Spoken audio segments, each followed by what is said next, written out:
Mystic Will by Charles Godfrey Leland. Publisher's Notice.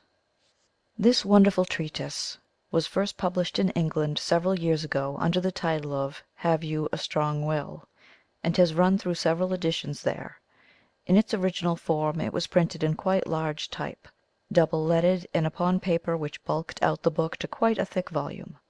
Some copies have been sold in America, but the price which dealers were compelled to charge for it in its original shape prevented the wide circulation that it merited, and which its author undoubtedly desired for it seems to have been a labour of love with him, the interest of the race in his wonderful theories evidently being placed above financial returns by Mr. Leland. Believing that the author's ideas and wishes would be well carried out by the publication of an American edition printed in the usual sized type, without the expedient of double leading unusually large type in order to make a large volume, which allows of the book being sold at a price within the reach of all, the publisher has issued this edition along the lines indicated. The present edition is identical with the original English edition, with the following exceptions: 1.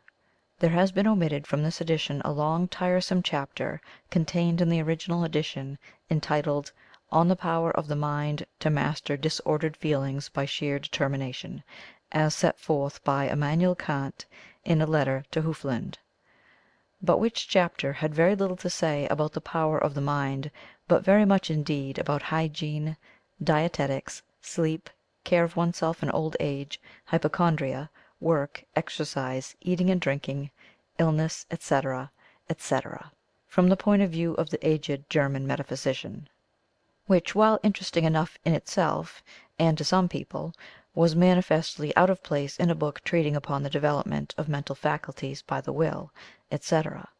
We think that Mr. Leland's admirers will find no fault with this omission. 2.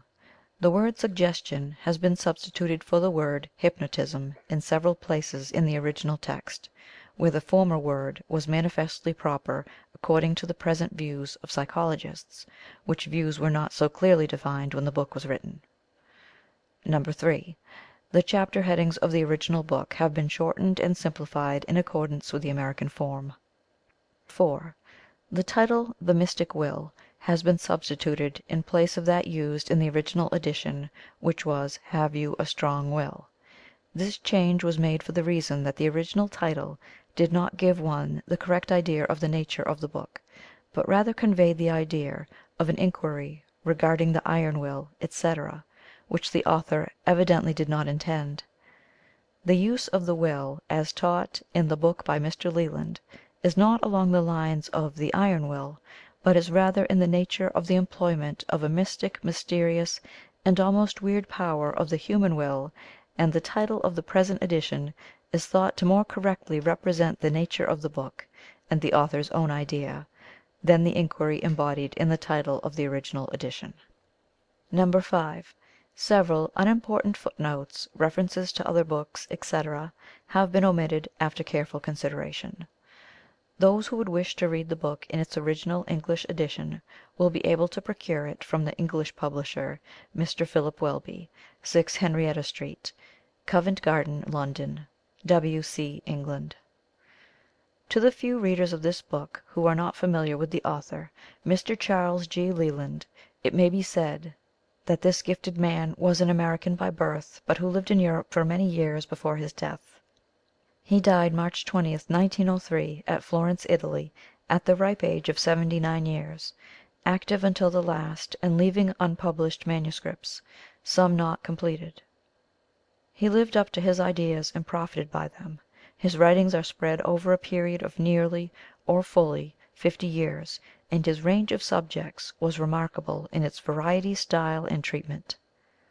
Among his best known works were Practical Education, Flacius, the Brightman Ballads, which introduced his well known character, Hans Brightman, Gypsy Sorcery and Fortune Telling, Wood Carving, Leather Work, Metal Work, Drawing and Designing, The Minor Arts, 12 Manuals in Art Work, The Album of Repoussé Work, Industrial Art and Education, Hints on Self Education, and many other works along the lines of manual training, etc., and the development of the constructive faculties; Culsop the Master, and other Algonquin poems and legends; The Alternate Sex, and many other works, some of which are now out of print, but a number of which may be purchased from or through any bookseller. There has been recently published a biographical work embodying his memoirs, written and edited by his beloved niece, Mrs. Pennell, to which volume all admirers of this wonderful man are referred. Every subject touched upon by Mr. Leland was brightly illuminated by the power of his marvellous mind. He seemed to be able to go right to the heart of the subject, seizing upon its essential truth, and at the same time grasping all of its details. His mind was so full of general information that it fairly oozed out from him in all his writings. The reader will notice this phenomenon in the present book, in which the author has evidently had to fight his own mind in order to prevent it from intruding all sorts of valuable and varied general information in among the particular subjects upon which he is treating. While not a professional psychologist, Mr. Leland has given utterance to some of the most valuable and practical psychological truths of the last 50 years. His contributions to this branch of human thought is sure to be recognized and appreciated in the near future. It is hoped that this little book will carry some of his valuable precepts and ideas to many who have never had the advantage and pleasure of his acquaintance up to this time. It is believed by the publisher that this popular edition of Mr. Leland's valuable work upon the use of the will, issued at a nominal price, will carry the author's teachings to the homes of many of those whom Lincoln called the plain people of this American land, who need it so much, but who would not have been able to have purchased it in its original shape. This work has been well known in England, but here in America, the birthplace of the author, it has been comparatively unheard of. It is to be hoped that this edition will remedy this grievous fault. April 11th, 1907. The Publisher. End of Publisher's Note.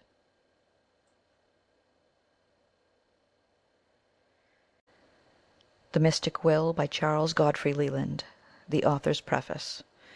During the past few years the most serious part of the author's study and reflection has been devoted to the subjects discussed in this book. These, briefly stated, are as follows. Firstly, that all mental or cerebral faculties can by direct scientific treatment be influenced to what would have once been regarded as miraculous action, and which is even yet very little known or considered.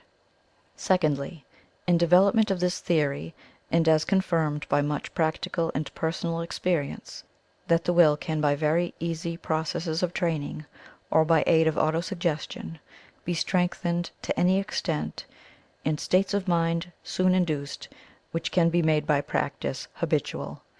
Thus, as a man can by means of opium produce sleep, so can he by a very simple experiment a few times repeated, an experiment which I clearly describe and which has been tested and verified beyond all denial, cause himself to remain during the following day in a perfectly calm or cheerful state of mind, and this condition may, by means of repetition and practice, be raised or varied to other states or conditions of a far more active or intelligent description. Thus, for illustration, I may say that within my own experience I have by this process succeeded since my 70th year in working all day far more assiduously and without any sense of weariness or distaste for labor than I ever did at any previous period of my life. And the reader need only try the extremely easy experiment, as I have described it, to satisfy himself that he can do the same, that he can continue it with growing strength ad infinitum, and that this power will unquestionably at some future time be employed with marvelous results in education. For beyond all question, since any human being can easily prove or disprove it by a few experiments, there is no method known by which inattention, heedlessness, or negligence in the young can be so promptly and thoroughly cured as by this, while on the other hand, attention and interests by assiduity are even more easily awakened. It has indeed seemed to me, since I have devoted myself to the study of education from this point of view, as if it had been like the iron castle in the Slavonian legend, unto which men had for centuries wended their way by a long and wearisome road of many miles, while there was all the time, unseen and unknown, a very short and easy subterranean passage, by means of which the dwellers in the Schloss might have found their way to the town below and to the world in a few minutes. To this I have added a succinct account of what is, I believe, the easiest and most comprehensive art of memory ever conceived. There are on this subject more than 500 works, all based, without exception, on the associative system, which may be described as a stream which runs with great rapidity for a very short time, but is soon choked up. This, I believe, as a means applied to learning, was first published in my work entitled Practical Education. In it the pupil is taught the direct method, that is, instead of remembering one thing by means of another, to impress the image itself on the memory and frequently revive it. This process soon becomes habitual and very easy. In from 1 year to 18 months a pupil can by means of it accurately recall a lecture or sermon. It has the immediate advantage over all the associate systems of increasing and enlarging the scope and vigour of the memory, or indeed of the mind, so that it may truly bear as a motto, Viris acquirit eundo, it gains in power as it runs long. Finally, I set forth a system of developing the constructive faculty, that which involves ingenuity, art, or manual making, as based on the teaching of the so called minor arts to the young. The principle from which I proceed is that as the fruit is developed from the flower, all technical education should be anticipated, or begun in children by practicing easy and congenial arts such as light embroidery, wood carving, or repoussé, by means of which they become familiar with the elements of more serious and substantial work. Having found out by practical experience, in teaching upwards of 2,000 children for several years, that the practice of such easy work, or the development of the constructive faculty, invariably awakened the intellectual power or intelligence, I began to study the subject of the development of the mind in general. My first discovery after this was that memory, whether mental, visual, or of any other kind, could, in connection with art, be wonderfully improved; and to this time came the consideration that the human will, with all its mighty power and deep secrets, could be disciplined and directed or controlled with as great care as the memory or the mechanical faculty. In a great sense the three are one, and the reader who will take the pains, which are, I trust, not very great, to master the details of this book, will readily grasp it as a whole, and understand that its contents form a system of education, yet one from which the old as well as young may profit. It is worth noting that were it for nervous invalids alone, or those who from various causes find it difficult to sleep or apply the mind to work, this book would be of unquestionable value. In fact, even while writing this chapter, a lady has called to thank me for the substantial benefit which she derived from my advice in this respect, and mindful of the fact that attention and unwearied perseverance are most necessary to succeed in such processes as are here described. I have taken pains to show or explain how they may be rendered more attractive, tolerable, and habitual to the fickle or light-minded, this, too, being a subject which has been very little considered from a practical point of view. But above all things I beg the reader, laying aside all prejudice or preconceived opinion, and neither believing nor disbelieving what he reads, to simply try it, that is, to test it in his own person, to what degree he can influence his will or bring about subsequent states of mind by the very easy processes laid down. If I could hope that all opinion of my book would be uttered only by those who had thus put it to the test, I should be well assured as to its future. And also I beg all readers, and especially reviewers, to note that I advise that the auto-suggestive process, by aid of sleep, shall be discontinued as soon as the experimenter begins to feel an increase in the power of the will. the whole object of the system being to acquire a perfectly free, clear will as soon as possible. Great injustice was done, as regards the first edition of this work, by a very careless though eminent critic, who blamed the author for not having done what the latter had carefully recommended in his book. There are four stages of advance towards the truth. Firstly, disbelief. Secondly, doubt, which is in fact only a fond advance towards disbelief. Thirdly, agnosticism, which is doubt mingled with inquiry. And finally, pure and simple inquiry or search, without any preconceived opinion or feeling whatever. It is, I trust, only in the spirit of the latter that I have written. Therefore I say to the reader, neither believe nor disbelieve in anything which I have said, but, as it is an easy thing to try, experiment for yourself, and judge by the result. In fact, as a satisfactory and conclusive experiment will not require more time, and certainly not half the pains which most people would expend on reading a book, I shall be perfectly satisfied if any or all my critics will do so, and judge the system by the result. Introduction. Unto many fortune comes while sleeping. Latin proverb. Few know what is really going on in the world. American proverb. It is but a few years since it suddenly struck the gay world of comic dramatists and other literary wits that the 19th century was drawing to an end, and regarding it as an event they began to make merry over it, at first in Paris, and then in London and New York, as the fin de siècle. Unto them it was the going out of old fashions in small things, such as changes in dress, the growth of wealth, or the mighty bicycle, with a very prevalent idea that things are getting mixed or checkered, or the old conditions of life becoming strangely confused. And then men of more thought or intelligence, looking more deeply into it, began to consider that the phrase did in very truth express far more serious facts.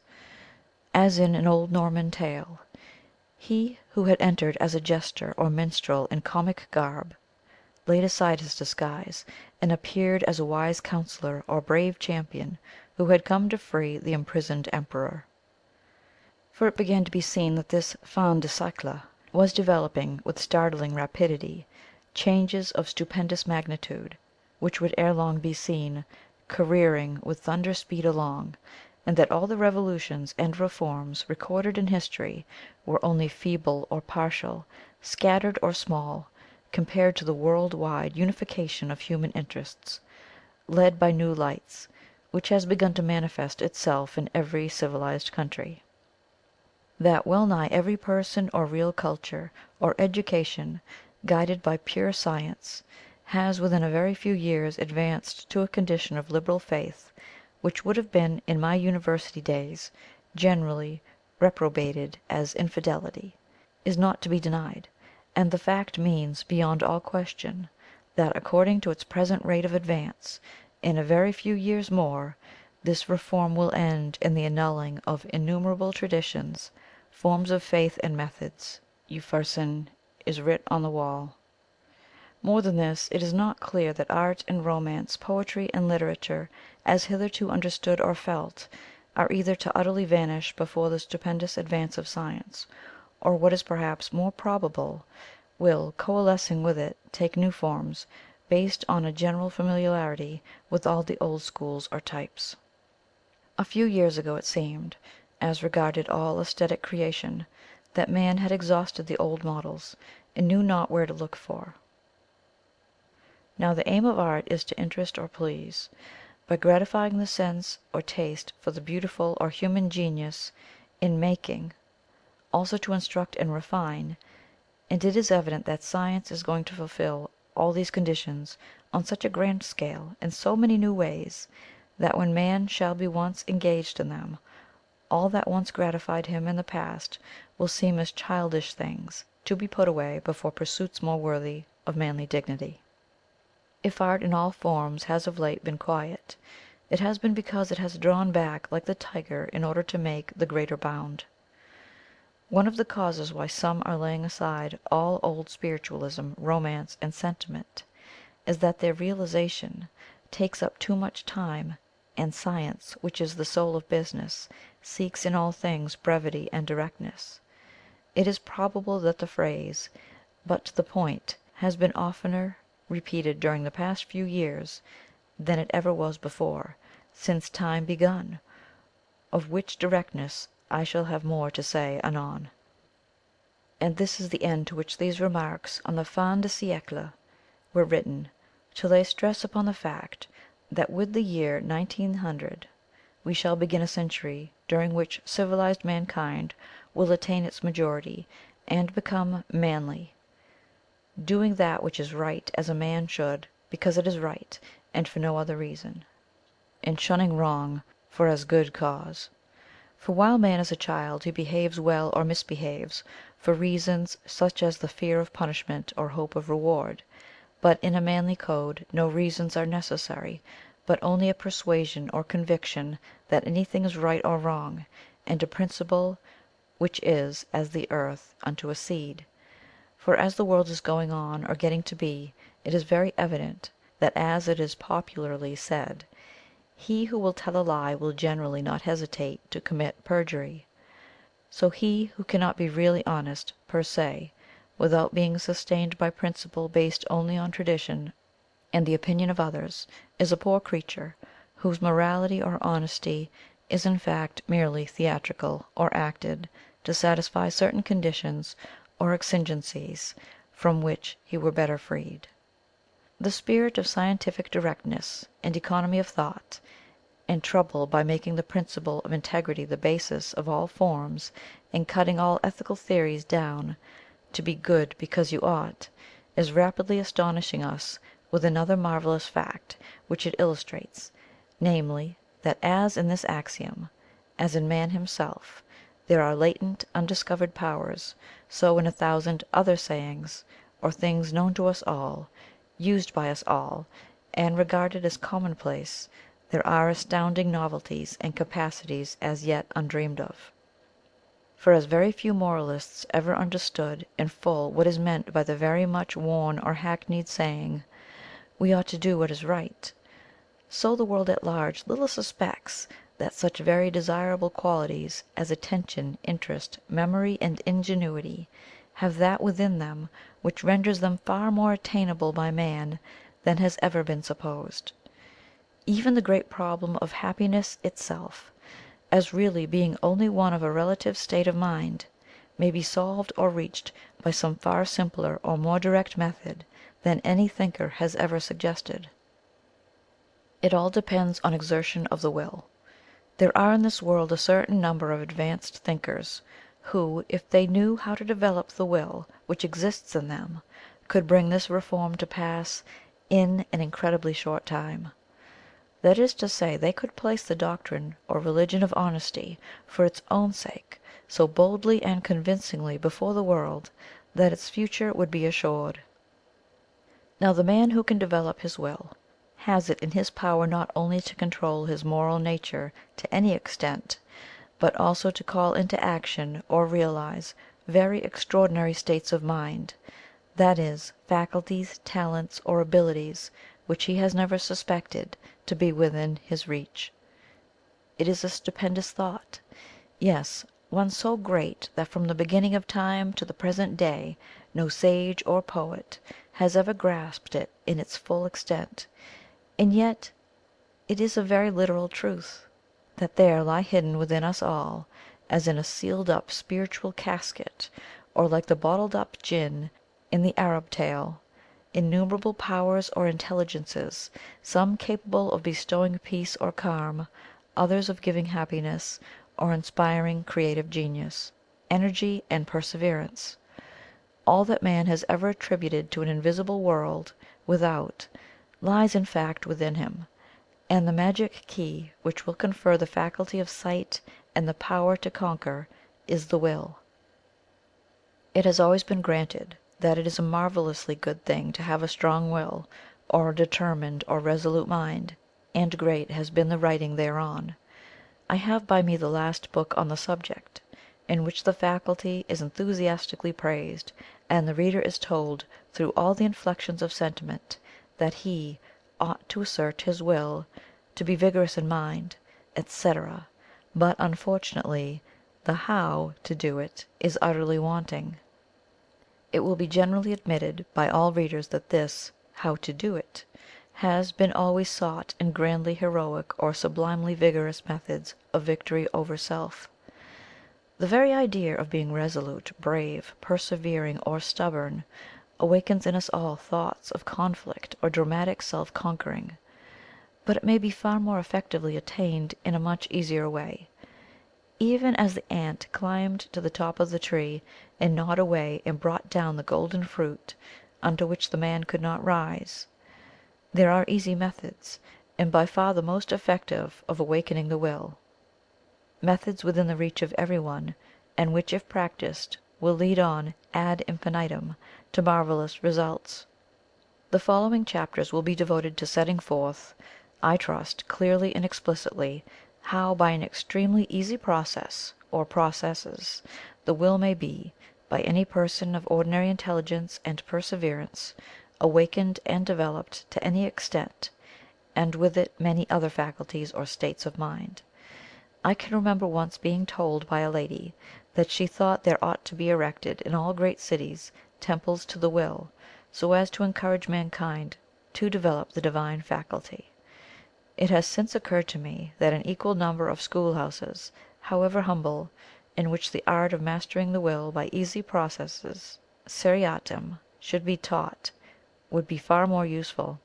Such a schoolhouse is this work, and it is the hope of the author that all who enter, so to speak, or read it, will learn therefrom as much as he himself and others have done by studying its principles. To recapitulate, or make clear and brief what I intend, I would say firstly, that the advanced thinkers at this end of the century, weary of all the old indirect methods of teaching morality, are beginning to inquire, since duty is an indispensable condition, whether it is not just as well to do what is right, because it is right, as for any other reason. Secondly, that this spirit of directness, the result of evolution, is beginning to show itself in many other directions, as we may note by the great popularity of the answer to the question, "How not to worry?" which is briefly, "Don't." Thirdly, that enlightened by this spirit of scientific straightforwardness, man is ceasing to seek for mental truth by means of roundabout, metaphysical, or conventional ethical methods based on old traditions and mysticism, and is looking directly in himself, or materially, for what immaterialism or idealism has never really explained at all, his discoveries having been within a few years much more valuable than all that a priori philosophy or psychology ever yielded since the beginning. And finally, that the leading faculties of powers of the mind, such as will, memory, the constructive faculty, and all which are subject to them, instead of being entirely mysterious gifts, or inspirations bestowed on only a very few to any liberal extent, are in all, and may be developed grandly and richly by direct methods, which are, moreover, extremely easy, and which are in accordance with the spirit of the age, being the legitimate results of evolution and science. And that I may not be misunderstood, I would say that the doctrine of duty agrees perfectly with every form of religion. A man may be Roman Catholic, Church of England, Presbyterian, agnostic, or what he will, and if a form aids him in the least to be sincerely honest, it would be a pity for him to be without it. Truly there are degrees and forms, and where I live in Italy I am sorry to see so many abuses or errors in them. But to know and to do what is right, when understood, is recognizing God as nearly as man can know Him, and to do this perfectly we require will. It is the true Logos. End of author's preface and introduction.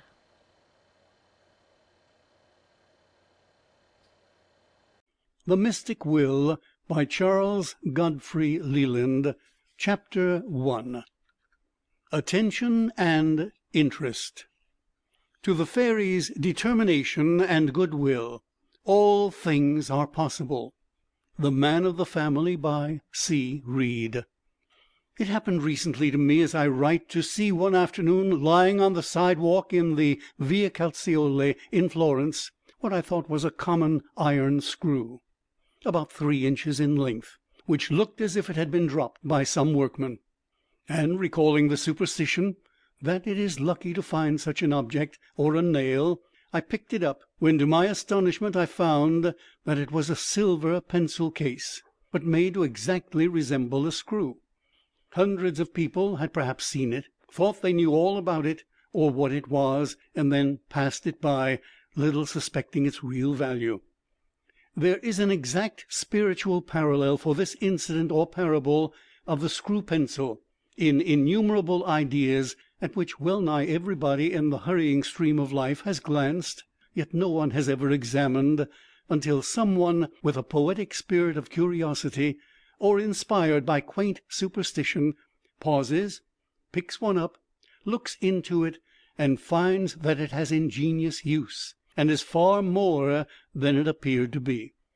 Thus, if I declare that by special attention to a subject, earnestly turning it over and thinking deeply into it, very remarkable results may be produced, as regards result in knowledge, every human being will assent to it as the veriest truism ever uttered, in the fullest belief that he or she assuredly knows all that.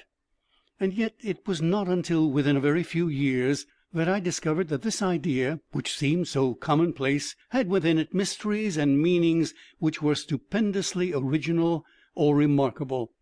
I found that there was a certain intensity or power of attention far surpassing ordinary observation, which we may, if we will, summon up and force on ourselves, just as we can, by special effort, see or hear far better at times than usually.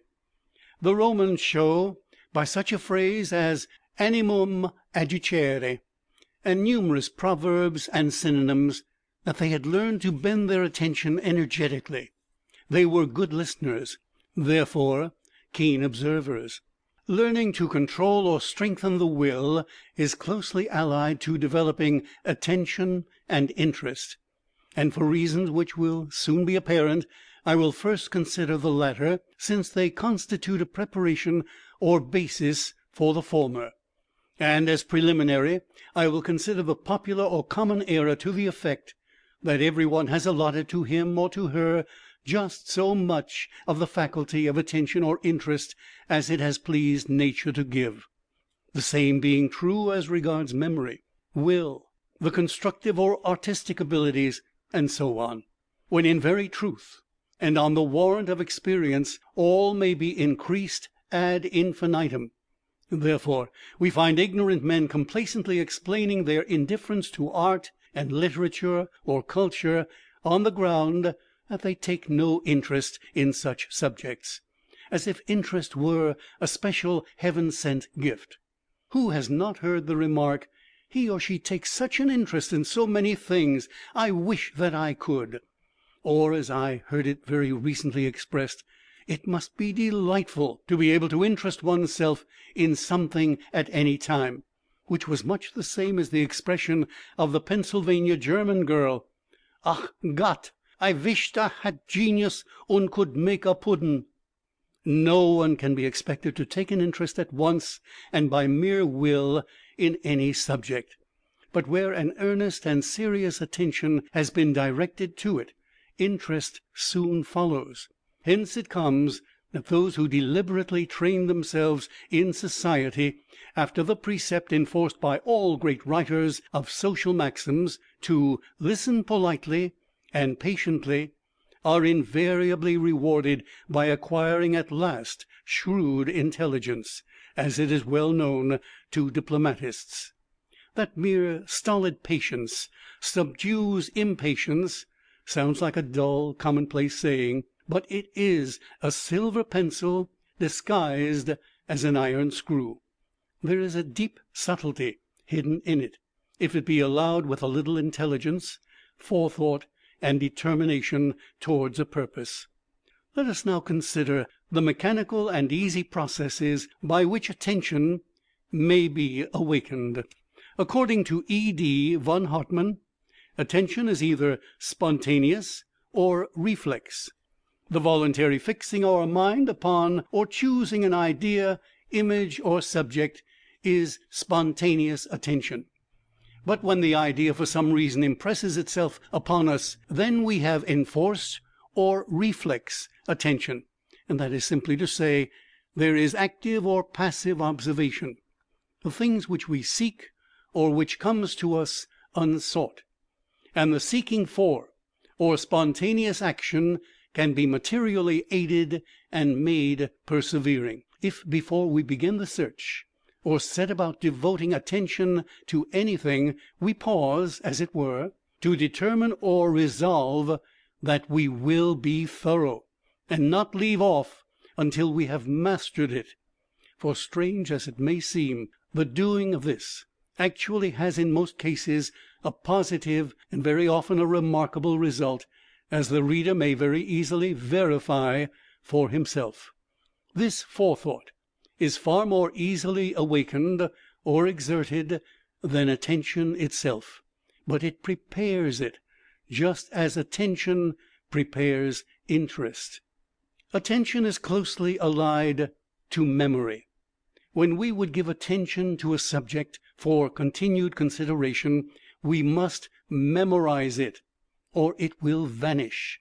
Involuntary memory, excited by different causes, often compels us to attend to many subjects, whether we will or not.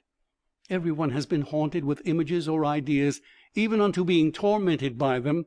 There are many instances in which the imagination has given them objective form, and they have appeared visibly to the patient. These haunting ideas, disagreeable repetitions, or obstinate continuances, assume an incredible variety of forms, and enter into many strange ways into life. Monomania, or the being possessed with one idea to the exclusion of others, is a form of overstrained attention, sustained by memory. It is enforced. Mere repetition of anything to almost anybody will produce remarkable results, or a kind of hypnotism, causing the patient to yield to what becomes an irresistible power. Thus it is said that perpetual dropping will wear away stones. Dr. James R. Cock, in his Hypnotism, in illustrating this, speaks of a man who did not want to sign a note. He knew that it was folly to do so, but yielded from having been over-persuaded. I have read a story in which a man was thus simply talked into sacrificing his property. The great power latent in this form of suggestiveness is well known to knaves in America, where it is most employed. This is the whole secret of the value of advertising. People yield to the mere repetition in time. Attention and interest may in this way be self-induced from repetition. It is true that an image or idea may be often repeated to minds which do not think or reflect, without awakening attention. Per contra, the least degree of thought in a vast majority of cases forms a nucleus or beginning which may easily be increased to an indefinite extent. A very little exercise of the will suffices in most cases to fix the attention on a subject, and how this can be done will be shown in another chapter. But in many cases attention is attracted with little or no voluntary effort. On this fact is based the truth that when or where it is desired, attention and interest may be awakened with great ease by a simple process. It may be remarked on the subject of repetition of images or ideas that a vast proportion of senseless superstitions, traditions, or customs, which no one can explain, originate in this way, and that in fact what we call habit, which ranks as second nature, is only another form or result of involuntary attention and the unconsciously giving a place in the memory to what we have heard. From the simple fact that even a man of plain common sense and strong will may be driven to sleeplessness or well nigh to madness, by the haunting presence of some wretched trifle, some mere jingle or rhyme or idle memory, we may infer that we have here a great power, which must in some way be capable of being led to great or useful results by some very easy process. I once wrote a sketch, never completed, in which I depicted a man of culture who, having lost an old manuscript book, which he had regarded in a light semi-incredulous manner as a fetish or amulet on which his luck depended, began to be seriously concerned, and awakening to the fact, deliberately cultivated his alarm as a psychological study, till he found himself, even with his eyes wide open, as an observer in terrible fear, or a semi-monomaniac. The recovery of his lost charm at once relieved him. This was a diversion of attention for a deliberate purpose, which might have been varied ad infinitum to procure very useful results. But I have myself known a man in the United States who, having lost, he being an actor or performer, a certain article of theatrical properties on which he believed luck depended, lost all heart and hope and fell into a decline from which he never recovered. In this, as in all such cases, it was not so much conviction or reason which influenced the sufferer as the mere effect of attention often awakened until it had become what is known as a fixed idea. A deliberate reflection on what I have here advanced can hardly fail to make it clear to any reader that if he really desires to take an interest in any subject, it is possible to do so, because nature has placed in every mind vast capacity for attention or fixing ideas, and where the attention is fixed, interest, by equally easy process, may always be induced to follow. And note that these preliminary preparations should invariably be as elementary and easy as possible, this being a condition which it is impossible to exaggerate. In a vast majority of cases, people who would fain be known as taking an interest in art begin at the wrong end, or in the most difficult manner possible, by running through galleries, where they only acquire a superficial knowledge of results, and learn at best how to talk showily about what they have skimmed. Now, to this end, a good article in a cyclopedia, or a small treatise like that of Taine's Aesthetic, thoroughly read and reread till it be really mastered, and then verified by study of a very few good pictures in a single collection, will do more to awaken sincere interest than the loose ranging through all the exhibitions in the world.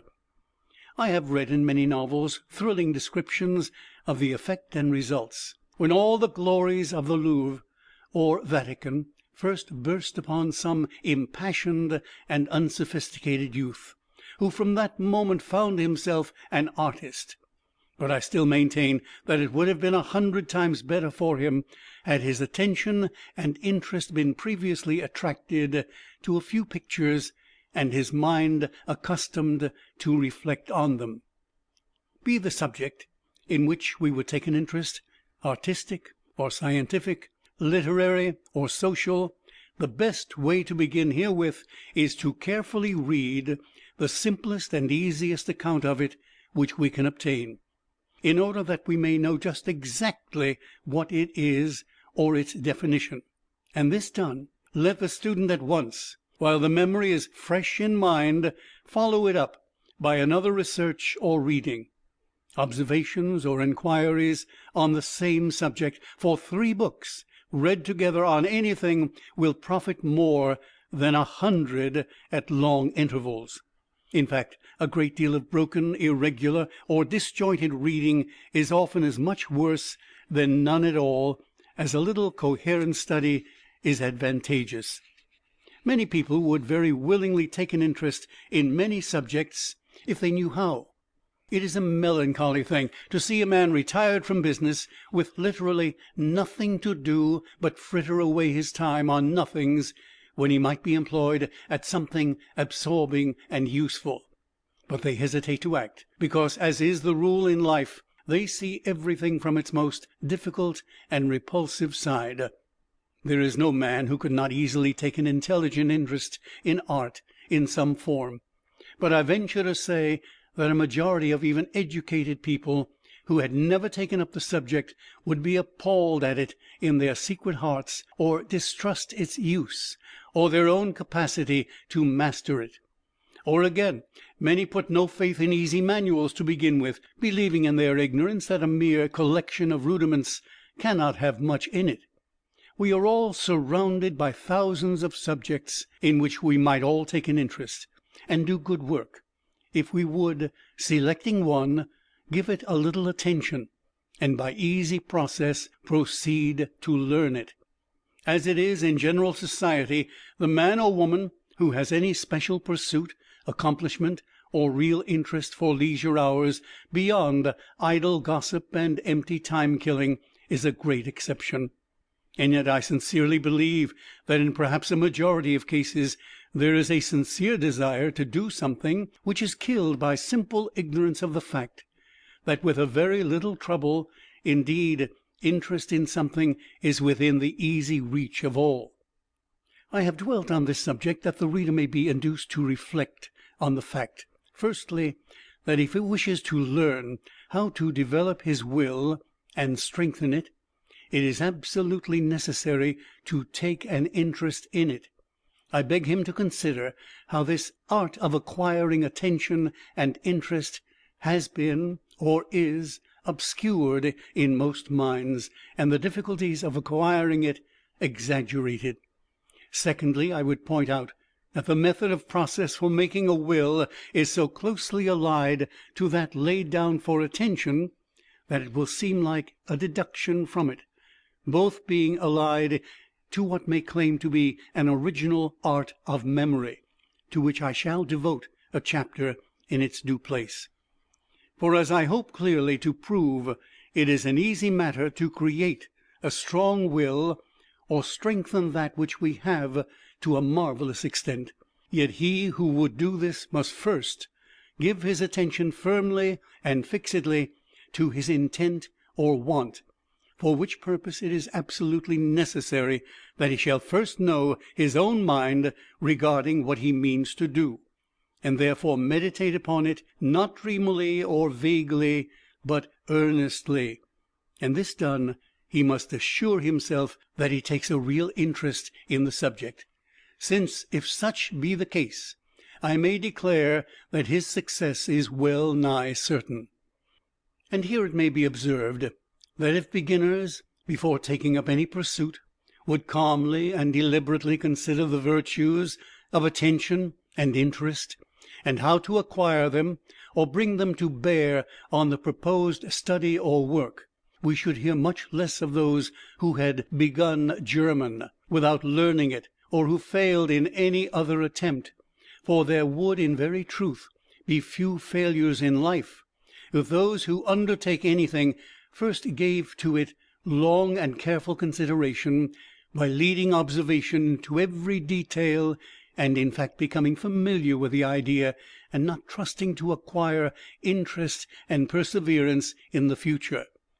9/10 of the difficulty and doubt, or ill at easeness, which beginners experience, giving them the frightened feeling of a cat in a strange garret, and which often inspires them to retreat, is due entirely to not having begun by training the attention or awakened an interest in the subject.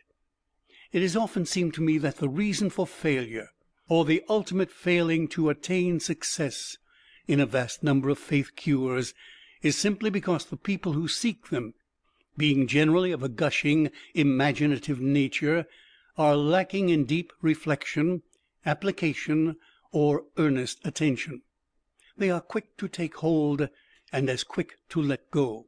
Therefore they are of all others the least likely to seriously reflect beforehand on the necessity of preparing the mind to patience and application. Now it seems a simple thing to say, and it is therefore all the harder to understand, that before going to work at anything which will require perseverance and repeated effort, we can facilitate the result amazingly by thinking over and anticipating it, so that when the weariness comes it will not be as a discouraging novelty, but as something of course, even as a fisherman accepts his wet feet or the mosquitoes. But how this disposition to grow weary of work or to become inattentive may be literally and very completely conjured away will be more fully explained in another chapter. For this, let it suffice to say that earnest forethought, and the more of it the better, bestowed on aught which we intend to undertake, is a thing rarely attempted in the real sense of which I mean it, but which, when given, eases every burden and lightens every toil. Mere forethought, repeated, is the easiest of mental efforts. Yet even a little of it asserted before undertaking a task will wonderfully facilitate the work. Hypnotism, says Dr. James R. Cock, can be used to train the attention of persons habitually inattentive. But in fact, forethinking in any way is the minor or initiatory stage of suggestion. Both are gradual persuasion of the nervous system into habit. And on this text a marvelous sermon could be preached, which, if understood, would sink deeply into every heart, inspiring some while alarming others, but greatly cheering the brave. And it is this: there are millions of people who suffer from irritability, want of self-control, loquacity, evil in many forms, or nerves, who would fain control themselves and stop it all. Moralists think that for this it is enough to convince their reason, but this rarely avails. A man may know that he is wrong, yet not be able to reform. Now what he wants is to have his attention fixed long enough to form a new habit. Find out how this can be done, and it may in many cases be the simplest and most mechanical thing in the world to cure him. Men have been frightened by a scarecrow into thorough repentance. A question of a few vibrations of ether, more or less, makes for us all the difference between perception and non-perception, or between sight and blindness. Accustom any such moral invalid to being suggested or willed a few times into a calm, self-controlled state, and the habit may be formed. And to those who doubt, and perhaps would sneer, I have only to say, try it. It will do them good. End of chapter 1.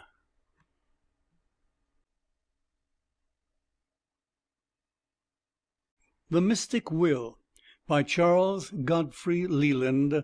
Chapter 2. Self-Suggestion. In thy soul, as in a sleep, gods or fiends are hidden deep, awful forms of mystery, and spirits all unknown to thee. Guard with prayer, and heed with care, ere thou wakest them from their lair. The records of the human race, however written, show that man has always regarded himself as possessed of latent faculties or capacities of a mysterious or extraordinary nature. That is to say, transcending in scope or power anything within the range of ordinary conscious mental capacity. Such, for example, is the dream, in which there occurs such a mingling of madness with mysterious intuitions or memories, that it is no wonder it has always been regarded as allied to supernatural intelligence, and almost as general as the faith in dreams as being weird, in the true sense of the much abused word, or strangely prophetic, is that in fascination, or that one human being can exercise over another, by a mystic will and power, a strong influence, even to the making the patient do whatever the actor or superior requires. However interesting it may be, it is quite needless for the purpose which I have in view to sketch the history of occultism, magic, or sorcery from the earliest times to the present day. Fascination was, however, its principal power, and this was closely allied to, or the parent of, what is now known as suggestion in hypnotism. But ancient magic, in its later days, certainly became very much mixed with magnetism in many phases, and it is as an offshoot of animal magnetism that hypnotism is now regarded, which is to be regretted, since it is in reality radically different from it, as several of the later writers of the subject are beginning to protest. The definition and differences of the two are as follows: animal magnetism, first formalized by Anton Mesmer from a mass of more or less confused observations by earlier writers, was the doctrine that there is a magnetic fluid circulating in all created forms, capable of flux and reflux, which is specially active or potent in the human body. Its action may be concentrated or increased by the human will, so as to work wonders, one of which is to cause a person who is magnetized by another to obey the operator, this obedience being manifested in many very strange ways. Still, there are thousands of physiologists or men of science who doubted the theory of the action or existence of animal magnetism and the vital fluid as declared by the mesmerists, and they especially distrusted the marvels narrated of clairvoyance, which was too like the thaumaturgy or wonder-working attributed to the earlier magicians. Finally, the English scientist Braid determined that it was not a magnetic fluid which produced the recognized results, but that they were of purely subjective origin, depending on the nervous system of the one acted on. That is to say, in ordinary language, it was all imagination. But here, as in many other cases, a very comprehensive and apparently common-sensible word is very far from giving an adequate or correct idea of the matter in question. For what the imagination itself really is in this relation is a mystery which is very difficult to solve. I have heard of an old French gentleman who, when in a circus, expressed an opinion that there was nothing remarkable in the wonderful performances of an acrobat on a tightrope or trapeze. "You see, monsieur, it is only the mathematics, just that, and only the imagination. All your imagination is still the universal solvent in Philistia for all such problems." Hypnotism, reduced to its simplest principle, is, like the old fascination, the action of mind upon mind, or of a mind upon itself, in such a manner as to produce a definite belief, action, or result. It is generally effected by first causing a sleep, as it is done in animal magnetism, during which the subject implicitly obeys the will of the operator, or performs whatever he suggests. Hence arose the term suggestion, implying that what the patient takes into his head to do, or does, must first be submitted to his own mental action. Very remarkable results are thus achieved. If the operator, having put a subject to sleep, which he can do in most cases if he be clever, and the experiments are renewed often enough, will say or suggest to him that on the next day or the one following, or in fact at any determined time, he shall visit a certain friend, or dance a jig, or wear a given suit of clothes, or the like, he will, when the hypnotic sleep is over, have forgotten all about it. But when the hour indicated for his call or dance or change of garment arrives, he will be haunted by such an irresistible feeling that he must do it, that in most cases it will infallibly be done. It is no exaggeration to say that this has been experimented on, tested, and tried thousands of times with success and incredible ingenuity in all kinds of forms and devices. It would seem as if spontaneous attention went to sleep, but, like an alarm clock, awoke at the fixed hour, and then reflex action. Again, and this constitutes the chief subject of all I here discuss, we can suggest to ourselves so as to produce the same results. It seems to be a curious law of nature that if we put an image or idea into our minds with the preconceived determination or intent that it shall recur or return at a certain time or in a certain way, after sleeping it will do so. And here I beg the reader to recall what I said regarding the resolving to begin any task, that it can be greatly aided by even a brief predetermination. In all cases it is a kind of self-suggestion. There would seem to be some magic virtue in sleep, as if it preserved and ripened our wishes.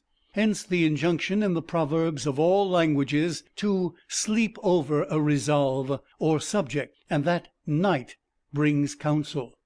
It is not necessary that this sleep shall be hypnotic, or what is called hypnotic slumber, since according to very good authorities there is grave doubt as to whether the so-called condition is a sleep at all.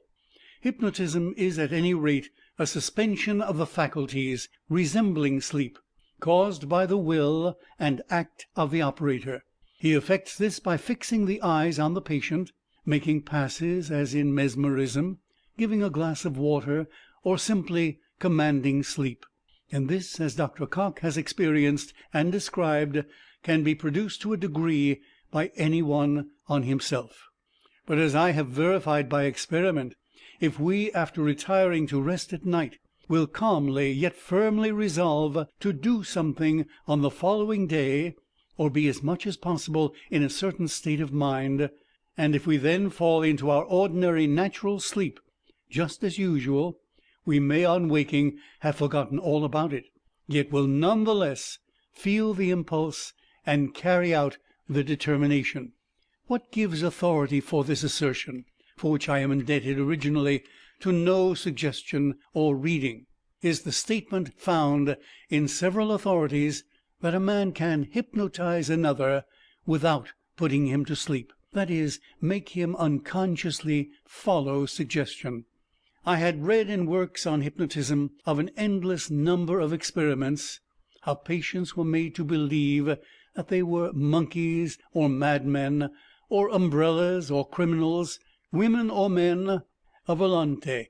But in a few of them did I find that it had ever occurred to anybody to turn this wonderful power of developing the intellect to any permanent benefit, or to increasing the moral sense. And then it came to my mind, since self-suggestion was possible, that if I would resolve to work all the next day, that is, apply myself to literary or artistic labor without once feeling fatigue, and succeed, it would be a marvelous thing for a man of my age. And so it befell that by making an easy beginning, I brought it to pass to perfection. What I mean by an easy beginning is not to will or resolve too vehemently, but to simply and very gently, yet assiduously, impress the idea on the mind so as to fall asleep while thinking of it as a thing to be. My next step was to will that I should, all the next day, be free from any nervous or mental worry, or preserve a hopeful, calm, or well-balanced state of mind. This led to many minute and extremely curious experiences and observations. That the imperturbable or calm state of mind promptly set in was undeniable, but it often behaved like the angel in H.G. Wells' novel The Wonderful Visit, as if somewhat frightened at, or of, with awe by its new abode. And no wonder, for it was indeed a novel guest, and the goblins of worry and tease, fidget and fear, who had hitherto been allowed to riot about and come and go at their own sweet mischievous wills, were ill pleased at being made to keep quiet by this new lady of the manor. And indeed no mere state of mind, however well maintained, can resist everything, and the mildest mannered man may cut a throat under great provocation. I had my lapses, but withal I was simply astonished to find how by perseverance habitual calm not only grew on me, but how decidedly it increased. I most assuredly have experienced it to such a degree as to marvel that the method is not more employed as a cure for nervous suffering and insomnia. But far beyond perseverance in labor or the inducing a calmer and habitually restful state of mind, was the awakening of the will, which I found as interesting as any novel or drama, or series of active adventures which I have ever read or experienced.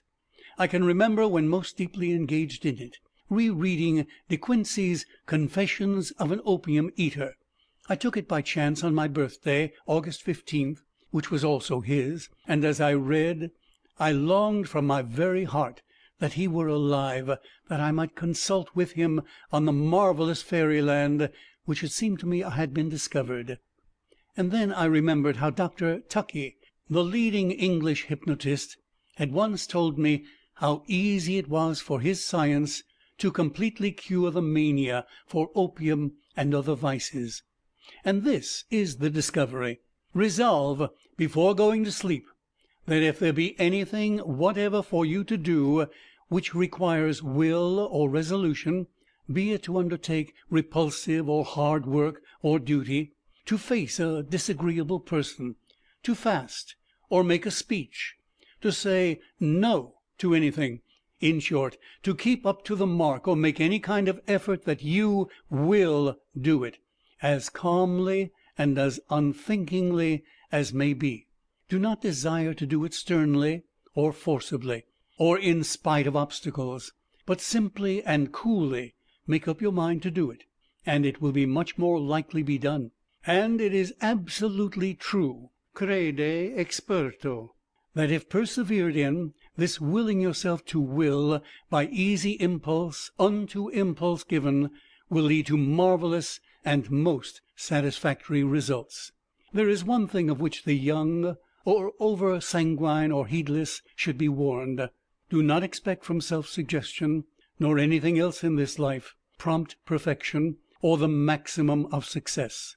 You may predetermine to be cheerful, but if you are very susceptible to bad weather, and the day should be dismal, or you should hear of the death of a friend, or a great disaster of any kind, some depression of spirits must ensue. On the other hand, note well that forming habit by frequent repetition of willing yourself to equanimity and cheerfulness, and also to the banishing of repulsive images when they come, will infallibly result in a very much happier state of mind. As soon as you actually begin to realize that you are acquiring such control, remember, that is the golden hour, and redouble your efforts. Perseverando vinces. I have, I trust, thus far, in a few words, explained to the reader the rationale of a system of mental discipline based on the will, and how by a very easy process the latter may, like attention and interest, be gradually awakened. As I have before declared, everyone would like to have a strong or vigorous will, and there is a library of books or sermons in some form exhorting the weak to awaken and fortify their wills or characters, but all represent it as a hard and vigorous process, akin to storm and stress, battle and victory, and none really tell us how to go about it. I have indeed only indicated that it is by self-suggestion that the first steps are taken. Let us now consider the early beginning of the art or science ere discussing further developments. End of chapter 2.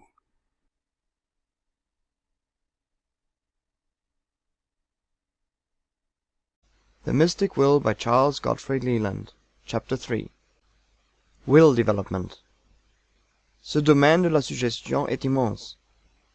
Il n'y a pas un seul fait de notre vie mentale qui ne puisse être reproduit et exagéré artificiellement par ce moyen. Binet et Frères, Le magnétisme animal. Omitting the many vague indications in earlier writers, as well as those drawn from ancient Oriental sources, we may note that Pomponatius or Pomponazzo, an Italian born in 1462, declared in a work entitled De Naturalium Effectuum Admirandorum Causis seu de Incantationibus, that to cure disease it was necessary to use a strong will, and that the patient should have a vigorous imagination and much faith in the praecantator. Paracelsus asserted the same thing in many passages directly and indirectly. He regarded medicine as magic, and the physician as a wizard who should by a powerful will act on the imagination of the patient.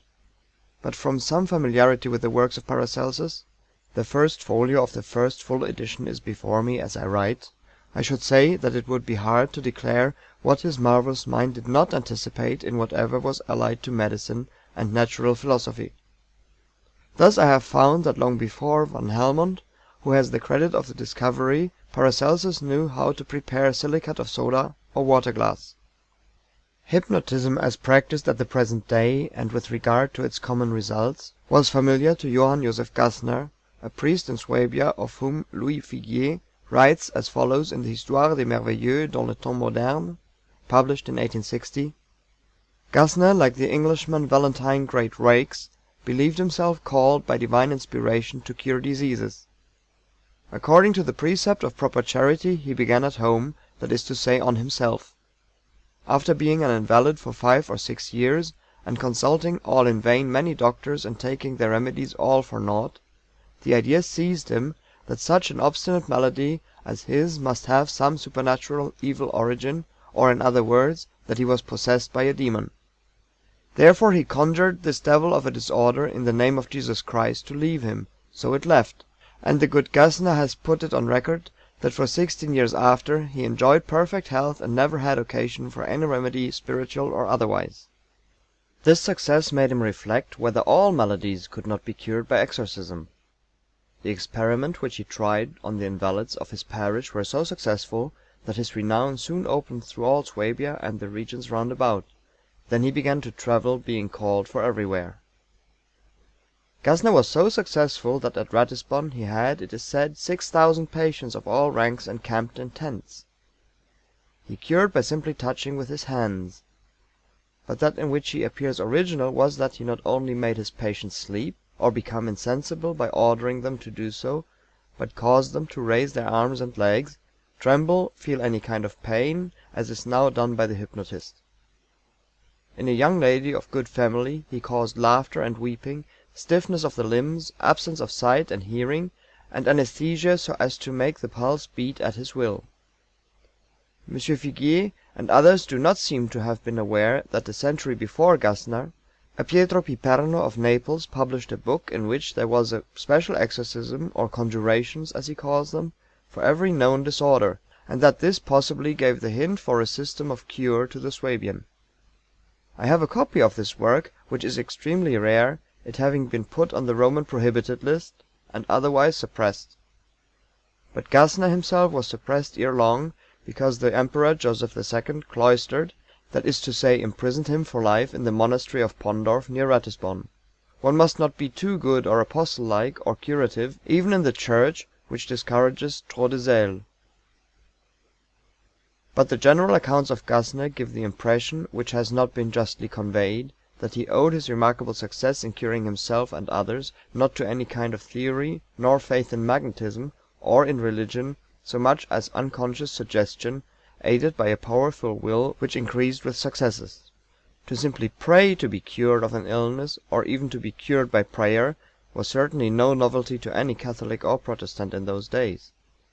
The very nature of his experiments in making many people perform the same feats which are now repeated by hypnotizers, and which formed no part of a religious cure, indicate clearly that he was an observer of strange phenomena or a natural philosopher. I have seen myself an Egyptian juggler in Boulak perform many of these as professed tricks, and I do not think it was from any imitation of French clairvoyance. He also pretended that it was by an exertion of his will, aided by magic forms which he read from a book, that he made 2 boys obey him. It was probably for these tricks, which savored of magic, that Gassner was retired. Having in the previous pages indicated the general method by which will may be awakened and strengthened, that the reader may as soon as possible understand the simple principle of action, I will now discuss more fully the important topic of influencing and improving our mental powers by easily induced attention, or attention guided by simple foresight, and pre-resolution aided by simple auto or self-suggestion. And I believe, with reason, that by these very simple processes, which have not hitherto been tested that I am aware of by any writer in the light in which I view them, The will, which is the power of all powers and the mainspring of the mind, can be by means of persuasion increased or strengthened ad infinitum. It is evident that Gassner's method partakes in equal proportions of the principle of the well known Faith cure, and that of the will, or of the passive and the active. What is wanting in it is self knowledge and the very easily awakened forethought which, when continued, leads to far greater and much more certain results. Forethought costs little exertion, it is so calmly active that the weakest minds can employ it; but wisely employed it can set tremendous force in action. As regards Gassner, it is admissible that many more cures of disease can be effected by what some vaguely call the imagination and others mental action, than is generally supposed. Science now proves every year more and more that diseases are allied and that they can be reached through the nervous system. In the celebrated correspondence between Kant and Hufeland there is almost a proof that incipient gout can be cured by will or determination. But if a merely temporary or partial cure can really be obtained, or a cessation from suffering, if the ill be really curable at all, it is but reasonable to assume that by continuing the remedy or system the relief will or must correspond to the degree of faith in the patient. And this would infallibly be the case if the sufferer had the will. But unfortunately the very people who are most frequently relieved are those of the impulsive imaginative kind, who soon take hold and soon let go, or who are merely attracted by a sense of wonder which soon loses its charm, and so they react. Therefore, if we cannot only awaken the will, but also keep it alive, it is very possible that we may not only effect great and thorough cures of diseases, but also induce whatever state of mind we please. This may be effected by the action of the minds or wills of others on our own, which influence can be gradually transferred from the operator to the patient himself, as when in teaching a boy to swim the master holds the pupil up until the latter finds that he is unconsciously moving by his own exertion. What the fickle and nervous patients of any kind need is to have the idea kept before their minds continuously. They generally rush into a novelty without forethought. Therefore they should be trained or urged to forethink or reflect seriously and often on the cure or process proposed. This is the setting of the nail which is to be driven in by suggestion. The other method is where we act entirely for ourselves both as regards previous preparation and subsequent training. I here repeat, since the whole object of the book is that certain facts shall be deeply and clearly impressed on the reader's mind, that if we will that a certain idea shall recur to us on the following or any other day, and if we bring the mind to bear upon it just before falling asleep, it may be forgotten when we awake, but it will recur to us when the time comes. This is what almost everybody has proved, that if we resolve to awake at a certain hour we generally do so, if not the first time, after a few experiments, apropos of which I would remark that no one should ever expect full success from any first experiment. Now it is certainly true that we all remember or recall certain things to be done at certain hours, even if we have 100 other thoughts in the interval. But it would seem as if by some law which we do not understand, sleep or repose acted as a preserver and reviver, nay as a real strengthener of thoughts, inspiring them with a new spirit. It would seem too as if they came out of dreamland, as the children in Tieck's story did out of fairyland, with new lives. This is indeed a beautiful conception, and I may remark that I will in another place comment on the curious fact that we can add to and intensify ideas by thus passing them through our minds in sleep.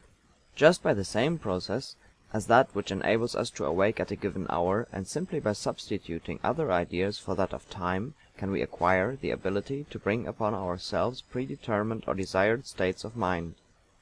This is self-suggestion or deferred determination, be it with or without sleep.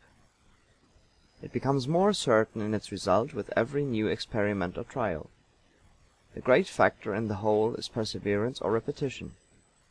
By faith we can remove mountains, by perseverance we can carry them away, and the two amount to precisely the same thing. And here be it noted what I believe no writer has ever before observed, that as perseverance depends on renewed forethought and reflection, so by continued practice and thought in self-suggestion The one practicing begins to find before long that his conscious will is acting more vigorously in his waking hours, and that he can finally dispense with the sleeping process. For, in fact, when we once find that our will is really beginning to obey us and inspire courage or indifference where we were once timid, there is no end to the confidence and power which may ensue. Now this is absolutely true. A man may will certain things ere he falls asleep. This willing should not be intense, as the old animal magnetizers taught. It ought rather to be like a quiet, firm desire of familiarization with what we want, often gently repeated till we fall asleep in it. So the seeker wills or wishes that he shall during all the next day feel strong and vigorous, hopeful, energetic, cheerful, bold, or calm, or peaceful. The result will be obtained just in proportion to the degree in which the command or desire has impressed the mind or sunk into it.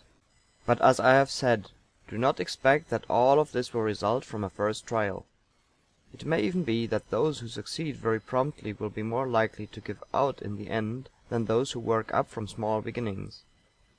The first step may very well be that of merely selecting some particular object and calmly or gently, yet determinedly, directing the mind to it, to be recalled at a certain hour. Repeat the experiment; if successful, add to it something else. Violent effort is unadvisable, yet mere repetition without thought is time lost. Think while willing what it is you want, and above all, if you can think with a feeling that the idea is to recur to you.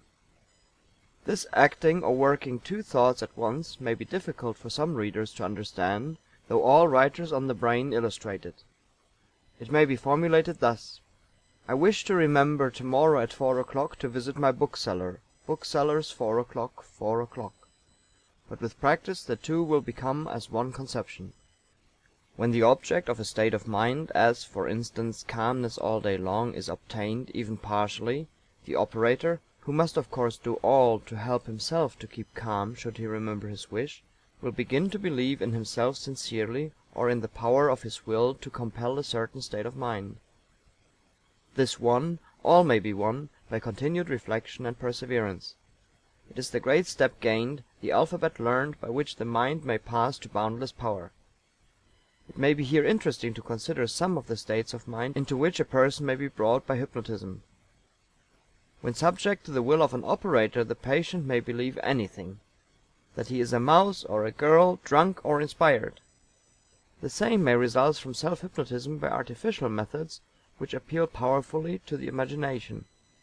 According to Dr. James R. Koch, many of his patients could induce this by looking at any bright object, a bed of coals, or at smooth running water. It is, of course, to be understood that it is not merely by looking that hypnotism is induced. There must be will or determinate thought, but when once brought about, it is easily repeated. They have the ability, writes Dr. Koch, to resist this state, or bring it on at will. Many of them describe beautiful scenes from nature, or some mighty cathedral with its lofty dome, or the faces of imaginary beings. This writer's own first experience of self-hypnotism was very remarkable. He had been told by a hypnotizer to keep the number 26 in his mind. He did so, and after hearing a ringing in his ears and then a strange roaring, he felt that spirits were all round him, music sounding and a sensation as of expanding. But self-hypnotizing, by the simple easy process of trusting to ordinary sleep, is better adapted to action delayed or states of mind. These may be a desire to be at peace or perfectly calm. After a few repetitions it will be found that, though irritating accidents may countervene, the mind will recur more and more to calm. To feel cheerful or merry. To be in a brave, courageous, hearty, or vigorous mood. To work hard without feeling weary. This I have fully tested with success, and especially mention it for the benefit of students. All of my intimate friends can certify what I here assert. To keep the faculty of quickness or perception alert, as for instance when going out to perceive more than usual in a crowd. A botanist or mineralogist may awaken the faculty with the hope of observing or finding with success. To be susceptible to beauty, as for instance when visiting a scene or gallery. In such cases it means to derive attention from will.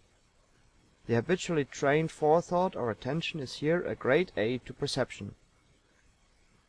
To read or study keenly and observantly. This is a faculty which can be very much aided by forethought and self-suggestion. To forgive and forget enemies and injuries. Allied to this is the forgetting and ignoring of all things which annoy, vex, harass, tease, or worry us in any way whatever. To expect perfect immunity in this respect from the unavoidable ills of life is absurd, but having paid great attention to the subject and experimented largely on it, I cannot resist declaring that it seems to me in very truth that no remedy for earthly suffering was yet discovered equal to this. I generally put the wish into this form: I will forget and forgive all causes of enmity and anger, and should they arise I determine at once to cast them aside. It is a prayer, as it were, to the will to stand by me, and truly the will is Deus in nobis to those who believe that God helps those who help themselves.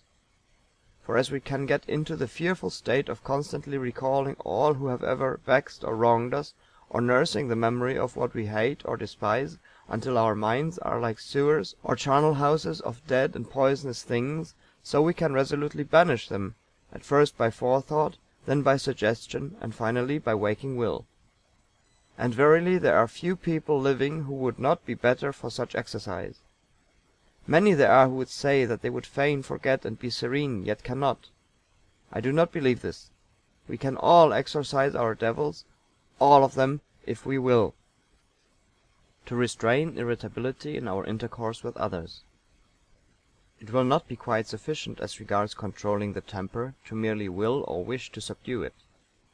We must also will that when the temptation arises it may be preceded by forethought or followed by regret. As it often happens to a young soldier to be frightened or run away the first time he is under fire, and yet learn courage in the future, so the aspirant resolved to master his passions must not doubt because he finds that the first step slips. Apropos of which I would note that in all the books on hypnotism that I have read, their authors testify to a certain false quantity or amount of base alloy in the most thoroughly suggested patients. Something of modesty, something of a moral conscience always remains. Thus, as Dr. Cocke declares, hypnotism has not succeeded in cases suffering from what are called imperative conceptions, or irresistible belief. Cases suffering from various imperative conceptions are, while possessing their reasons, either irresistibly led by certain impulses, or they cannot rid themselves of erroneous ideas concerning themselves and others. This means, in fact, that they had been previously hypnotized to a definite conception which had become imperative. As in witchcraft, it is a law that one sorcerer cannot undo the work of another without extraordinary pains, so in hypnotism it is hard to undo what is already established by a similar agent. One can will to remember or recall anything forgotten.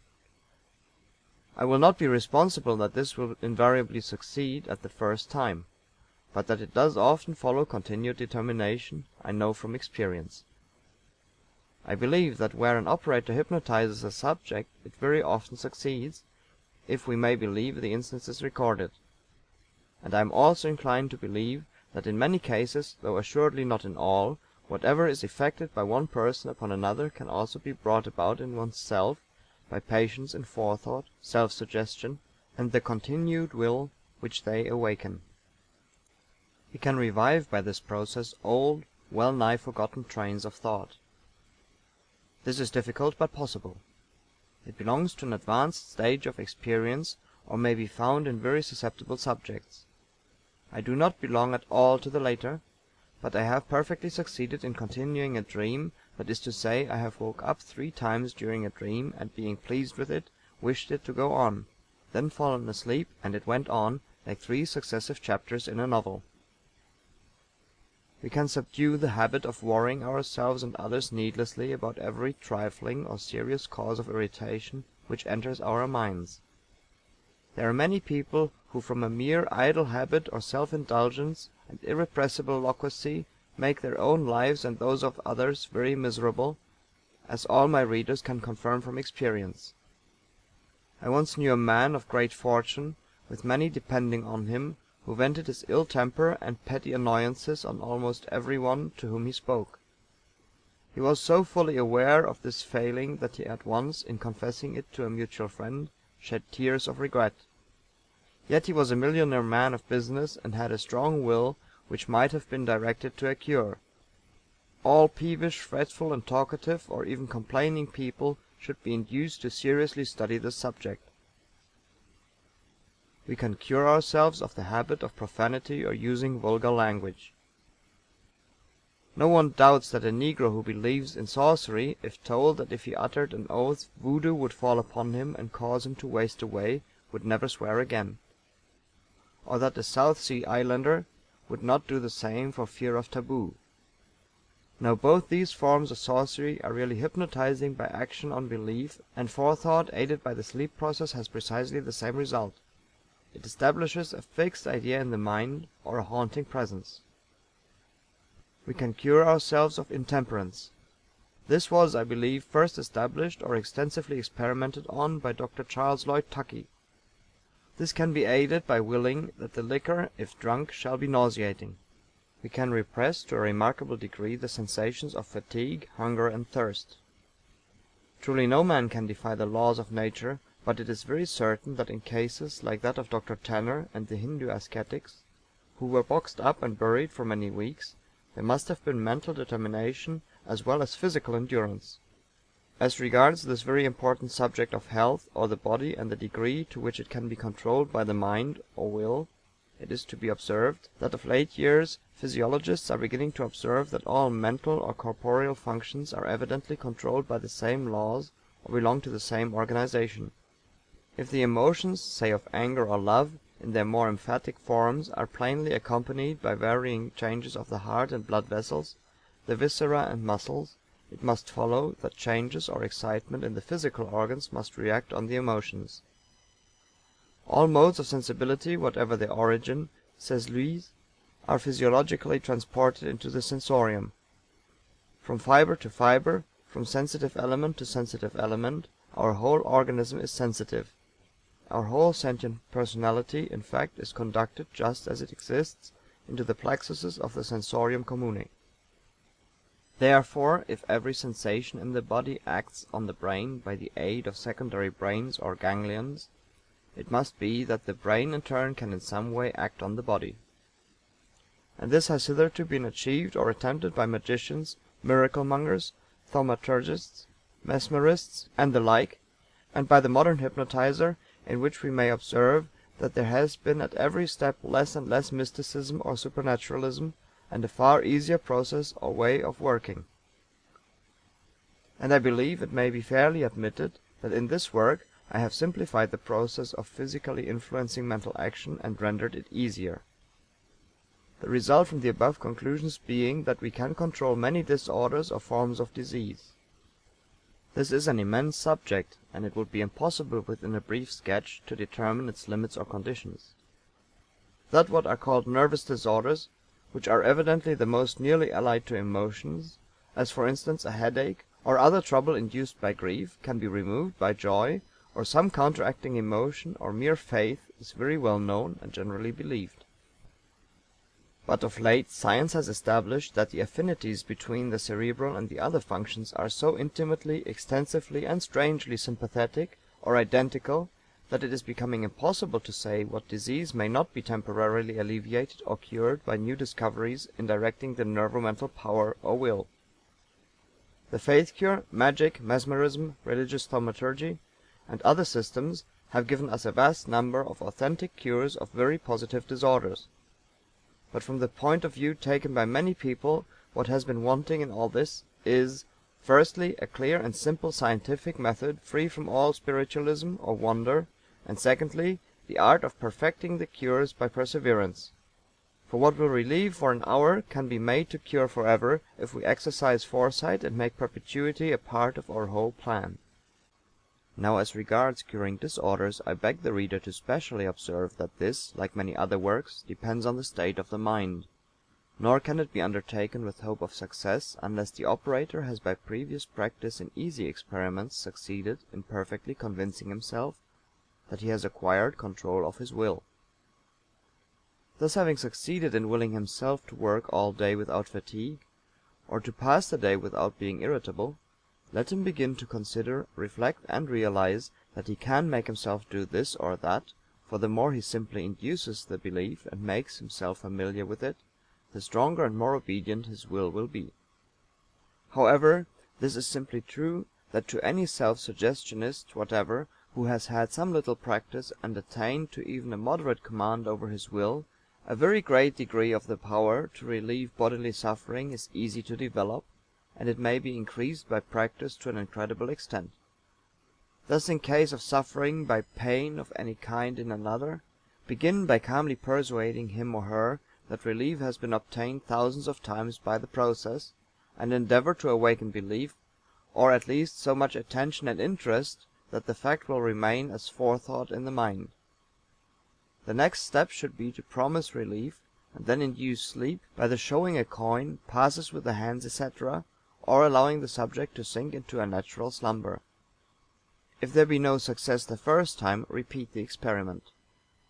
Gout, headaches, all forms of positive pain, severe colds, anemia, insomnia, melancholia, and dyspepsia appear to be among the ills which yield most readily to, or are alleviated to the great assistance of a regular cure by suggestion.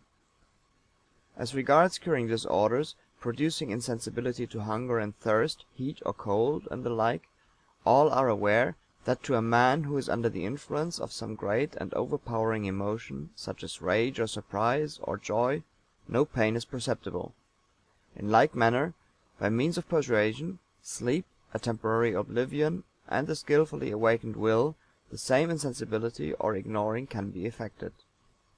There is, however, this to be observed, that while in the vast library of books which teach mental medicine the stress is laid entirely on producing merely a temporary cure, I insist that by great forethought, by conducting the cure with a view to permanence, ever persuading the patient to think on the future, and finally by a very thorough continuation and after treatment, many diseases may be radically removed. To recapitulate and make all clear, we will suppose that the reader desires during the following day to be in a calm, self-possessed, or peaceful state of mind. Therefore, at night after retiring, let him first completely consider what he wants and means to acquire. This is the forethought, and it should be as thorough as possible. Having done this, will or declare that what you want shall come to pass on awakening, and repeating this and thinking on it, fall asleep. This is all. Do not wish for two things at once, or not until your mind shall have become familiar with the process. As you feel your power strengthen with success, you may will yourself to do whatever you desire. End of chapter 3. Recording by Ernst Schnell.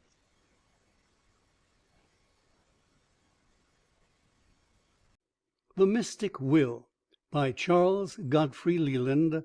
Chapter 4. Forethought. Post fata resurgo. What is forethought may sleep, 'tis very plain, but rest assured that it will rise again. Forethought is plan inspired by an absolute will to carry it out. It may have struck the reader as an almost awful, or as a very wonderful idea, that man has within himself, if he did but know it, tremendous powers or transcendental faculties, of which he has really never had any conception. One reason why such bold thought has been subdued is that he has always felt, according to tradition, the existence of superior, supernatural, and with them patrician beings, by whose power and patronage he has been effectively restrained or kept under. Hence gloom and pessimism, doubt and despair. It may seem a bold thing to say that it did not occur to any philosopher through the ages that man, resolute and noble and free, might will himself into a stage of mind defying devils and phantasms, or that amid the infinite possibilities of human nature there was the faculty of assuming the indifference habitual to all animals when not alarmed. But he who will consider these studies on self-hypnotism may possibly infer from them that we have indeed within us a marvelous power of creating states of mind which make the idea of pessimism ridiculous. for it renders potent and grand, pleasing or practically useful to all who practice it, a faculty which has the great advantage that it may enter into all the relations or acts of life, will give to everyone something to do, something to occupy his mind, even in itself. And if we have other occupations, forethought and induced will may be made to increase our interest in them and stimulate our skill. In other words, we can, by means of this art, increase our ability to practice all arts, and enhance or stimulate genius in every way or form, be it practical, musical, or plastic. Since I began this work, there fell into my hands an ingenious and curious book entitled Happiness as Found in Forethought minus Fear Thought, by Horace Fletcher, in which the author very truly declares that fear in some form has become the arch enemy of man, and through the fears of our progenitors, developed by 1,000 causes, we have inherited a growing stock of diseases, terrors, apprehensions, pessimisms, and the like, in which he is perfectly right. But, as Mr. Fletcher declares, if men could take forethought as their principle and guide, they would obviate, anticipate, or foresee, and provide for so many evil contingencies and chances that we might secure even peace and happiness, and then man may become brave and genial, altruistic and earnest, in spite of it all, by willing away his timidity. I have not assumed a high philosophical or metaphysical position in this work. My efforts have been confined to indicating how, by a very simple and well nigh mechanical process, perfectly intelligible to every human being with an intellect, one may induce certain states of mind, and thereby create a will. But I quite agree with Mr. Fletcher that forethought is strong thought, and the point from which all projects must proceed. As I understand it, it is a kind of impulse or projection of will into the coming work. I may here illustrate this with a curious fact in physics. If the reader wished to ring a doorbell so as to produce as much sound as possible, he would probably pull it as far back as he could and then let it go. But if he would, in letting it go, simply give it a tap with his forefinger, he would actually redouble the noise. Or to shoot an arrow as far as possible, it is not enough to merely draw the bow to its utmost span or tension. If just as it goes you will give the bow a quick push, though the effort be trifling, the arrow will fly almost as far again as it would have done without it. Or if, as it is well known, in wielding a very sharp saber, we make the draw cut, that is, if we add to the blow or chop, as with an axe, a certain slight pull, and simultaneously we can cut through a silk handkerchief or a sheep. Forethought is the tap on the bell, the push of the bow, the draw on the saber. It is the deliberate yet rapid action of the mind when, before falling to sleep or dismissing thought, we bid the mind to subsequently respond. It is more than merely thinking what we are to do. It is the bidding or ordering self to fulfill a task before willing it. Forethought, in the senses employed or implied as here described, means much more than mere previous consideration or reflection, which may be very feeble. It is, in fact, constructive, which, as inventive, implies active thought. Forethought stimulates, aids the success of honest aims. Therefore, as the active principle in mental work, I regard it as a kind of self-impulse, or that minor part in the division of the force implied which sets the major into action. Now, if we really understand this, and can succeed in employing forethought as the preparation for and impulse to self-suggestion, we shall greatly aid the success of the latter, because the former ensures attention and interest. Forethought may be brief, but it should always be energetic. By cultivating it we acquire the enviable talent of those men who take in everything at a glance, and act promptly, like a Napoleon. This power is universally believed to be entirely innate or a gift, but it can be induced or developed in all minds in proportion to the will by practice. Be it observed that as the experimenter progresses in the development of will by suggestion, he can gradually lay aside the latter, or all processes, especially if he work to such an end, anticipating it. Then he simply acts by clear will and strength, and forethought constitutes all his stock in trade, process, or aid. He preconceives and wills energetically at once, and by practice and repetition forethought becomes a marvelous help on all occasions and emergencies. To make it of avail, the one who frequently practices self-suggestion, at first with and then without sleep, will inevitably find ere long that to facilitate his work, or to succeed, he must first write, as it were, or plan a preface, synopsis, or epitome of his proposed work, to start it, and combine with it a resolve or decree that it must be done, the latter being the tap on the bell knob. Now the habit of composing the plan as perfectly, yet as succinctly as possible, daily or nightly, combined with the energetic impulse to send it off, will ere long give the operator a conception of what I mean by foresight, which by description I cannot. And when grown familiar and really mastered, its possessor will find that his power to think and act promptly in all the emergencies of life has greatly increased. Therefore forethought means a great deal more, as here employed, than seeing in advance or deliberate prudence. It rather implies, like divination or foreknowledge, sagacity and mental action as well as mere perception. It will inevitably or assuredly grow with the practice of self-suggestion, if the latter be devoted to mental improvement. But as it grows, it will qualify the operator to lay aside the sleep and suggest to himself directly.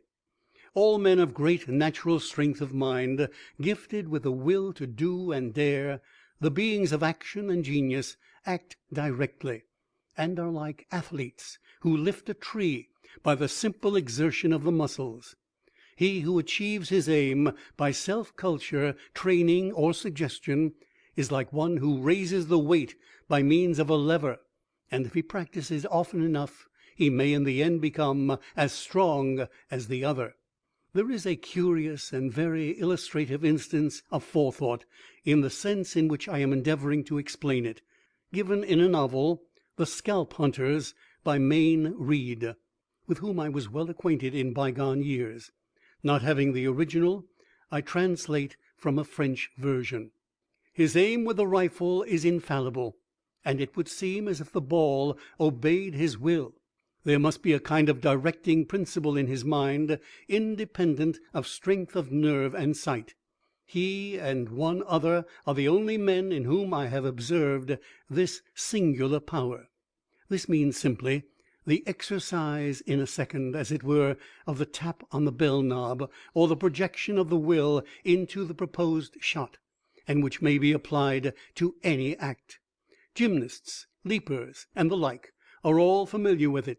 It springs from resolute confidence and self-impulse enforced, but it also creates them, and the growth is very great and rapid when the idea is much kept before the mind. In this latter lies most of the problem. In humanity, mind, and especially forethought or reflection, combined in one effort with will and energy, enters into all acts, though often unsuspected, for it is a kind of unconscious reflex action or cerebration.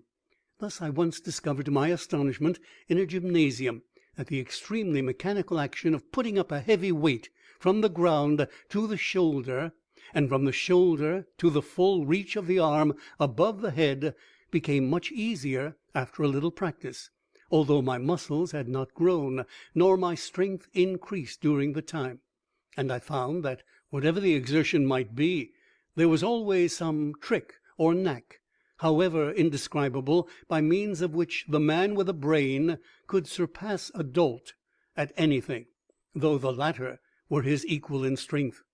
But it sometimes happens that the trick can be taught and even improved on, and it is in all cases forethought, even in the lifting of weights or in the willing on the morrow to write a poem. For this truly weird power, since the weird sisters in Macbeth means only the sisters who foresee, is in fact the energy which projects itself in some manner, which physiology can as yet only very weakly explain, and even if the explanation were perfect, it would amount in fact to no more than showing the machinery of a watch, when the main object for us is that it should keep time and tell the hour, as well as exhibit the ingenuity of the maker, which thing is very much lost sight of even by many very great thinkers, misled by the vanity of showing how much they know. Yes, foresight or forethought projects itself in all things, and it is a serious consideration, or one of such immense value, that when really understood, and above all subjected to some practice, such as I have described, and which, as far as I can see, is necessary, one can bring it to bear intelligently on all the actions of life, that is to say, to much greater advantage than when we use it ignorantly, just as a genius endowed with strength can do far more with it than an ignoramus, for there is nothing requiring thought in which it cannot aid us. I have alluded to poetry.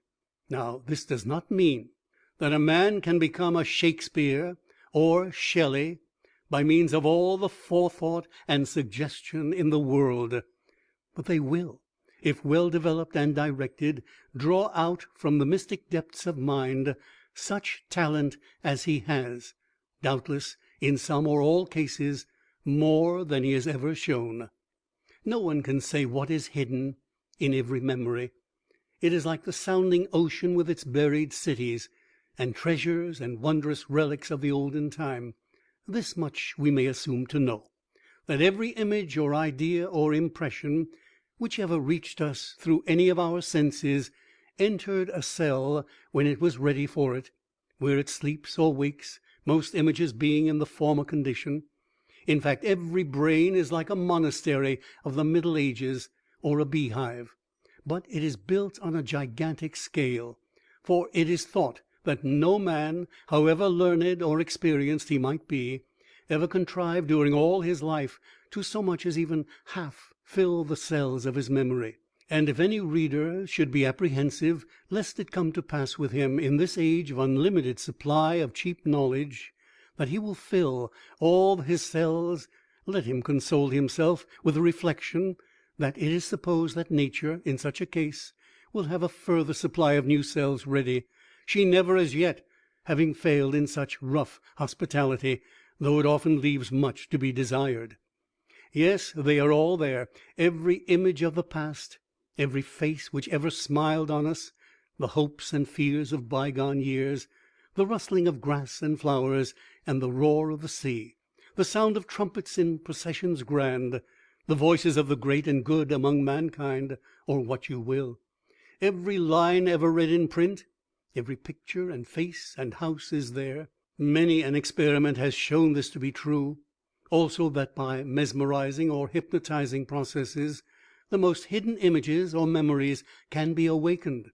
In fact, the idea has lost much of its wonder since the time of Coleridge, now that every sound can be recorded, laid away, and reproduced, and we are touching closely on an age when all that lies perdu in any mind can or will be set forth visibly, and all that a man has ever seen be shown to the world. For this is no whit more wonderful than that we can convey images or pictures by telegraph, and when I close my eyes and recall or imagine a form, it does not seem strange that there might be some process by means of which it might be photographed. And here we touch upon the materialization of thought, which conception loses a part of the absurdity with which spiritualists and occultists have invested it. If we regard all nature as one substance, for in truth All that was ever perceived, even to the shadow of a dream by a lunatic, had as real an existence, while it lasted, as the pyramids of Egypt, else it could not have been perceived. Sense cannot, even in dreams, observe what is not for the time an effect on matter. If a man imagines or makes believe to himself that he has a fairy attendant or a dog, and fancies that he sees it, that man does really see something, though it be invisible to others.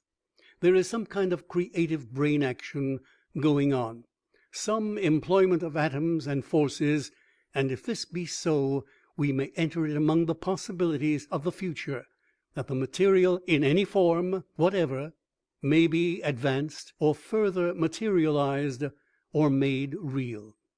It is curious that this idea has long been familiar to believers in magic. In more than one Italian legend which I have collected, a sorceress or goddess evolves a life from her own soul, as a fire emits a spark. In fact, that fancy occurs in some form in all mythologies, great or small. In one old Irish legend, a wizard turns a thought into a watchdog. The history of genius and of invention is that of realizing ideas, of making them clearer and stronger and more comprehensive. Thus it seems to me that the word forethought, as generally loosely understood when compared to what it has been shown capable of expressing, is almost as much advanced as if, like the fairy Hermelina chronicled by Grotius, it had been originally a vapor or mere fantasy, and gradually advanced to fairy life, so as to become the companion of a wizard. If an artist, say a painter, will take forethought for a certain picture, whether the subject be determined or not, bringing himself to that state of easy, assured confidence, as a matter of course, that he will retain the subject, he will, if not at the first effort, almost certainly at last, find himself possessed of it. Let him beware of haste, or of forcing the work. When he shall have secured suggestive interest, let him will that ingenuity shall be bolder, and his spirit draw from the stores of memory more abundant material, and thus our powers may be gradually and gently drawn into our service. Truly, it would seem as if there were no limit to what a man can evolve out of himself if he will take thought thereto. Forethought can be of vast practical use in cases where confidence is required. Many a young clergyman and lawyer has been literally frightened out of a career, and many an actor ruined for want of very little knowledge, and in this I speak from personal experience. Let the aspirant who is to appear in public or pass an examination and is alarmed, base his forethought on such ideas as this: that he would not be afraid to repeat his speech to one person or two. Why should he fear 100? There are some who can repeat this idea to themselves till it takes hold strongly, and they rise almost feeling contempt for all in court, as did the old lady in St. Louis, who felt so relieved when a witness at not feeling frightened that she bade judge and jury cease looking at her in that impudent way. Having read the foregoing to a friend, he asked me whether I believed that by forethought and suggestion a gentleman could be induced without diffidence to offer himself in marriage, since, as is well known, that the most eligible young men often put off wedding for years because they cannot summon up courage to propose. To which I replied that I had no great experience of such cases, but as regarded the method, I was like the Scotch clergyman who, being asked by a wealthy man if he thought that the gift of £1,000 to the kirk would save the donor's soul, replied, "I'm not prepared to precisely answer that question, but I would very warmly advise ye to try it." It must be remembered that for the very great majority of cases, if really not for all, the practicer of this process must be of temperate habits, and never attempt, after a hearty meal or drinking freely, to exercise forethought or self-suggestion. Peaceful mental action during sleep requires that there shall be very light labor of digestion, and disturbed or troublesome dreams are utterly incompatible with really successful results. nor will a single day's temperance suffice. It requires many days to bring the whole frame and constitution into good fit order. Here there can be no evasion, for more than ordinary temperance in food and drink is absolutely indispensable. It is a principle recognized by all physiologists that digestion and fixed thought cannot go on together. It is even unadvisable to read while eating. Thus, in all the old magical operations, which were in fact self-hypnotism, a perfect fast is insisted on with reason. This is all so self-evident that I need not dwell on it. It will be needless for anyone to take up this subject as a trifling pastime, or attempt self-suggestion and development of will with as little earnestness as one would give to a game of cards. For in such a half-way effort time will be lost and nothing come of it. Unless entered on with the most serious resolve to persevere and make greater effort and more earnestly at every step, it had better be let alone. All who will persevere with calm determination cannot fail ere long to gain a certain success, and this achieved, the second step is much easier. However, there are many people who, after doing all in their power to get to the gold or diamond mines, hasten away even when in the full tide of success, because they are fickle. And it is precisely such people who easily tire, who are most easily attracted, be it to mesmerism, hypnotism, or any other wonder. And they are more wearisome and greater foes to true science than the utterly indifferent or the ignorant. This work will not have been written in vain, should it induce the reader to reflect on what is implied by patient repetition or perseverance, and what an incredible and varied power that man acquires who masters it. He who can lead himself or others into a habit can do anything. Even religion is, in fact, nothing else. Religion, said the reviewer of the Evolution of the Idea of God by Grant Allen, he defines as custom or practice, not theory, not theology, not ethics, not spiritual aspirations, but a certain set of more or less similar observances, propitiation, prayer, praise, offerings, the request for divine favors, the depreciation of divine anger or other misfortunes, in short, ritual. That is to say, it is the aggregate of the different parts of religion, of which many take one for the whole. But this aggregation was the result of earnest patience and had good results. And it is by the careful analysis and all-around examination of ideas that we acquire valuable knowledge, and may learn how very few there are current which are more than very superficially understood, as I have shown in what I have said of the will, the imagination, forethought, and many other faculties which are flippantly used to explain 1,000 problems by people who can hardly define the things themselves. End of chapter 4.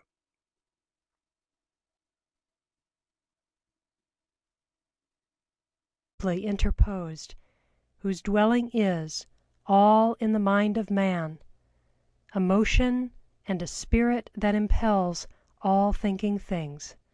Wordsworth. As the vast majority of people are not agreed as to what really constitutes a gentleman, while a great many seem to be practically, at least, very much abroad as to the nature of a Christian, so it will be found that, in fact, there is a great deal of difference as regards the will. I have known many men, and some women, to be credited by others, and who very much credited themselves, with having iron wills, when, in fact, their every deed, which was supposed to prove it, was based on brazen want of conscience. Mere want of principle or unscrupulousness passes with many, especially its possessors, for strong will.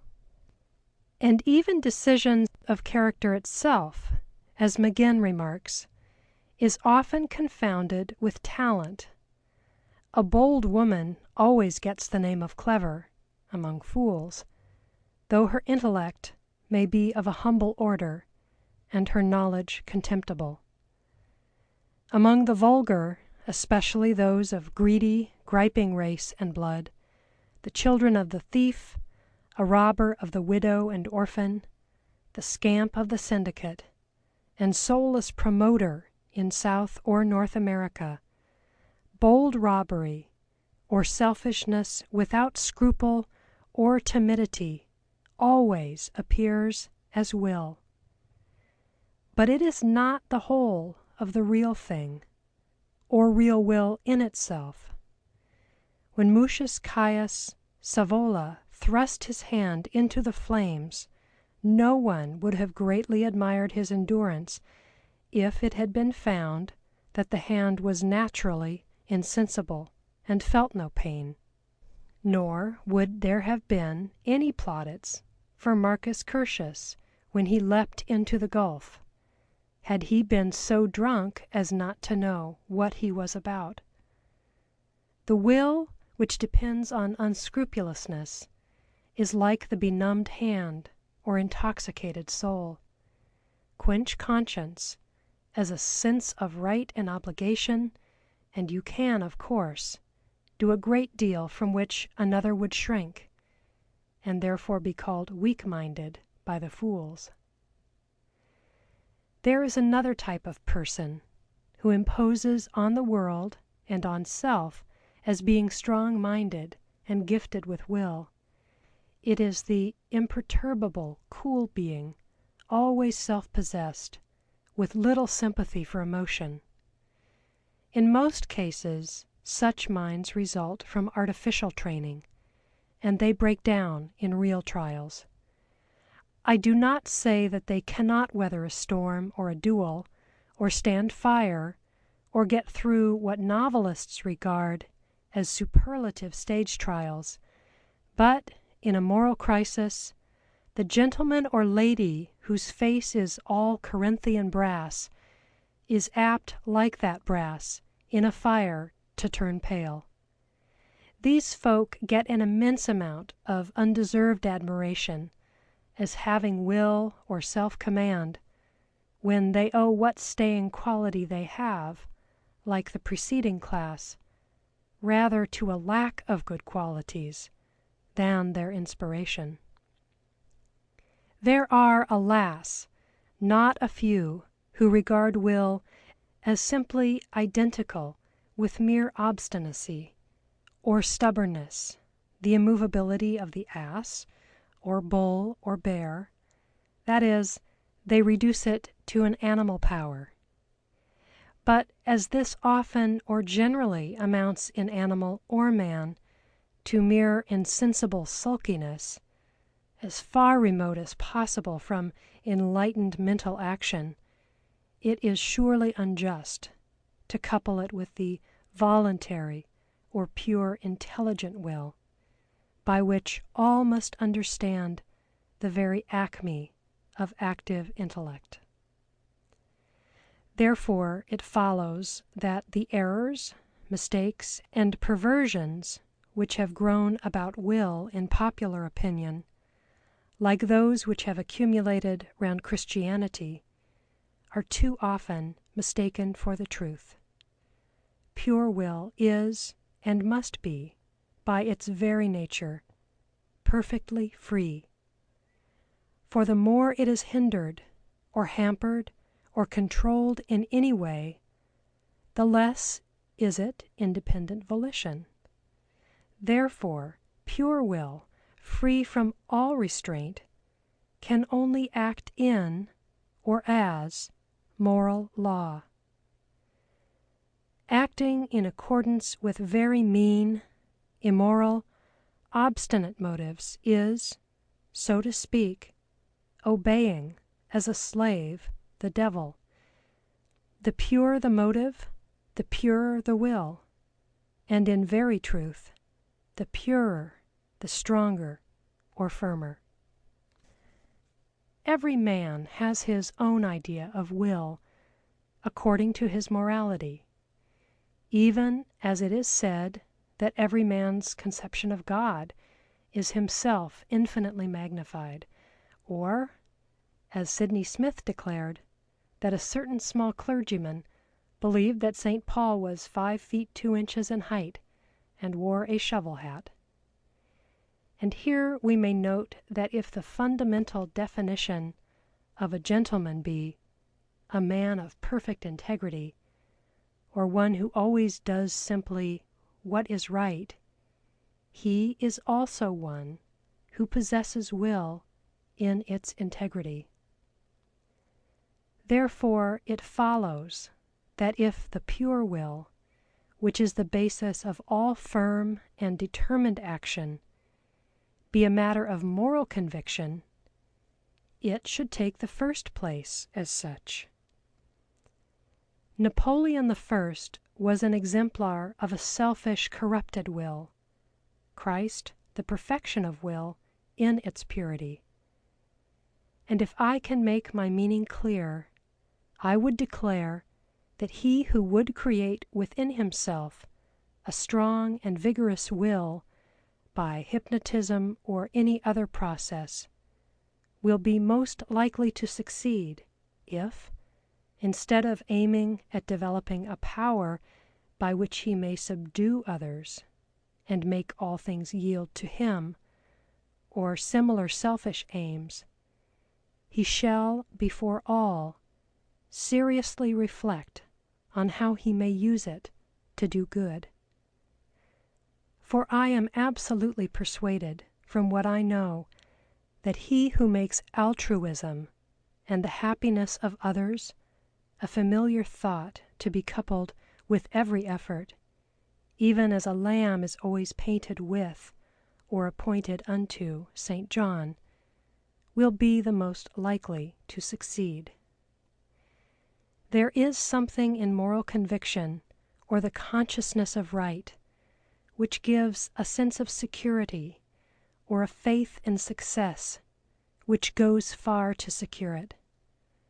Hence, the willing the mind on the following day to be at peace, not to yield to irritability or temptations to quarrel, to be pleasing and cheerful, in short, to develop good qualities, is the most easily effected process, because where there is such self-moral suasion to a good aim or end, we feel, and very justly, that we ought to be aided by the Deus in nobis, or an overruling providence, whatever its form or nature may be. And the experimenter may be assured that if we can by any means will or exorcise all envy, vanity, folly, irritability, vindictiveness, in short, all evil, out of ourselves, and supply their place with love, we shall take the most effective means to secure our own happiness as well as that of others. All of this has been repeated very often of late years by altruists, but while the doctrine is accepted both by agnostics and Christians as perfect, there has been little done to show men how to practically realize it. But I have ever noted that in this pilgrim's progress of our life, those are most likely to attain to the celestial city and all its golden glories who, like Christian, start from the lowliest beginnings. And as the learning our letters leads to reading the greatest books, so the simplest method of directing the attention and the most mechanical means of developing will may promptly lead to the highest mental and moral effect. Prayer is generally regarded as nothing else but an asking or begging from a superior power. But it is also something which is really very different from this. It is a formula by means of which man realizes his faith and will. Tradition and habit, of whose power I have spoken, or repetition, have given it the influence or prestige of a charm. In fact, it is a spell. He who utters it feels assured that if seriously repeated, it will be listened to, and that the power to whom it is addressed will hear it. The Florentines all round me as I write, who repeat daily, Pater nostro, quis in ciel, sanctificaturie, nome tuum, in words which they do not understand, do not pray for daily bread or anything else in the formula. They only realize that they commune with God and are being good. An intelligent prayer in this light is the concentration of thought on a subject or a definite realization. Therefore, if when willing that tomorrow I shall be calm all day or void of irritation, I put the will or wish into a brief and clear form, it will aid me to promptly realize or feel what I want. And it will be a prayer in its reality, addressed to the unknown power or to the will within us, an invocation or a spell according to the mind of him who makes it. Thus, a seeker may repeat, I will, earnestly and deeply, that during all tomorrow I may be in a calm and peaceful state of mind. I will, with all my heart, that if irritating or annoying memories or images or thoughts of any kind are in any way awakened, that they may be promptly forgotten and fade away. I would advise that such a formula be got by heart till very familiar, to be repeated, but not mechanically, before falling to sleep.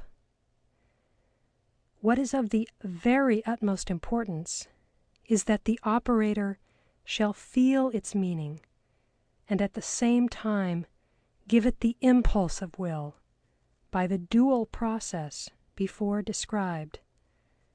This, if successfully achieved, will not fail, at least with most minds, to induce success. This formula or spell will be sufficient for some time. When we feel that it is really beginning to have an effect, we may add to it other wishes. That is to say, be it clearly understood that by repeating the will to be calm and peaceful day after day, it will assuredly begin to come of itself, even as a pigeon which hath been told every day at a certain hour to find corn or crumbs in a certain place, will continue to go there, even if the food cease. However, you may renew the first formula if you will. Then we may add gradually the wish to be in a bold or courageous frame of mind, so as to face trials as follows. I will, with all my soul, earnestly and truly, that I may be on the morrow and all the day, deeply inspired with courage and energy, with self-confidence and hope. May it lighten my heart and make me heedless of all annoyances and vexations which may arise. Should such come in my way, may I hold them at no more than their real value, or laugh them aside. Proceed gradually and firmly through the series, never trying anything new until the old has fully succeeded. This is essential, for failure leads to discouragement. Then, in time, fully realizing all its deepest meaning, so as to impress the imagination, one may will as follows: May my quickness of perception or intuition aid me in the business which I expect to undertake tomorrow. I will that my faculty of grasping at details and understanding their relations shall be active. May it draw from my memory the hidden things which will aid it. The artist or literary man or poet may in time earnestly will to this effect: I desire that my genius, my imagination, the power which enables man to combine and create, the poetic or artist spirit, whatever it may be, may act in me tomorrow, awakening great thoughts and suggesting for them beautiful forms. He who expects to appear in public as an orator, as a lawyer pleading a case, or as a witness, will do much to win success, if, after careful forethought, or reflecting on what it is that he really wants, he will repeat, I will that tomorrow I may speak or plead with perfect self-possession and absence of all timidity or fear. Finally, we may, after long and earnest reflection on all which I have said, and truly not till then, resolve on the master spell to awaken the will itself in such a form that it will fill our soul, as it were, unto which intent it is necessary to understand what will really means to us in its purity and integrity. The formula may be, I will that I may feel inspired with the power, aided by calm determination, to do what I desire, aided by a sense of right and justice to all. May my will be strong and sustain me in all trials. May it inspire that sense of independence of strength which, allied to a pure conscience, is the greatest source of happiness on earth. If the reader can master this last, he can by its aid progress infinitely. And with the few spells which I have given, he will need no more, since in these lie the knowledge and key and suggestion to all which may be required. Now it will appear clearly to most that no man can long and steadily occupy himself with such pursuits without morally benefiting by them in his waking hours, even if auto-hypnotism were all mere imagination in the most frivolous sense of the word. For he who will himself not to yield to irritability can hardly avoid paying attention to the subject and thinking thereon, check himself when vexed. And, as I have said, what we summon by will ere long remains as habit, even as the elves, called by a spell, remain in the tower. Therefore it is of great importance for all people who take up and pursue to any degree of success this art or science, that they shall be actuated by moral and unselfish motives, since achieved with any other intent, the end can only be the bringing of evil and suffering into the soul. For as the good, by strengthening the will, make themselves promptly better and holier, so he who increases it merely to make others feel his power will become with it wickeder, yea, and thrice accursed. For what is the greatest remedy is often the strongest poison. Step by step, science has advanced of late to the declaration that man thinks all over his body, or at least experiences those reflected sensations or emotions which are so strangely balanced between intellectual sense and sensation that we hardly know where or how to class them. The sensitive plexi of our whole organism are all either isolated or thrown into simultaneous vibration when acted on by thought. So the will may be found acting unconsciously as an emotion or instinct, or developed with the highest forms of conscious reflection. Last of all, we find it probably as the result of all associated functions or powers, at the head of all, their executive president. But is it the exponent of correlated forces? There indeed doctors differ.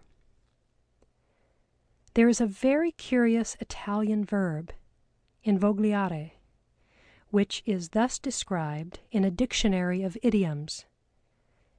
Invogliare is to inspire a will or desire, cupiditatem injicere a movere.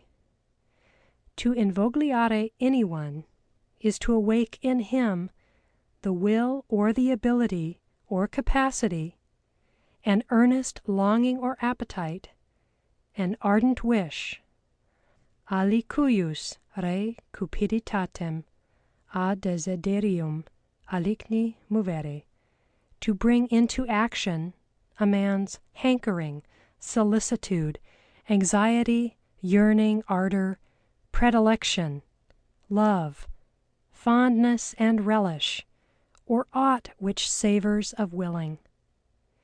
Our English word, inveigle, is derived from it, but we have none precisely corresponding to it which so generally sets forth the idea of inspiring a will in another person. Suggestion is far more general and vague. Now, if a man could thus in-will himself to good or moral purpose, he would assume a new position in life. We all admit that most human beings have defects or faults of which they would gladly be freed, however incorrigible they appear to be, but they have not the patience to effect a cure, to keep to the resolve, or prevent it from fading out of sight. For a vast proportion of all minor sins, or those within the law, there is no cure sought. The offender says and believes, "It is too strong for me." And yet these small, unpunished offenses cause 1,000 times more suffering than all the great crimes. Within a generation, owing to the great increase of population, prosperity, and personal comfort, nervous susceptibility has also gained in extent. But there has been no check to petty abuse of power, selfishness, which always comes out in some form of injustice or wrong, or similar vexations. Nay, what with the disproportionate growth of vulgar wealth, this element has rapidly increased, and it would really seem as if the plague must spread ad infinitum, unless some means can be found to invogliare and inspire the offenders with a sense of their sins and move them to reform.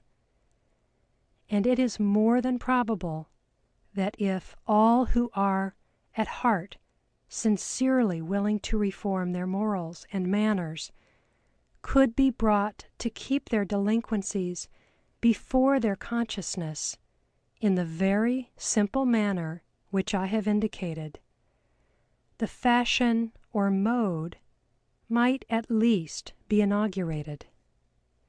For it is not so much a moral conviction or an appeal to common sense which is needed, as writers on ethics all seem to think, but some practical art of keeping men up to the mark in endeavoring to reform, or to make them remember it all day long, since out of sight, out of mind, is the devil's greatest help with weak minds. End of chapter 5. Recording by Roz Mason in Portland, Oregon. rozmason.com, RAZMASON.com.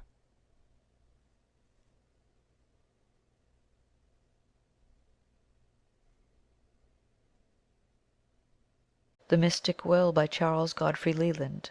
Chapter 6. Suggestion and Instinct. Anima non nascitur sed fit, ut ait. Tertullianus.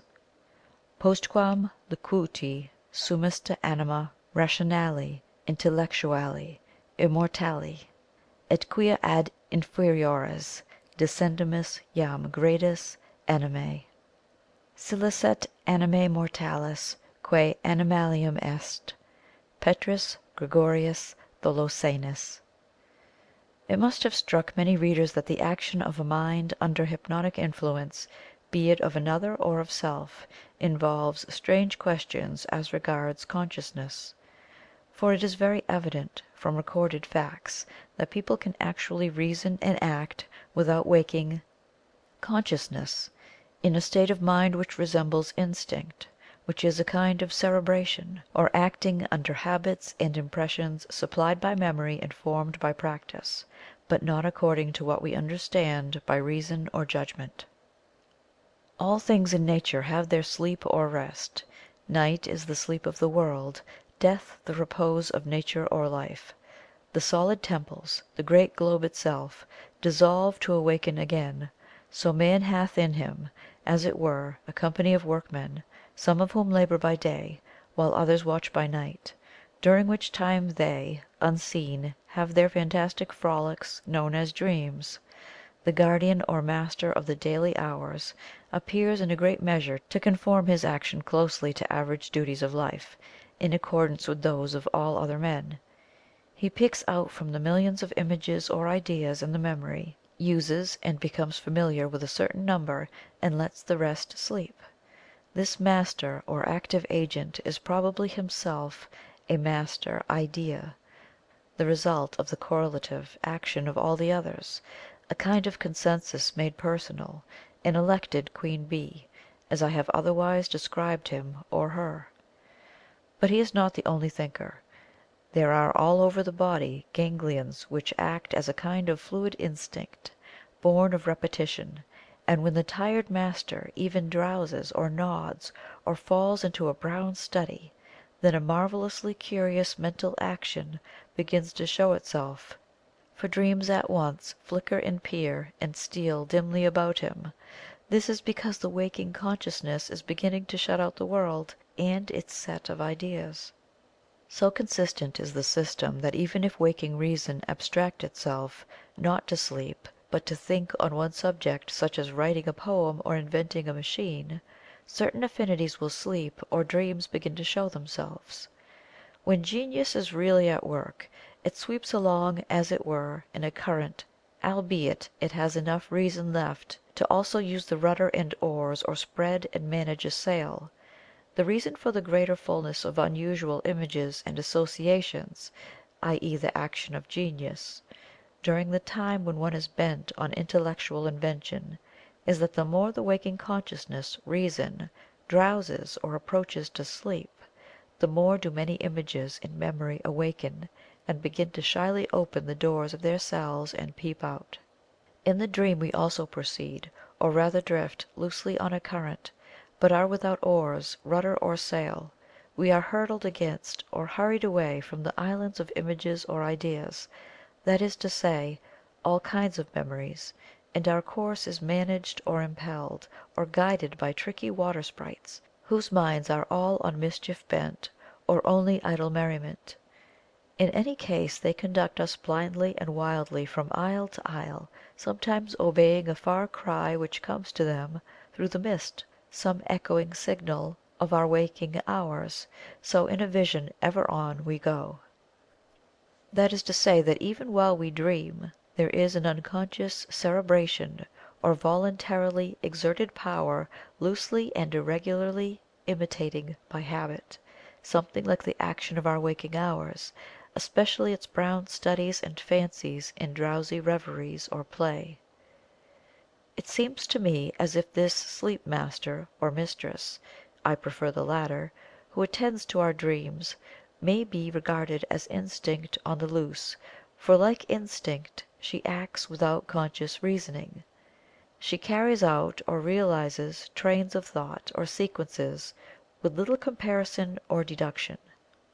Yet within her limits she can do great work, and when we consider, we shall find that by following mere law she has effected a great, nay, an immense deal, which we attribute entirely to forethought or reason. As all this is closely allied to the action of the mind when hypnotized, it deserves further study.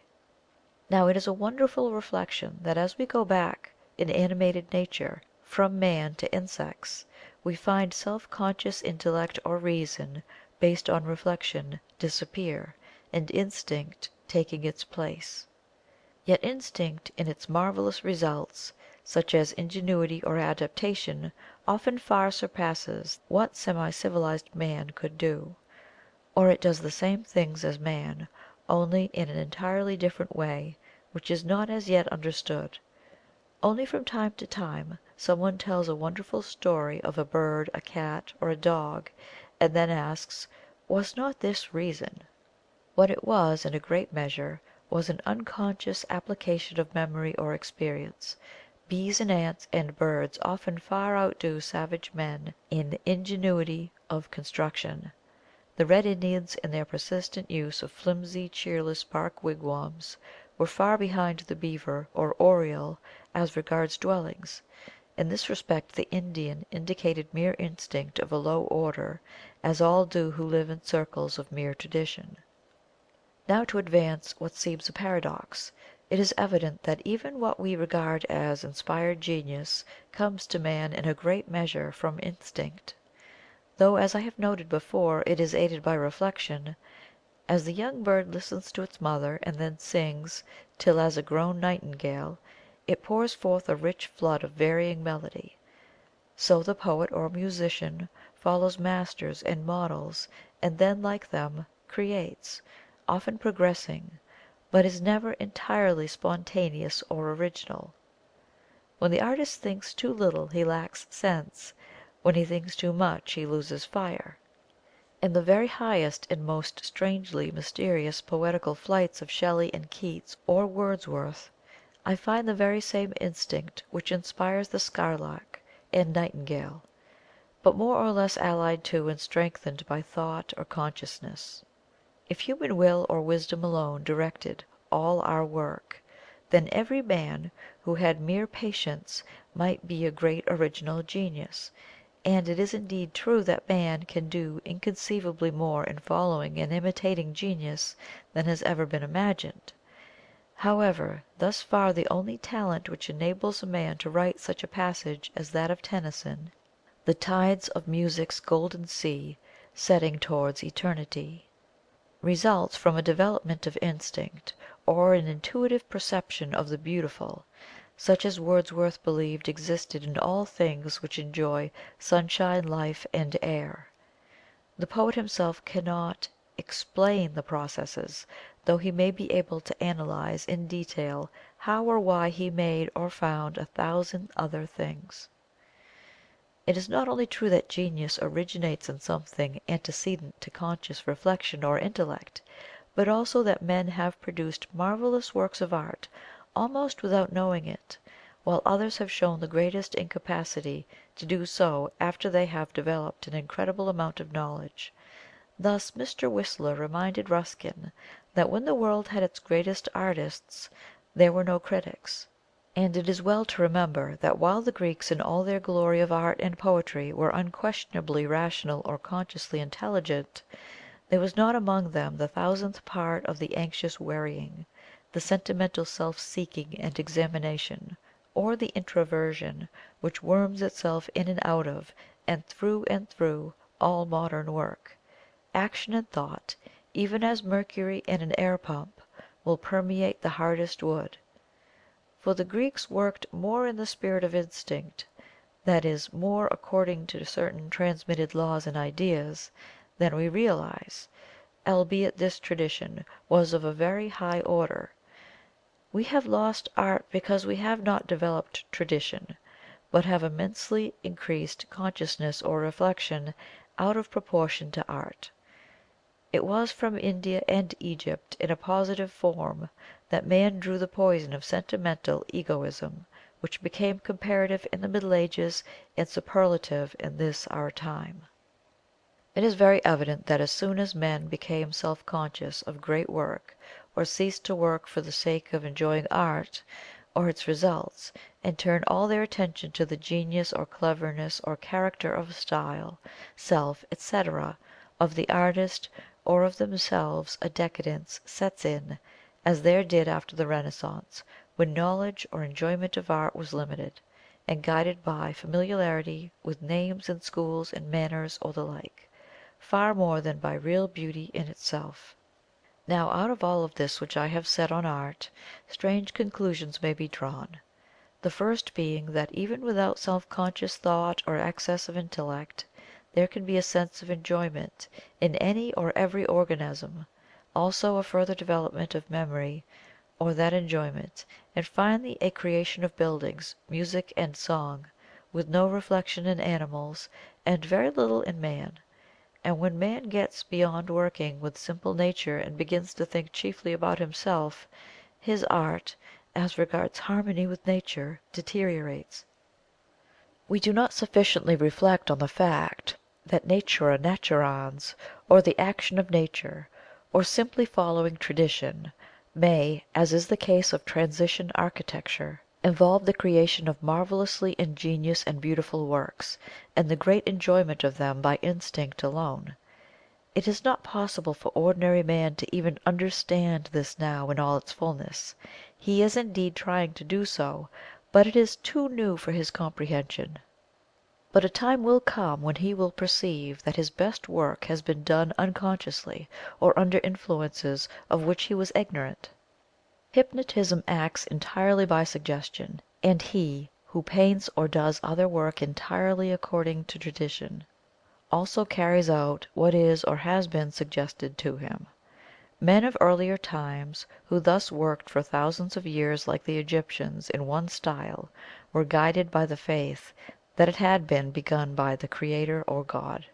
For men cannot conceive of creation as separate from predetermined plan or end, and all because they cannot understand that creative innate force, potentia, must have some result, or that the simplest law once set a-going awakens, acquires strength in going, and develops great laws, which, with an all susceptible or capable material to work on, may or must create infinite ingenuities, so that in time there may be an organic principle with sentiency and yet no will, save in its exponents or working to end or aim, but ever tending to further unfolding, a seizing and giving the fire of the living, ever onwards into eternity, in which there may be a million times more perfect mind than we can now grasp.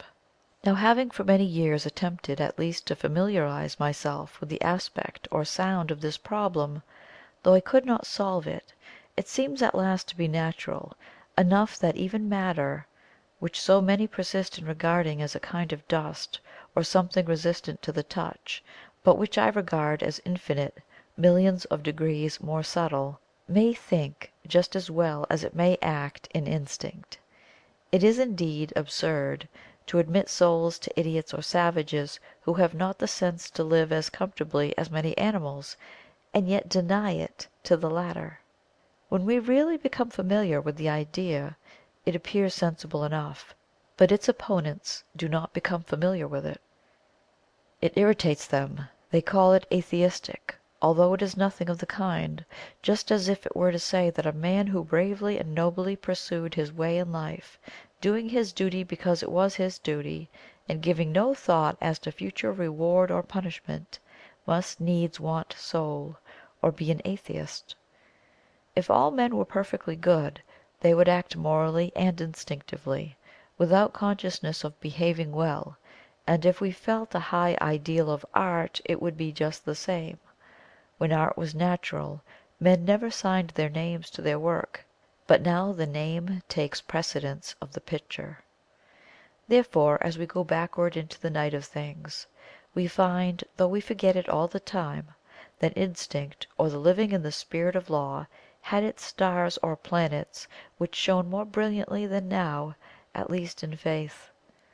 Thus there are two sources of creation or action, both based on evolution, one being unconscious and guided by natural law, and the other which is conscious and grows out of the first.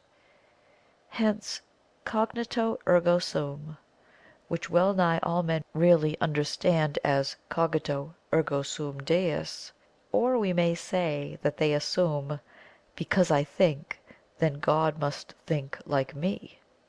Now to come to hypnotic thought, or suggested mental action. I would infer that, according to what I have said, there may be two kinds of mentality or working of the mind, the one under certain conditions as effective or resultant as the other, the first being, as it was in the order of time, unconscious or instinctive, the other conscious and self-observant. For the man who built a Romanesque cathedral worked by the suggestiveness of minds which went before him, or tradition. He was truly, as it were, in a kind of slumber. Indeed, all life was more or less of a waking dream in those dim, strange days. Millions marched forth to death, scarce knowing why, all because they were told to do so. They felt that they must do it, and they did. Like turkeys led by a red rag, says Carlyle. And the red rag and the turkey is an illustration of hypnotism, and one of the books thereon. Instinct is hypnotism. Now I have found that by suggesting to oneself before sleep, or inducing self by will or forethought to work gladly and unweariedly the next day, we do not think about self or the quality of what we do to any degree like what we would in working under ordinary conditions. Truly it is not thorough going or infallible in all cases, but then it must be helped by a little wide awake self conscious will. But this is certainly true, that we can turn out better work when we urge our creative power to awake in the morn and act or aid, than if we do not. For there are many angels at our call, and many blessed spirits who are bound to lend their aid in every strait and turn, and elves to fly the errands of the soul, and fairies all too glad to give us help, if we but know how to pronounce the spell which calls them unto us in every need. That spell I have shown or explained clearly enough. And finally, to recapitulate, instinct in its earlier or simpler form is the following laws of nature, which are themselves formed by motive laws. In man the living, according to tradition, is instinct of a higher order, and the one or the other is merely being ruled by suggestion. The more free will is developed and guided by reflection, or varied tradition and experience, the less instinct and the more intellect will there be. End of chapter 6.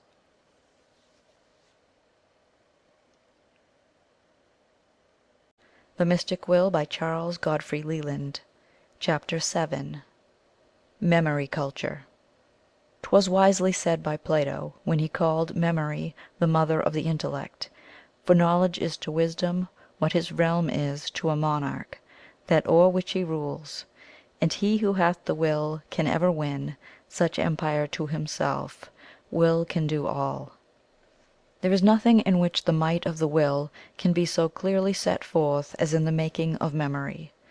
By means of it, as is fully proved by millions of examples, man can render his power of recollection almost infinite; and lest the reader may think that I here exaggerate, I distinctly assert that I never knew a man of science familiar with certain facts which I shall repeat, who ever denied its literal truth.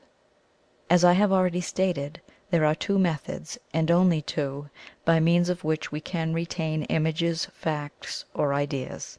One of these is that which in many varied forms, which are all the same in fact, is described in the old Artis Memorandi, or Arts of Memory. There are several hundreds of these, and to the present day there are professors who give instructions according to systems of the same kind. These are all extremely plausible, being based on the association of ideas, and in most cases the pupil makes great progress for a short time. Thus we can remember the French for bread, pain; Italian, pane, by thinking of the pan in which bread is baked; or the difficult name of the inventor, sheepanic, by thinking of a crowd of frightened women, and which I remembered by the fact that pane is the Slavonian for Mr. or Sir. For there is such a tendency of ideas to agglutinate, and so become more prominent, as we can see two bubbles together in a pool more readily than one, that we can very soon learn to recall many images in this way. But after a time a certain limit is reached which most minds cannot transgress. Volapük was easy so long as, like Pidgin English, it contained only a few hundred words and no grammar; but now that it is a dictionary of 4,000 terms and a complete grammar, it is as hard to learn as Spanish. It invariably comes to pass in learning to remember by the associative method that after a time images are referred to images, and these to others again, so that they form entire categories in which the most vigorous mind gets lost. The other method is that of direct memory guided by will, in which no regard is paid to association, especially in the beginning. Thus to remember anything, or rather to learn how to do so, we take something that is very easy to retain, the easier the better, be it a jingling nursery rhyme, a proverb, or a text. Let this be learned to perfection backwards and forwards, or by permutation of words, and repeated the next day. Note that the repetition or reviewing is of more importance than aught else.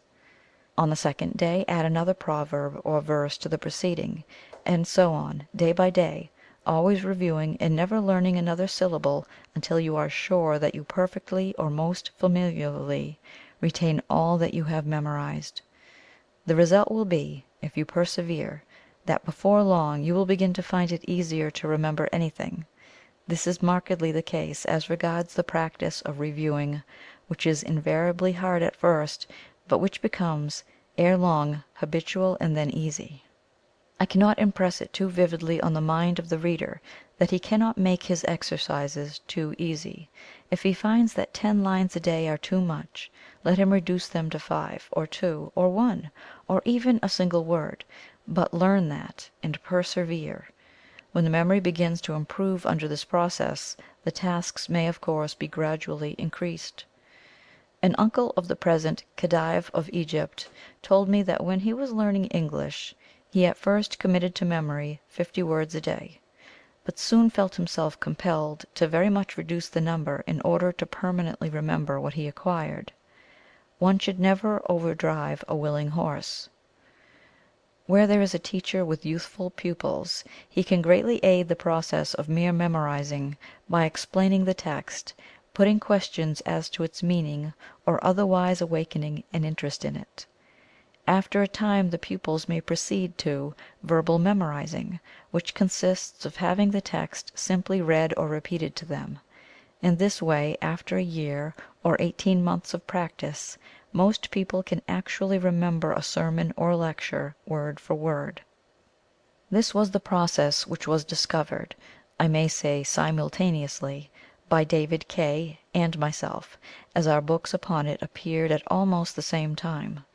But since then I have modified my plan and made it infinitely easier and far more valuable, as will be apparent to all by the application of the principles laid down in this book. For while, according to the original views, memory depended on will and perseverance, there was no method indicated by any writer how these were to be created, nor was energetic forethought considered as amounting to more than mere intention. Now I would say that having the task selected, first give energetic forethought, or a considerate determination. To master this should precede all attempts to learn by everybody, young or old. And when the lesson is mastered, let it be repeated with earnestness and serious attention before going to sleep, with the will that it shall be remembered on the morrow. And it will be found that this process not only secures the memory desired, but also greatly facilitates the whole course and process. It is to be noted that by this or any process we do not remember everything, but only what is first considered and measured by forethought. Also that by it the memory is never overcharged at the expense of intellect, for the exertion of will in any way strengthens the mind. To explain the immense power which this all implies, I observe that previous to the invention of printing, it was usual for students to get their text books by heart. Thus in India, according to Max Muller, the entire text and glosses of Panini's Sanskrit grammar were handed down orally for 350 years before being committed to writing. This work is equal in size to the Bible. There are Indian priests now living who can repeat accurately the whole poems of the Mahabharata of 3,000 slokas, or lines. That these incredible feats were the result of a system of memorizing similar to what I have explained. That the Ghazlas or Slavonian minstrels of the present day have by heart, with remarkable accuracy, immensely long epic poems. I have found the same among Algonquin Indians, whose sagas or mythic legends are interminable, and yet are committed word by word accurately. I have heard in England of a lady 90 years of age whose memory was miraculous, and of which extraordinary instances are narrated by her friends. She attributed it to the fact that when young she had been made to learn a verse from the Bible every day, and then constantly review it. As her memory improved she learned more, the result being that in the end she could repeat from memory any verse or chapter called for in the whole Scripture. The habit had marvellously developed her intelligence as well as memory. Now I confidently declare that if this lady had submitted what she learned to the suggestive will process, she could have spared herself half the labor. And it is to be observed that as in the time the labor of reviewing and the faculty of promptly recalling becomes easier and easier till it is simply mechanical, so the memorizing by suggestion becomes more facile until it is, so to speak, only a form. And as it becomes easier, the foresight strengthens till it wields an absolute power. If the reader is interested in this subject of developing the memory, I would refer him to my work on Practical Education, in which it is discussed with reference to recalling objects through all the senses. No one who has made even a very slight trial of the process of impressing on the mind before sleep something which must be remembered, can fail to be convinced ere long of the truth that there is in it a marvellous power which will with easy and continued practice enable him to recall whatever he pleases. It follows as a matter of course that this would be of incredible value in education, but notwithstanding the vast discussion of this subject which is ever going on, it does not seem to occur to a living man that we should develop and train the mental faculties, such as memory and quickness of perception, as well as set them to hard work.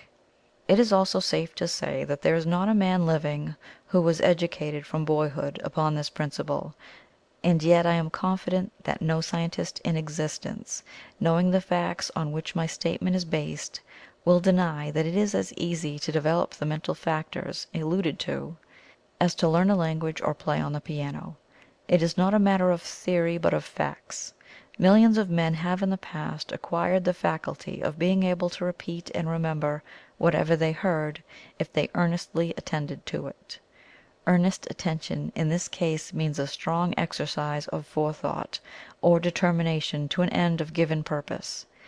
In Iceland, that which has since become the English common law was at an early date very fully developed, without any books or writing, and there were lawyers who had by heart all the laws and incredible numbers of precedents, as appears from several sagas, among others that of the Burnt Njal. Our present system of education is that of building houses without foundations. No one suspects or dreams what mighty powers there are latent in us all, or how easily they may be developed. It would not be so reprehensible if men entirely neglected the subject, but they are always working hard and spending millions on the old system, and will not even make the least experiment to test a new theory. One reason for this is the old belief that we are all born with a certain quantum of gifts, as for example memory, capacity, patience, etc., all more or less limited, and in reality not to be enlarged or improved. The idea is natural, because we see that there are very great differences, hereditary or otherwise, in children. But it is false. So we go to work to fill up the quantum of memory as soon as possible by violent cramming, and in like manner tax to the utmost all the mental faculties without making the least effort to prepare, enlarge, or strengthen them. I shall not live to see it, but a time will come when this preparation of the mental faculties will be regarded as the basis of all education. To recapitulate in a few words. When we desire to fix anything in the memory, we can do so by repeating it to ourselves before we go to sleep, accompanying it with the resolution to remember it in the future. We must not in the beginning set ourselves any but very easy tasks, and the practice must be steadily continued. It has been often said that a perfect memory is less of a blessing than the power of oblivion. Thus Themistocles, who according to Cato, as cited by Cicero, knew the names and faces of every man in Athens, having offered to teach some one the art of memory, received for reply, "Rather teach me how to forget. Esse factorum, si se oblivisci, quae velit, quam si meminisse docuisset." And Claudius had such an enviable power in the latter respect, that immediately after he had put to death his wife Messalina, he forgot all about it, asking, "Cur domina von venerit?" why the missus didn't come. While on the following day, after condemning several friends to death, he sent invitations to them to come and dine with him. And again, there are people who have, as it were, two memories, one good, the other bad, as was the case with Calvisius Sabrinus, who could recall anything in literature, but never remembered the names of his own servants or even his friends. But he got over the difficulty by naming his 9 attendants after the 9 Muses, while he called his intimates Homer, Hesiod, and so on. This scholar would truly seem to have drunk of the 2 fountains sacred to Trophonius by the river Orchomenus in Boeotia, one of which bestowed memory and the other oblivion. And like unto them is the power of the will, aided by forethought and suggestion. For while it properly directs and aids us to remember what we will, it per contra also helps us to forget. End of chapter 7.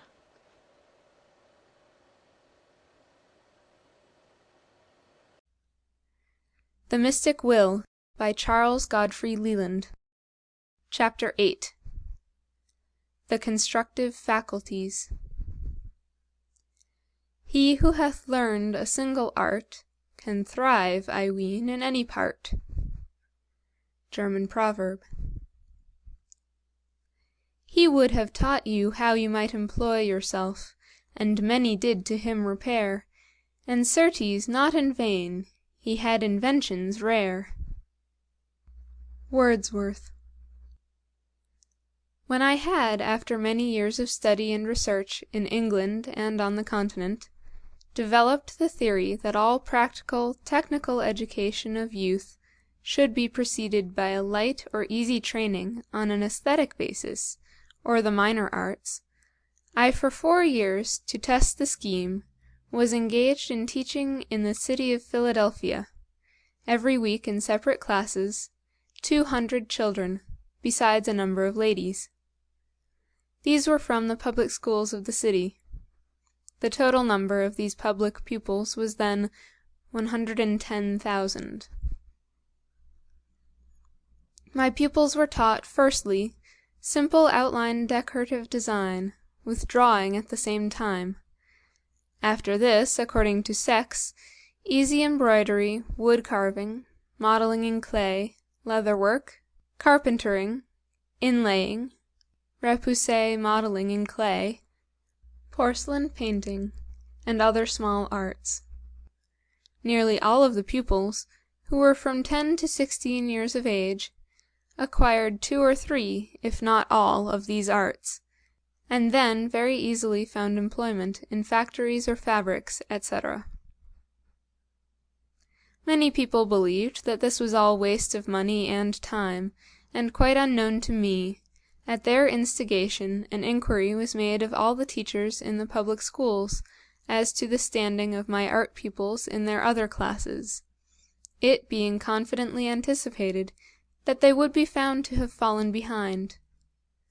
And the result of the investigation was that the 200 were in advance of the 110,000 in every branch: geography, arithmetic, history, and so on.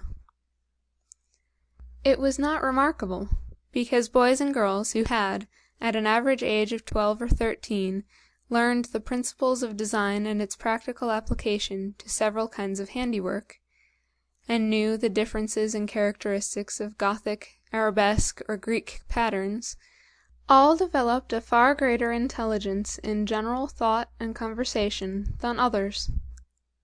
They had at least one topic on which they could converse intelligently with any grown-up person, and in which they were really superior to most. They soon found this out. I have often been astonished in listening to their conversation among themselves to hear how well they discussed art. They all knew at least one thing, which is far from being known among aesthetes in London, which is that in decorative art, however you may end in all kinds of mixtures of styles, you must at least begin with organic development, and not put roots or flowers at both ends of a branch or vine. The secret of it all is that those who from an early age develop the constructive faculty, especially if this be done in a pleasing, easy manner, with agreeable work, also develop with it the intellect, and that very rapidly, to a very remarkable degree. There are reasons for this. Drawing, when properly taught, stimulates visual perception or eye memory. This is strikingly the case when the pupil has a model placed in one room, and, after studying it, goes into another room to reproduce it from memory. Original design, which, when properly taught, is learned with incredible ease by all children, stimulates observation to a remarkable degree. The result of such education is to develop a great general quickness of perception and thought. Now, be it observed that if anyone desires to learn design or any art, it may be greatly facilitated by the application to it of will and foresight, and, in the beginning, self-suggestion. He who understands the three as one sees in it a higher or more energetic kind of self-discipline than most people practice. In the end, they come to the same as a vigorous effort of the will. Thus, having mastered the very easy principles of design, which govern all organic development or vegetable growth, as set forth in a plant with roots, offshoots, or crochets, and end ornaments, flowers, or finials, with the circle, spiral, and offshooting ornaments, rings made into vines and wave patterns, all of which can be understood in an hour with diagrams. Let the beginner attempt a design, the simpler the better, and reproduce it from memory. If on going to bed he will impress it on his mind that on the morrow he would like to make more designs, or that it must be done, he will probably feel the impulse and succeed. This is the more likely because patterns impress themselves very vividly on the memory or imagination, and when studied are easily recalled after a little practice. The manner in which most artists form an idea, or project their minds to a plan or invention, be it a statue or picture, and the way they think it over and anticipate it, very often actually seeing the picture in a finished state in imagination, all amounts to foresight and hypnotic preparation in a crude, imperfect form. If any artist who is gifted with resolution and perseverance will simply make trial of the method here recommended, he will assuredly find that it is a great aid to invention. It is probable that half the general average cleverness of men is due to their having learned, as boys, games, or the art of making something, or mending and repairing. In any case, if they had learned to use their hands and their inventiveness or adaptability, they would have been the better for it. That the innumerable multitude of people who can do nothing of the kind, and who take no real interest in anything except spending money and gossiping, are to be really pitied, is true. Some of them once had minds, and these are the most pitiful or pitiable of all. It is to be regretted that novels are, with rare exceptions, written to amuse this class, and limit themselves strictly to life, never describing with real skill, so as to interest anything which could make life worth living for, except love, which is good to a certain extent, but not absolutely all in all, save to the erotomaniac. And as most novelists now pretend to instruct or convey ideas, beyond mere storytelling, or even being interesting, which means the love or detective business, I would suggest to some of these writers that the marvelous latent powers of the human mind, and also some art which does not consist of the names and guidebook praises of a few great painters and the Renaissance réchauffé, would be a refreshing novelty. The ancient Romans were thoroughly persuaded that exercitatione et usu, by exercising the physical faculties in every way, by which they meant art as well as gymnastics, and by making such practice habitual, they could develop intellect, in illustration of which Lycurgus once took 2 puppies of the same litter, and had the one brought up to hunt, while the other was nursed at home in all luxury, and when grown and let loose, the one caught a hare, while the other yelped and ran away. So the word handy, in Old English hend, meaning quick, alert, or gifted with prompt perception, is derived from knowing how to use the hands. Brusonius, in his Facetiae, Lyon, 1562, has collected a great number of classic anecdotes to illustrate this saying. Recapitulation. Those who desire to become artists can greatly facilitate their work if beginning, for example, with very simple outline decorative designs, and having learned the principles on which they are constructed, they would repeat or revise them to themselves before sleep, resolving to remember them. The same principle is applicable to all kinds of designs, with the proviso that they be at first very easy. This is generally a very successful process. Forethought, or the projection of conception or attention with will, is a marvelous preparation for all kinds of artwork. He who can form the habit of seeing a picture mentally before he paints it, has an incredible advantage, and will spare himself much labor and painting out. End of Chapter 8.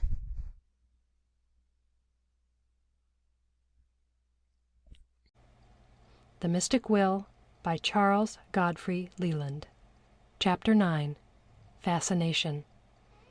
Querit Franciscus Valesius del Rio Gutierrus et alii, unde vulgaris ilia fascini nata sit opinio de oculo fascinante, visione et ore fascinando laudando.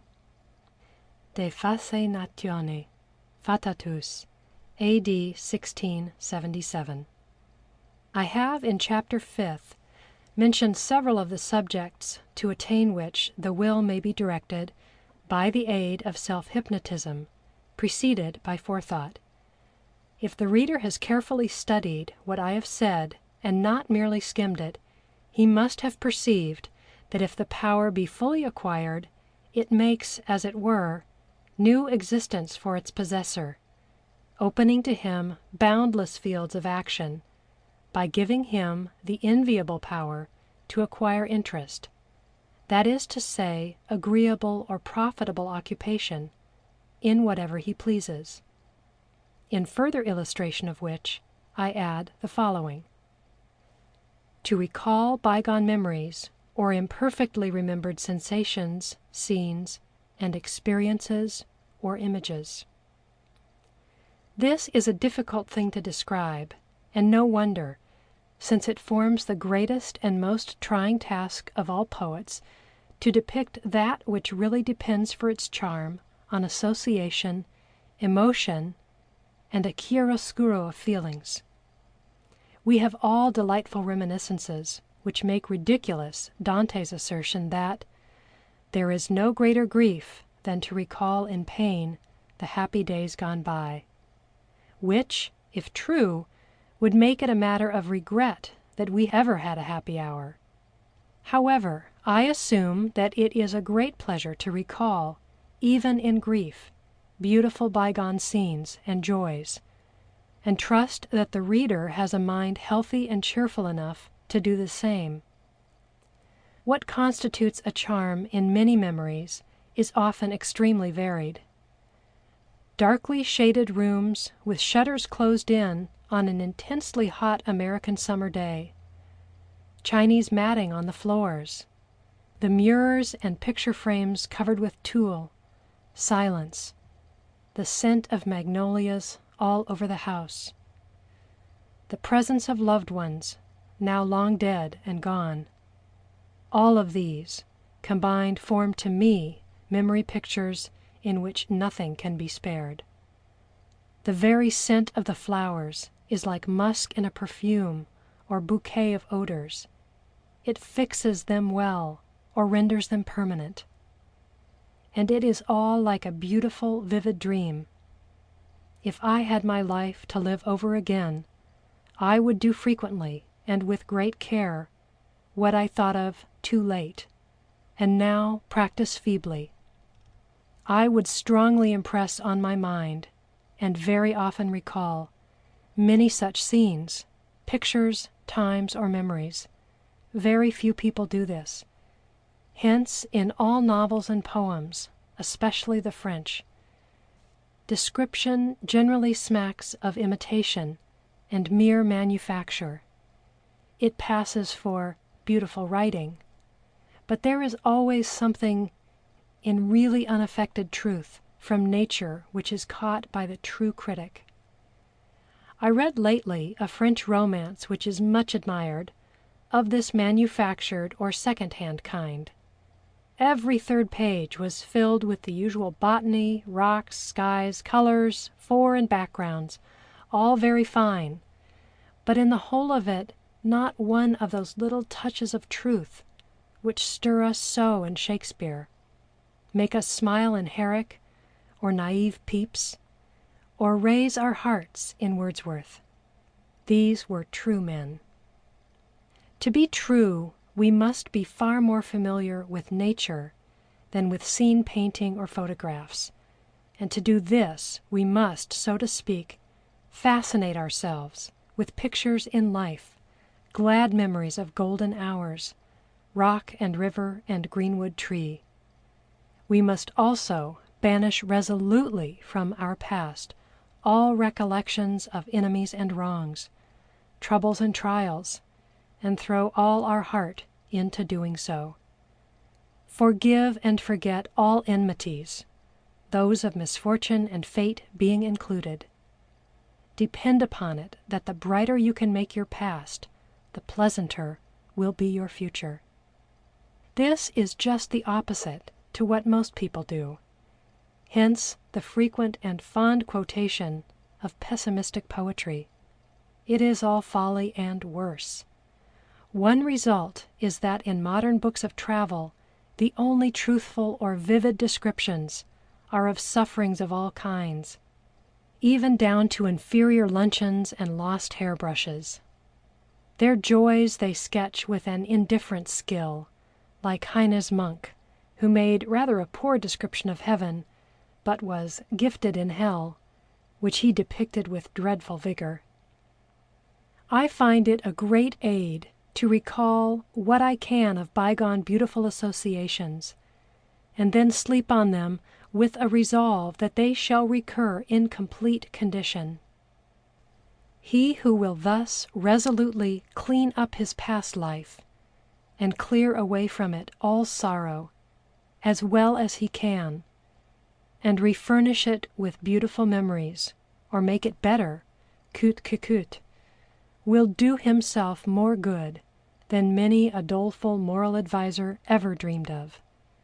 This is what I mean by self-fascination, the making, as it were, by magic art, one's own past and self more charming than we ever deemed it possible to be. We thus fascinate ourselves. Those who believe that everything which is bygone has gone to the devil are in a wretched error. The future is based on the past, yes, made from it, and that which was never dies, but returns to bless or grieve. We mostly wrong our past bitterly, and bitterly does it revenge itself. But it is like the lion of Androcles, it remembers those who treat it kindly.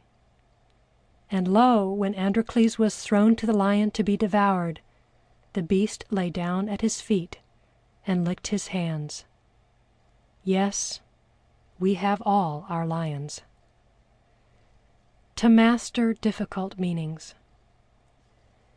It has often befallen me, when I was at the university or later when studying law, to exert my mind to grasp, and all in vain, some problem in mathematics or a puzzling legal question, or even to remember some refractory word in a foreign language which would not remain in the memory. After a certain amount of effort in many of these cases, further exertion is injurious. The mind or receptive power seems to be seized, as if nauseated, with spasmodic rejections. In such a case, pass the question by, but on going to bed, think it over and will to understand it on the morrow. It will often suffice to merely desire that it shall recur in more intelligible form, in which case, nota bene, if let alone, it will obey. This is as if we had a call to make tomorrow, when, as we know, the memory will come at its right time of itself, especially if we employ forethought or special pressure. When I reflect on what I once endured from this cause, and how greatly it could have been relieved or alleviated, I feel as if I could beg, with all my heart, every student or teacher of youth to seriously experiment on what I set forth in this book. It is also to be observed, especially by metaphysicians and mental philosophers, that a youth who has shown great indifference to, let us say, mathematics, if he has manifested an aptitude for philosophy or languages, will be in all cases certain to excel in the former if he can be brought to make a good beginning in it. A great many cases of bad, i.e., indifferent scholarship, are due to bad teaching of the rudiments by adults who took no interest in their pupils, and therefore inspired none. To determine what course to follow in any emergency. Many a man often wishes with all his heart that he had some wise friend to consult in his perplexities. What to do in a business trouble when we are certain that there is an exit if we could only find it, a sure way to tame an unruly horse if we had the secret, to do or not to do, whate'er the question. Truly, all this causes great trouble in life. But it is within the power of man to be his own friend, yes, and companion, to a degree of which none have ever dreamed, and which borders on the weird, or that which forebodes or suggests mysteries to come. For it may come to pass that he who has trained himself to it may commune with his spirit as with a companion. This is, of course, done by just setting the problem, or question, or dilemma before ourselves as clearly as we can, so as to know our own minds as well as possible. This done, sleep on it, with the resolute will to have it recur on the morrow in a clear and solved form. And should this occur, do not proceed to pull it to pieces again by way of improvement, but rather submit it to another night's rest. I would here say that many lawyers and judges are perfectly familiar with this process and use it habitually, without being aware of its connection with hypnotism or will. But they could aid it if they would add this peculiar impulse to the action. What I will now discuss approaches the miraculous, or seems to do so, because it has been attempted or treated in manifold ways by sorcerers and witches. The voodoos, or black wizards in America, profess to be able to awaken love in one person for another by means of incantations, but admit that it is the most difficult of their feats. Nor do I think that there is any infallible recipe for it, but that there are means of honestly aiding such affection can hardly be denied. In the first place, he who would be loved must love, for that is no honest love which is not sincere. And having thus inspired himself and made himself as familiar as possible, by quietly observing as dispassionately as may be all the mental characteristics of the one loved, let him, with an earnest desire to know how to secure a return, go to sleep and see whether the next day will bring a suggestion. And as the old proverb declares that luck comes to many when least hoped for, so will it often happen that forethought is thus forebought or secured. It is known that gifts pass between friends or lovers to cause the receiver to think of the giver. Thus they are, in a sense, amulets.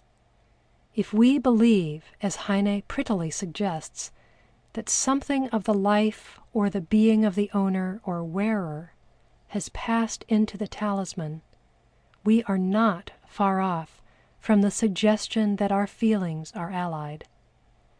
All over Italy, or over the world, pebbles of precious stone, flint or amber, rough topaz or agate, are esteemed as lucky. All things of the kind lead to suggestiveness, and may be employed in suggestion. What was originally known as fascination, of which the German Fuhrmann wrote a very large volume which I possess, is simply hypnotism without the putting to sleep. It is direct suggestion. Where there is a natural sympathy of like to like, soul answering soul, such suggestion is easily established. Among people of a common, average, worldly type who are habitually sarcastic, jeering, chaffing, and trifling, or those whose idea of genial or agreeable companionship is to get a rise out of all who will give and take irritations equally, there can be no sympathy of gentle or refined emotions. Experiments whose whole nature presupposes earnest thought cannot be tried with any success by those who live habitually in an atmosphere of small talk and rubbishy associations. Fascination should be mutual. To attempt to exert it on anyone who is not naturally in sympathy is a crime, and I believe that all such cases lead to suffering and remorse. But where we perceive that there is an undoubted mutual liking and good reason for it, fascination, when perfectly understood and sympathetically used, facilitates and increases love and friendship, and may be most worthily advantageously employed. Unto anyone who could, for example, merely skim over all that I have written, catching an idea here and there, and then expect to master all, I can clearly say that I can give him or her no definite idea of fascination. For fascination really is effectively what the old philosophers, who had given immense study and research to the subject in ages when susceptibility to suggestiveness went far beyond anything now known, all knew and declared. That is to say, it existed, but that it required a peculiar mind, and very certainly one which is not frivolous, to understand its nature, and much more, to master it. He who has by foresight, or previous consideration of a subject or desire, allied to a vigorous resolution, which is a kind of projection of the mind by will, and then submitting it to sleep, learned how to bring about a wished-for state of mind, has, in a curious manner, made, as it were, of his hidden self a conquest yet a friend. He has brought to life within himself a spirit, gifted with greater powers than those possessed by conscious intellect. By his astonishing and unsuspected latent power, man can imagine and then create even a spirit within the soul.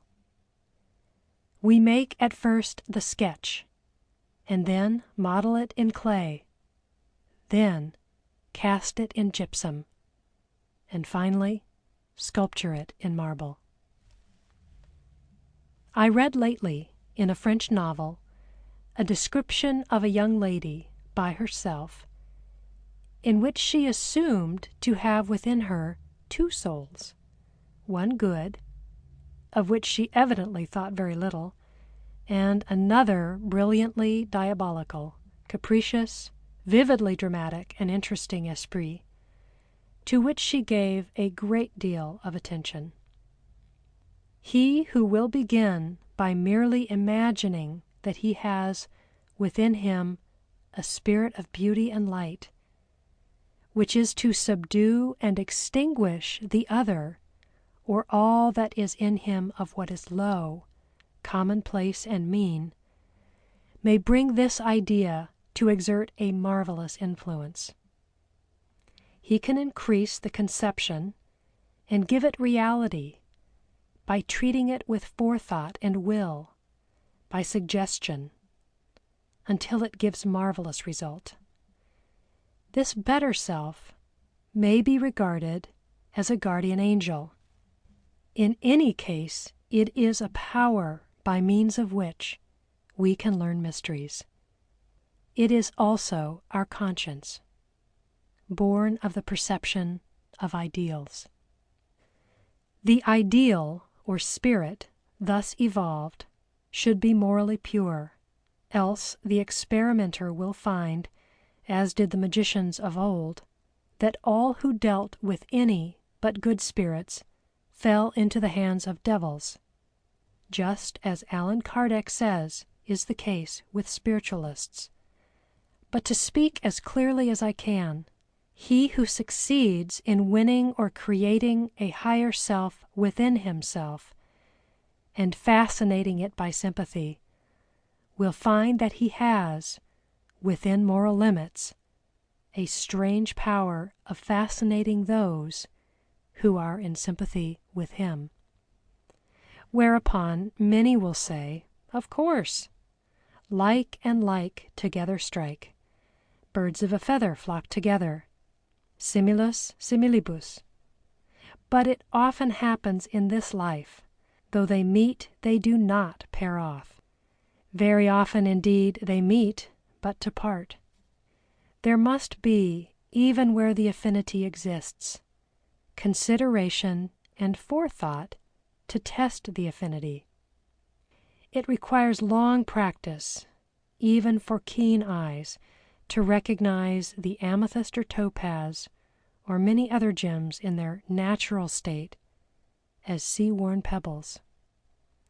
Now, it is not a matter of fancy or romance or imagination that there are men and women who really have, deeply hidden in their souls, or more objectively manifested, peculiar or beautiful characteristics, or a spirit. I would not speak here merely of naivete or tenderness, a natural affinity for poetry, art, or beauty, but the particular tone and manner of it, which is sympathetic to ours. For two people may love music, yet be widely removed from all agreement if one be a Wagnerian and the other of an older school. Suffice it to say that such similarities of mind or mood, of intellect or emotion do exist, and when they are real and not imaginary, or merely the result of passional attraction, they suggest and may well attract the use of fascination. Those who actually develop within themselves such a spirit, regarding it as one, that is, a self beyond self, attain to a power which few understand, which is practical, positive, and real, and not at all a superstitious fancy. It may begin in imagining or fancy, but as the veriest dream is material, and may be repeated till we see it visibly and can then copy it, so can we create in ourselves a being, a segregation of our noblest thoughts, a superb abstraction of soul, which looks from its sunny mountain height down on the dark and noisome valley, which forms our worldly common intellect or mind, or the only one known to by far the majority of mankind, albeit they may have therein glimpses of light and truth.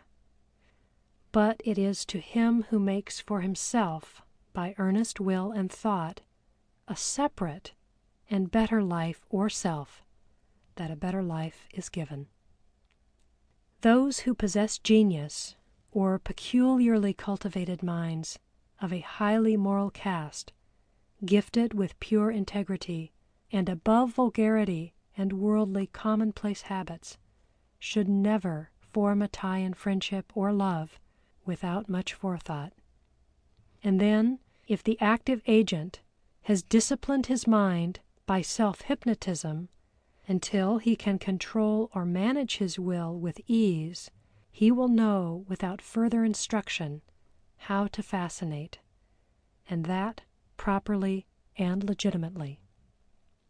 Those who now acquire this power are few and far between, and when they really possess it, they make no boast nor parade, but rather keep it carefully to themselves, perfectly content with what it yields for reward.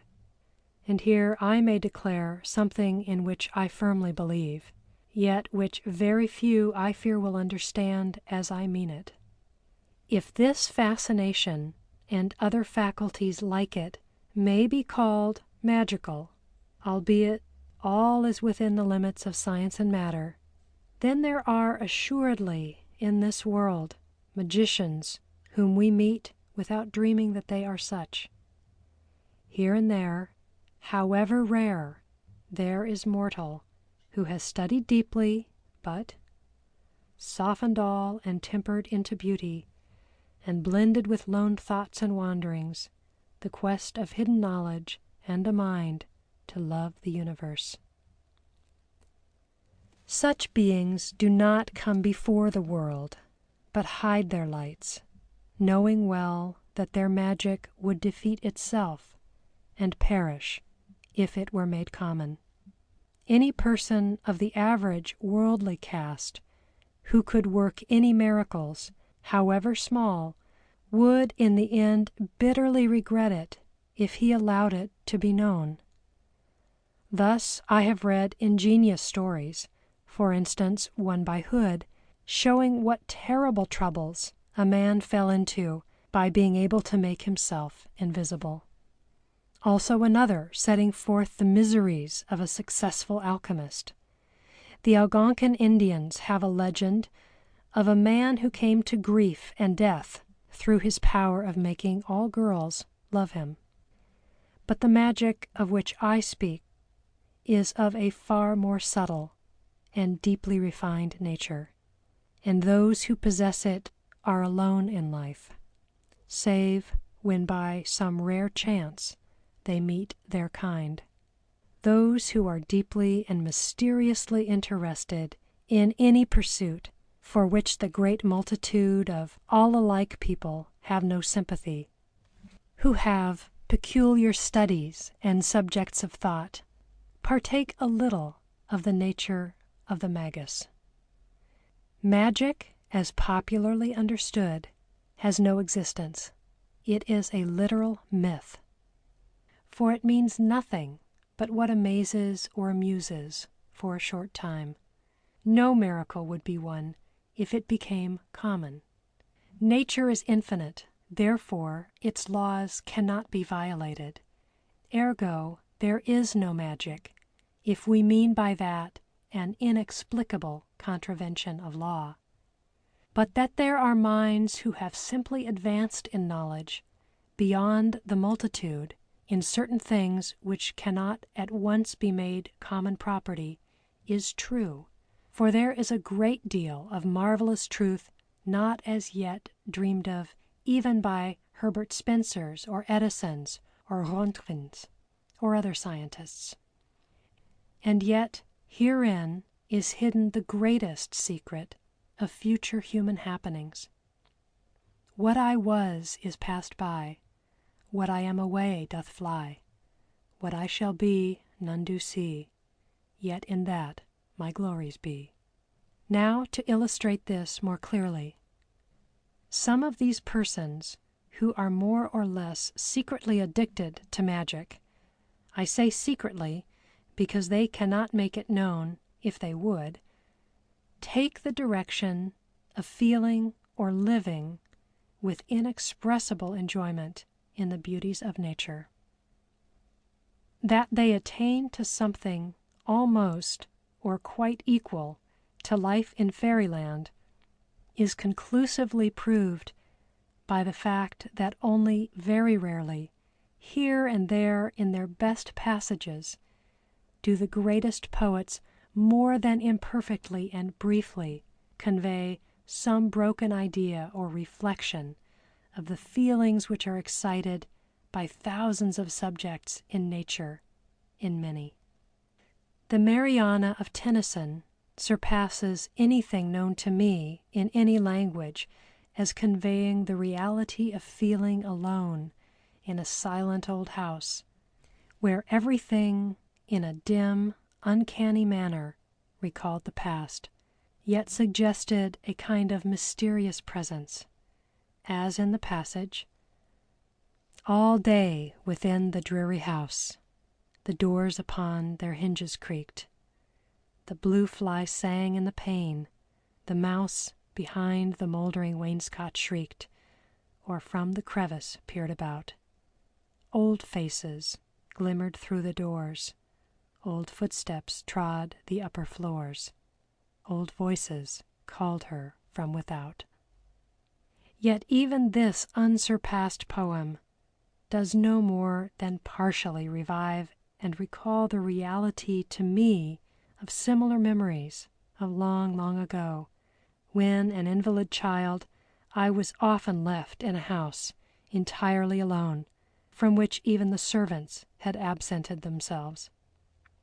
Then I can remember how, after reading the Arabian Nights or some such unearthly romance, as was the mode in the 30s, the very sunshine stealing craftily and silently, like a living thing, in a bar through the shutter, twinkling with dust, as with infinitely small stars, living and dying like sparks, the buzzing of the flies, who were little blue imps, with now and then a larger Beelzebub, a strange imagined voice ever about, which seemed to say something without words, and the very furniture, wherein the chairs were as goblins, and the broom a tall young woman, and the looking-glass a kind of other self-life, all of this, as I recall, it appears to me as a picture of the absence of human beings as described by Tennyson, plus a strange personality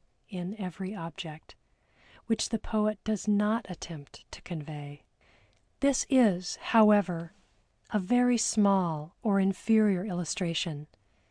There are far more remarkable and deeply spiritual or aesthetically suggestive subjects than this, and that in abundance, which art has indeed so reproduced as to amaze the many who have only had snatches of such observation themselves.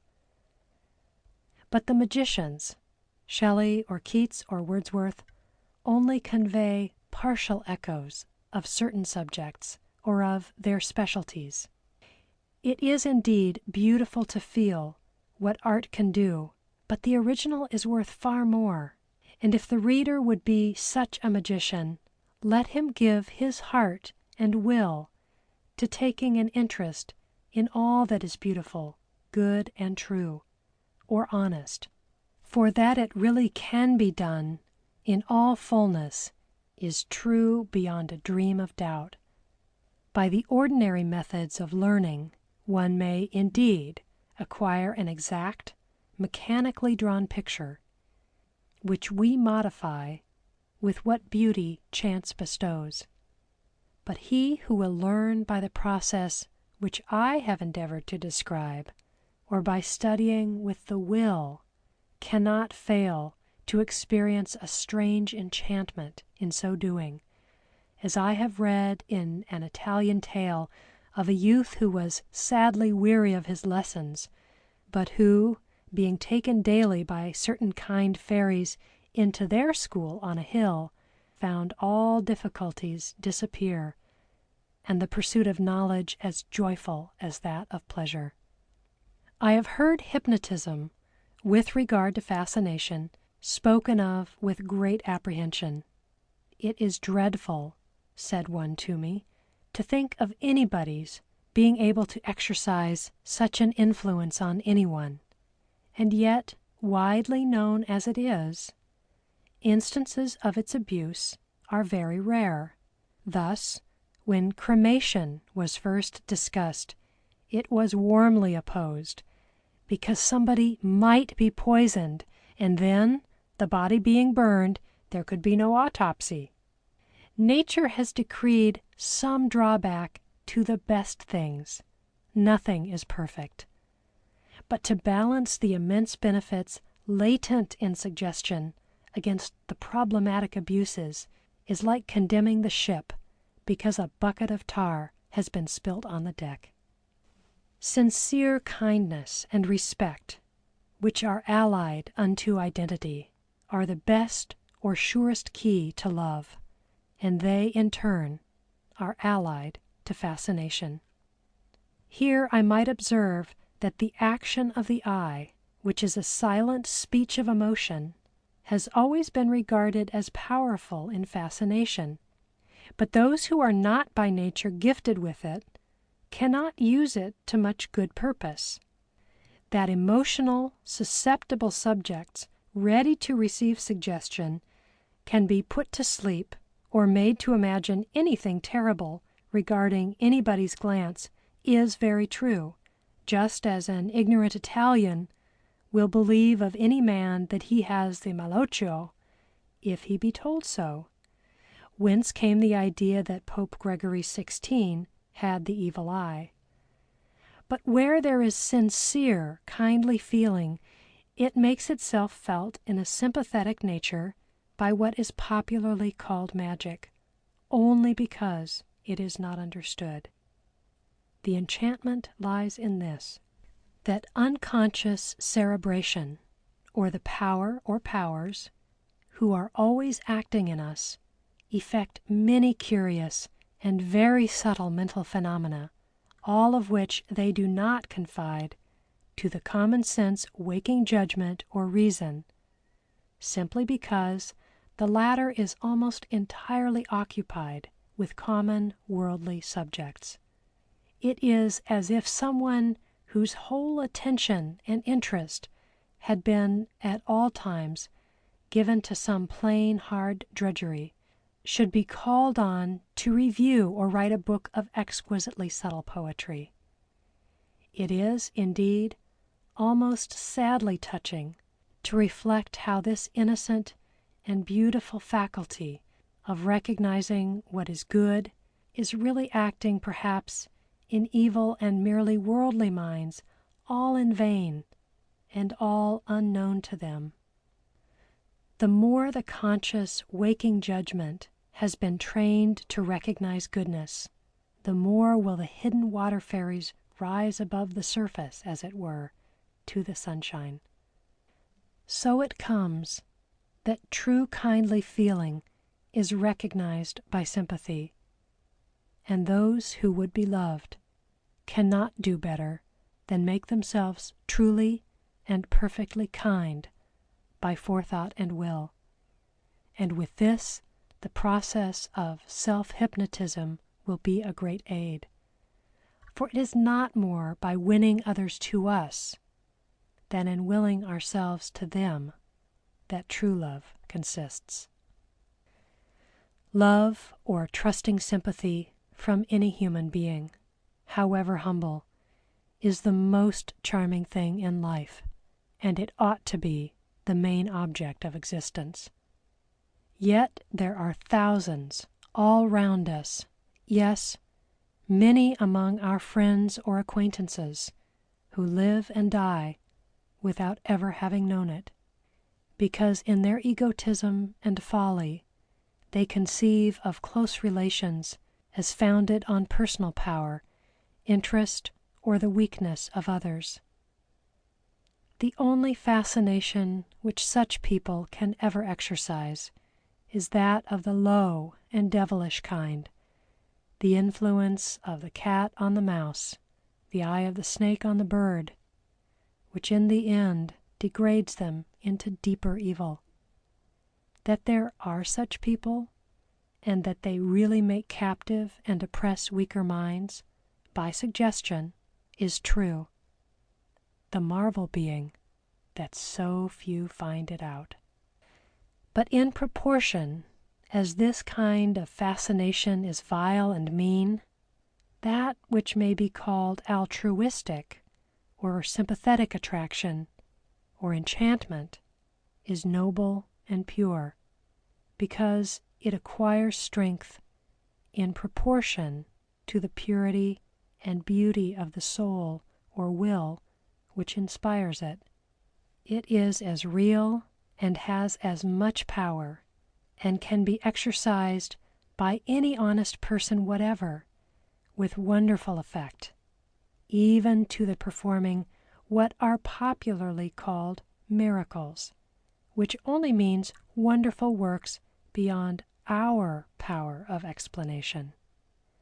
But this kind of fascination is little understood as yet, simply because it is based on purity, morality, and light. And hitherto, the seekers for occult mysteries have been chiefly occupied with the gloomy and mock-diabolical rubbish of old tradition, instead of scientific investigation of our minds and brains. There is also, in truth, a fascination by means of the voice, which has in it a much deeper and stronger power or action than that of merely sweet sound as of an instrument. The Jesuit Gaspar Schott, in his Magio Medica, treats of fascination as twofold, de fascinatione per visunt et vocem. I have found among Italian witches, as with Red Indian wizards, every magical operation depended on an incantation, and every incantation on the feeling, intonation, or manner in which it is sung. Thus, near Rome, any peasant overhearing a songhiurazione would recognize it from the sound alone. Anyone, male or female, can have a deep, rich voice by simply subduing and training it, and very rarely raising it to a high pitch. Nota bene that the less this is affected, the more effective it will be. There are many, especially women, who speak, as it were, all time in italics, when they do not set their speech in small caps or displayed large capitals. The result of this, as regards sound, is the so-called nasal voice, which is very much like caterwauling, and I need not say that there is no fascination in it. On the contrary, its tendency is to destroy any other kind of attraction. It is generally far more due to an ill-trained, unregulated, excitable, nervous temperament than to any other cause. The training the voice to a subdued state, like music in its softest key, or to rich, deep tones, though it be done artificially, has an extraordinary effect on the character and on others. It is associated with a well-trained mind and one gifted with self-control. One of the richest voices to which I ever listened was that of the poet Tennyson. I can remember another man of marvelous mind, vast learning, and aesthetic poetic power who also had one of those voices which exercised great influence on all who heard it. There is an amusing parallel as regards nasal screaming voices in the fact that a donkey cannot bray unless he at the same time lifts his tail, but if the tail be tied down, the beast must be silent. So the man or woman, whose voice, like that of the Erlkings, is ghostly shrill as the wind in the porch of a ruined church, always raise their tones with their temper, but if we keep the former down by training, the latter cannot rise.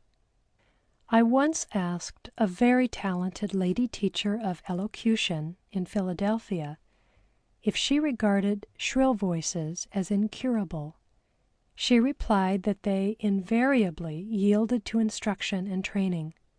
Children under no domestic restraint, who were allowed to scream out and dispute on all occasions and were never corrected in intonation, generally had vulgar voices. A good voice acts very evidently on the latent powers of the mind and impresses the aesthetic sense, even when it is unheeded by the conscious judgment. Many a clergyman makes a deep impression by his voice alone. And why? Certainly not by appealing to the reason. Therefore, it is well to be able to fascinate with the voice. Now, nota bene, as almost every human being can speak in a soft or well-toned voice, at least subdued unto a temperate tone, just as long as he or she chooses to do it, it follows that with foresight, aided by suggestion, or continued will, we can all acquire this enviable accomplishment. To end this chapter with a curious bit of appropriate folklore, I would record that while Saxo Grammaticus, Olaus Magnus, and a host of other Norsemen have left legends to prove that there were sorcerers who by magic or the soft and wondrous voice could charm and capture men of the sword, so the Jesuit Athanasius Kircher declares that on the 17th day of May, 1638, he, going from Messina in a boat, witnessed with his own eyes the capture not of swordsmen, but of sundry zephyr, swordfish, by means of a melodiously chanted charm, the words whereof he noted down as follows: Mamasudi di Pajanu, Paletu di Pajanu, Mashasu stignata, Paletu di Pajanu, Pale la stagnata, Mancata stigneta, Pronastu varitu presudu, visu ad terra. Of which words Kircher declares that they are probably of mingled corrupt Greek and ancient Sicilian, but that, whatever they are, they certainly are admirable for the catching of fish. End of Chapter 9. Recording by Roz Mason in Portland, Oregon. rozmason.com. razmason.com.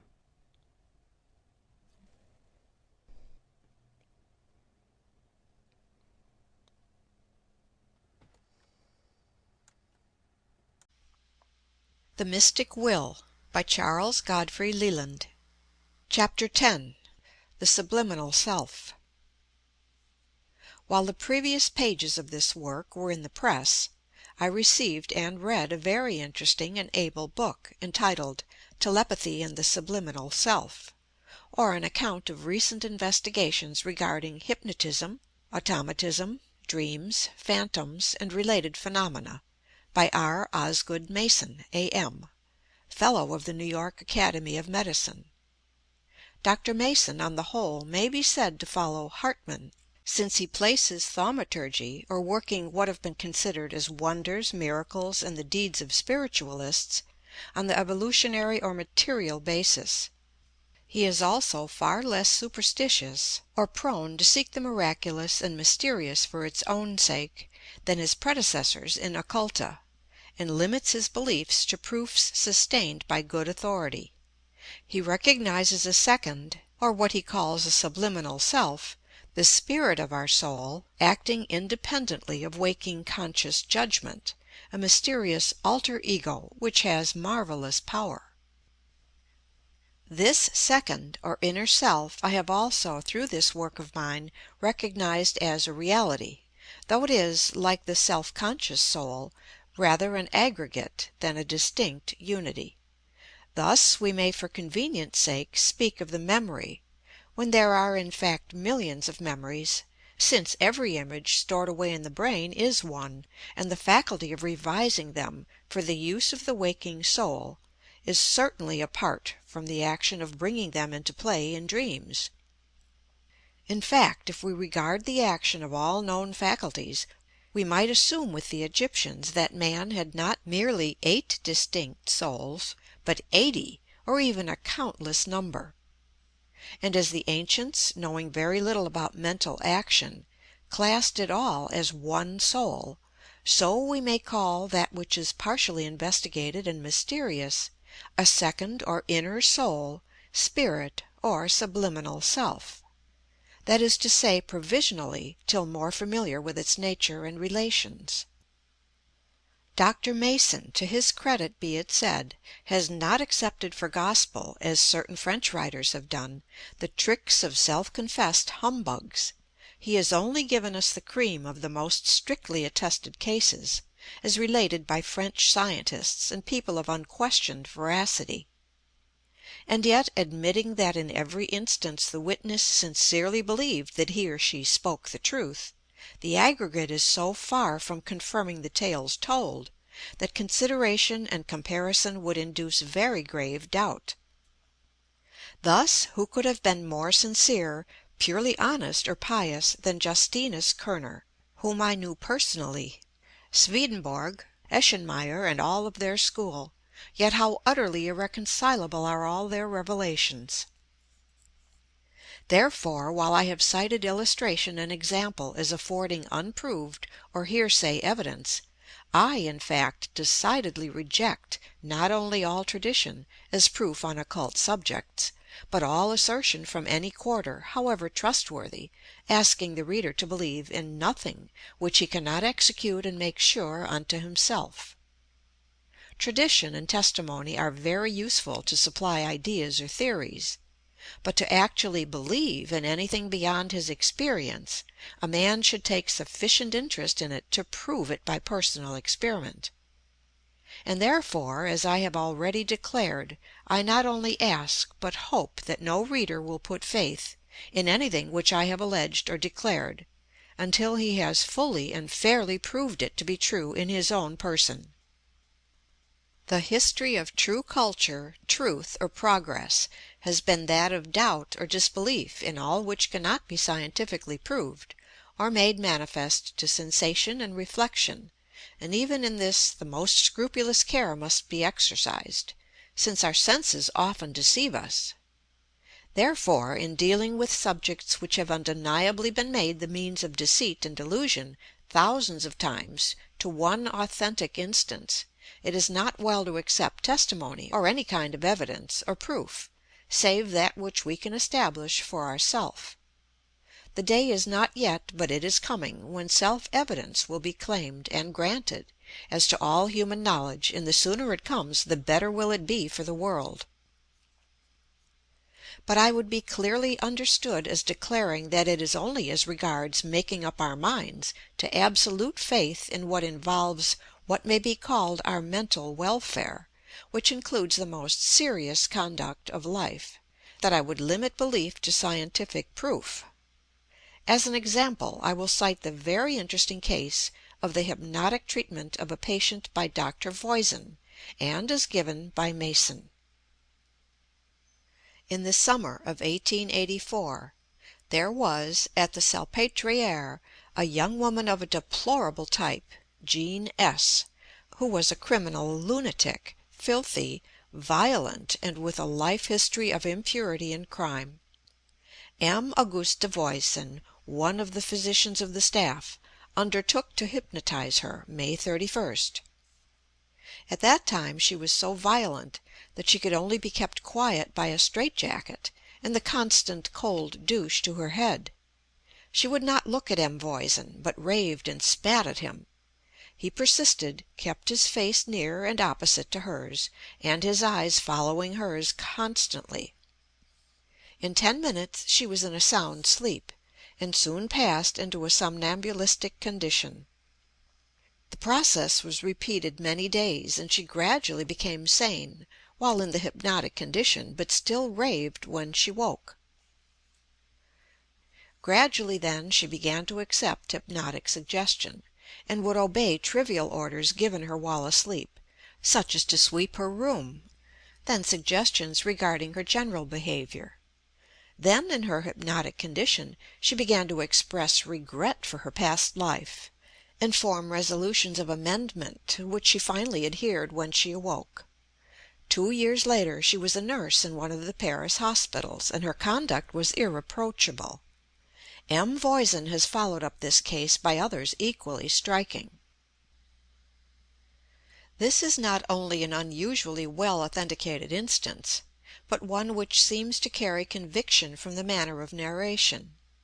Yet it would be absurd to declare that the subject neither deceived herself nor others, or that the doctor made no mistakes either in fact or involuntarily. The whole is, however, extremely valuable from its probability, and still more from its suggesting experiment in a much more useful direction than that followed in the majority of cases recorded in most books, which, especially in France, seem chiefly to have been conducted from a melodramatic or merely medical point of view.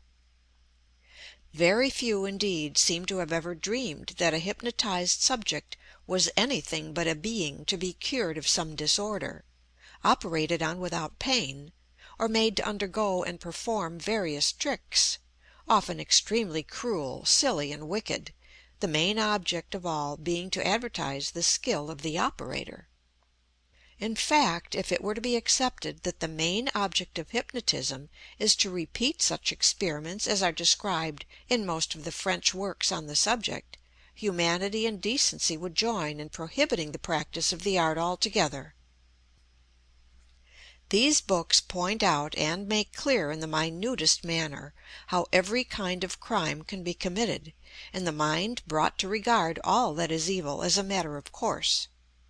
The making an innocent person attempt to commit a murder or steal is among the most unusual experiments, while on the contrary any case like that of the reform of Jean S. is either very rare, or else is treated simply as a proof of the skill of some medico.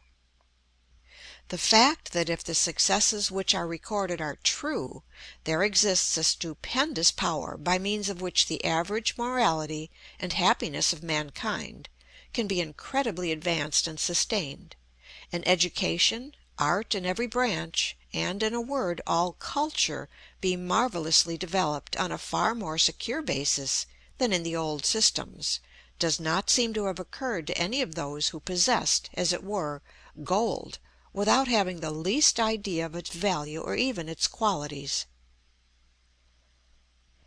Happiness, in the main, is a pleasant, contented condition of the mind, that is to say, a state of mind.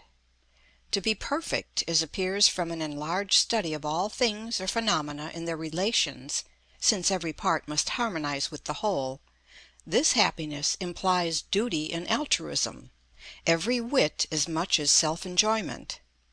This agrees with and results from scientific experience.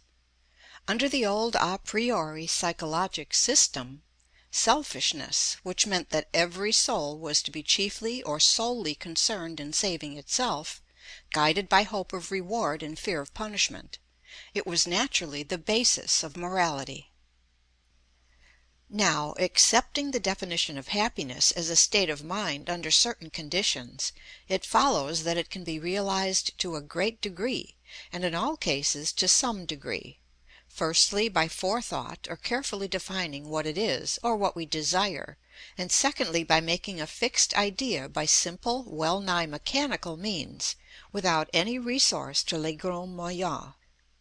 According to the old and now rapidly vanishing philosophy, this was to be effected by sublime morality, prayer, or adjuration of supernatural beings and noble heroism, but what is here proposed is much humbler, albeit more practical. Reading immortal poetry or prose is indeed a splendid power, but to learn the letters of the alphabet and to spell is very simple and unpoetic, yet far more practical. What I have described has been the mere dull rudiments.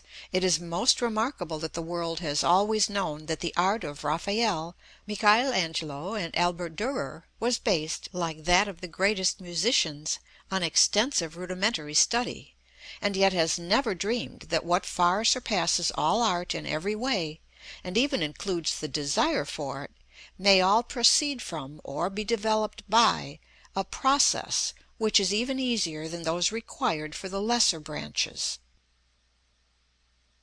He who can control his own mind by an iron will, and say to the thoughts which he would banish, "Be ye my slaves, and be gone into outer darkness," or to peace, "Dwell with me forever, come what may," and be obeyed, that man is a mighty magician who has attained what is worth more than all that earth possesses. Absolute self-control under the conditions before defined, since our happiness to be true must agree with that of others, is absolutely essential to happiness. There can be no greater hero than the man who can conquer himself and think exactly as he pleases. That which annoys, tempts, stirs us to being irritable, wicked, or mean, is an aggregate of evil thoughts or images received by chance or otherwise into the memory, developed there into vile unions and new forms like coalescing animalcule, and so powerful and vivid or objective do they become that men in all ages have given them a real existence as evil spirits. Every sane man living can, if he really desires it, obtain complete absolute command of himself, exorcise these vile demons and bring in peace instead, by developing with determination the simple process which I have described. I have found in my own experience a fierce pleasure in considering obnoxious and pernicious thoughts as imps or demons to be conquered, in which case pride and even arrogance become virtues, even as poisons in their place are wholesome medicines. Thus he who is haunted with the fixed idea, even well nigh to monomania, that he will never give way to ill temper, that nothing shall disturb his equanimity, need not fear evil results any more than the being haunted by angels.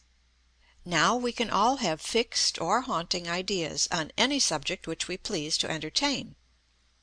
But the idea to create good and beneficent haunting has not, that I am aware, been suggested by philosophers. That mental influence can be exerted hypnotically most directly and certainly by one person upon another is undeniable.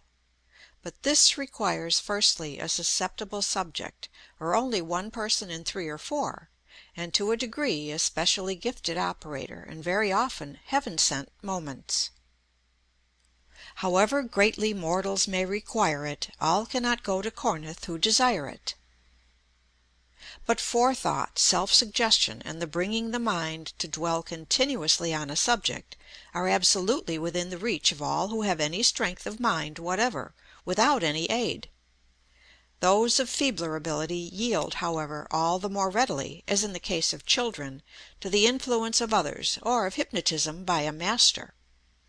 Therefore, either subjectively or with assistance, most human beings can be morally benefited to a limitless degree, morally including intellectually. We often hear it said of a person that he or she would do well or succeed if that individual had application.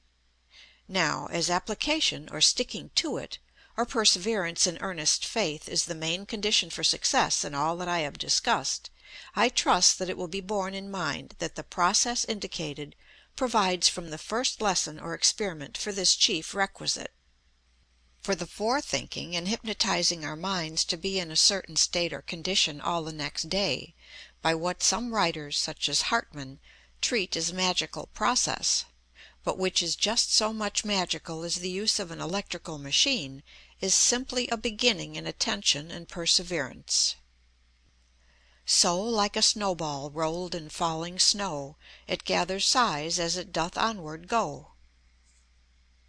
When we make a wish or will, or determine that in future after awaking we shall be in a given state of mind, we also include perseverance for the given time, and as success supposes repetition in all minds, it follows that perseverance will be induced gradually and easily. And here I may remark that while all writers on ethics, duty, or morals cry continually, be persevering, be honest, be enterprising, exert your will, and so on, and waste thousands of books in illustrating the advantages of all these fine things, there is not one who tells us how to practically execute or do them. To follow the hint of a quaint Sunday school picture, they show us a swarm of bees with hive and honey, but do not tell us how to catch one. And yet a man may be anything he pleases if he will by easy and simple practice, as I have shown, make the conception habitual. I do not tell you, as these good folk do, how to go about it nobly, or heroically, or piously. In fact, I prescribe a method as humble as making a fire or a pair of shoes, and yet in very truth and honor I have profited far more by it than I ever did from all the exhortations which I have ever read. Now there are many men who are not so bad in themselves in reality, but who are so haunted by evil thoughts, impulses, and desires, that they, being taught by the absurd old heathenish psychology that the soul is all one spiritual entity, believe themselves to be as wicked as Beelzebub could wish, when in fact these sins are nothing but evil weeds which came into the mind as neglected seeds, and grew apace from sheer carelessness. Regarding them in the light, as one may say, of bodily and material nuisances, or a kind of vermin, they can be extirpated by the strong hand of will, much more easily than under the old system, whereby they were treated with respect and awe, as Milton hath done, and most immorally too, Dante being no better, and they would both have exerted their gigantic intellects to better purpose by showing man how to conquer the devil, instead of exalting and exaggerating his stupendous power and showing how, as regards humanity, for which expressly the universe, including countless millions of solar systems, was created, Satan has by far the victory, since he secures the majority of souls. For saying which thing, a holy bishop once got himself into no end of trouble. I say that he who uses his will can crush and drive out vile haunting thoughts, and the more rudely and harshly he does it, the better. In all the old systems, without exception, they are treated with far too much respect and reverence, and no great wonder either, since they were regarded as a great innate portion of the soul. Whether to be cleared out by the allopathic exorcism or the gentler homeopathic prayer, the patient never relied on himself. There is a fine Italian proverb in the collection of Guilo Verino, Venice, 1656, which declares that buona volenta supplicia facolta, strong will ekes out ability, and before the will, which the Church has ever weakened or crushed, no evil instincts can hold. The same author tells us that the greatest man in the world is he who can govern his own will. Also, to him who wills, naught is impossible. To which I would add that whoever chooses to have a will may do so by culture, or by ever so little to begin with. Nay, I have no doubt that in time there will be societies, schools, churches, or circles, in which the will shall be taught and applied to all moral and mental culture. He who wills it sincerely can govern his will, and he who can govern his will is 1,000 times more fortunate than if he could govern the world. For to govern the will is to be without fear, superior and indifferent to all earthly follies and shams, idols, cants, and delusions. It is to be lord of 1,000 isles in the sea of life, and absolutely greater than any living mortal, as men exist. Small need has that man to heed what his birth or station in society may be, who has mastered himself with the iron will. For he who has conquered death and the devil need fear no shadows. He who masters himself by will has attained to all that is best and noblest in Stoicism, Epicureanism, Christianity, and Agnosticism. If the latter be understood not as doubt, but free inquiry, and could men be made to feel what all this means, and what power it bestows, and how easily it really is to master it, we should forthwith see all humanity engaged in the work. It has been declared by many in the past, in regard to schooling their minds to moral and practical ends, that leading busy lives they had not time to think of such matters. But I earnestly protest that it is these very men of all others who most require the discipline which I have taught, and it is as easy for them as for anybody, as it indeed ought to be easier, yes, and far more profitable. For the one who leads by fortune a quiet life of leisure can often school himself without a system, while he who toils amid anxious thoughts and with every mental power severely taxed, will find that he can do his work far more easily if he determines that he will master it. The amount of mental action which lies dormant in us all is illimitable, and it can all be realized by the hypnotism of will. End of Chapter 10. The Subliminal Self. Recording by Pamela Krantz.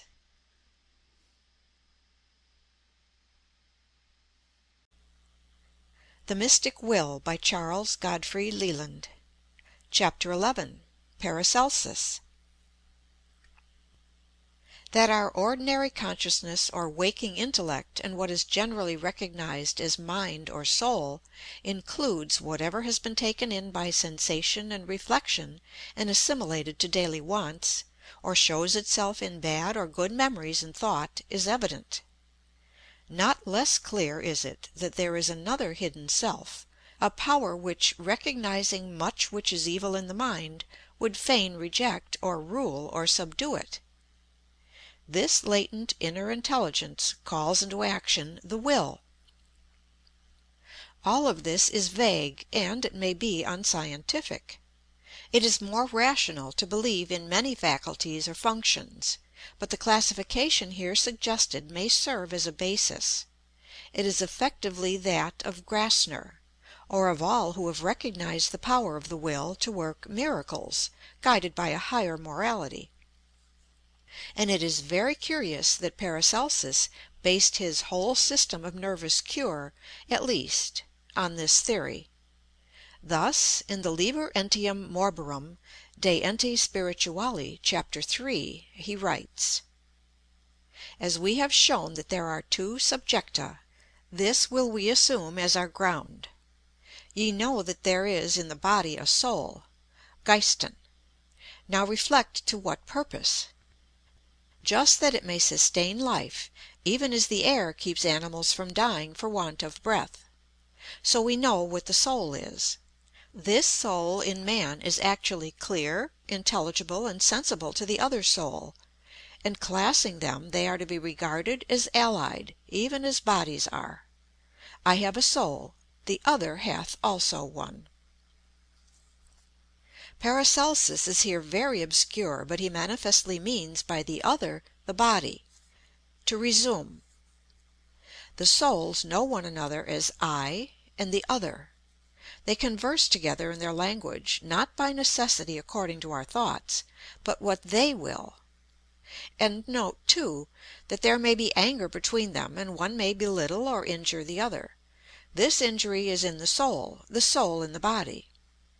Then the body suffers and is ill, not materially or from a material ends, but from the soul. For this we need spiritual remedy. Ye are two who are dear unto one another, great in affinity.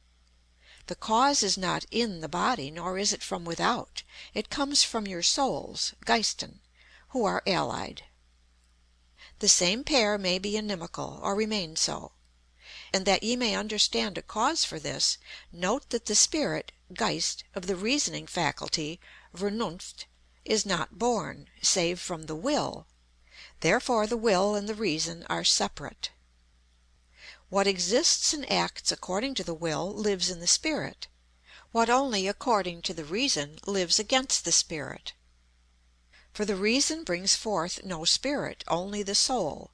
Seal is born of it. From will comes the spirit, the essence of which we describe and let the soul be. In this grandly conceived but most carelessly written passage, the author, in the beginning thereof, makes such confusion in expressing both soul and spirit with the one word Geist, that his real meaning could not be intelligible to the reader who had not already mastered the theory. But in fact the whole conception is marvelous, and closely agreeing with the latest discoveries in science, while ignoring all the old psychological system. Very significant is what Paracelsus declares in his Fragmenta Medicina de Morbis Somnii, that so many evils beset us, caused by the coarseness of our ignorance, because we know not what is born in us.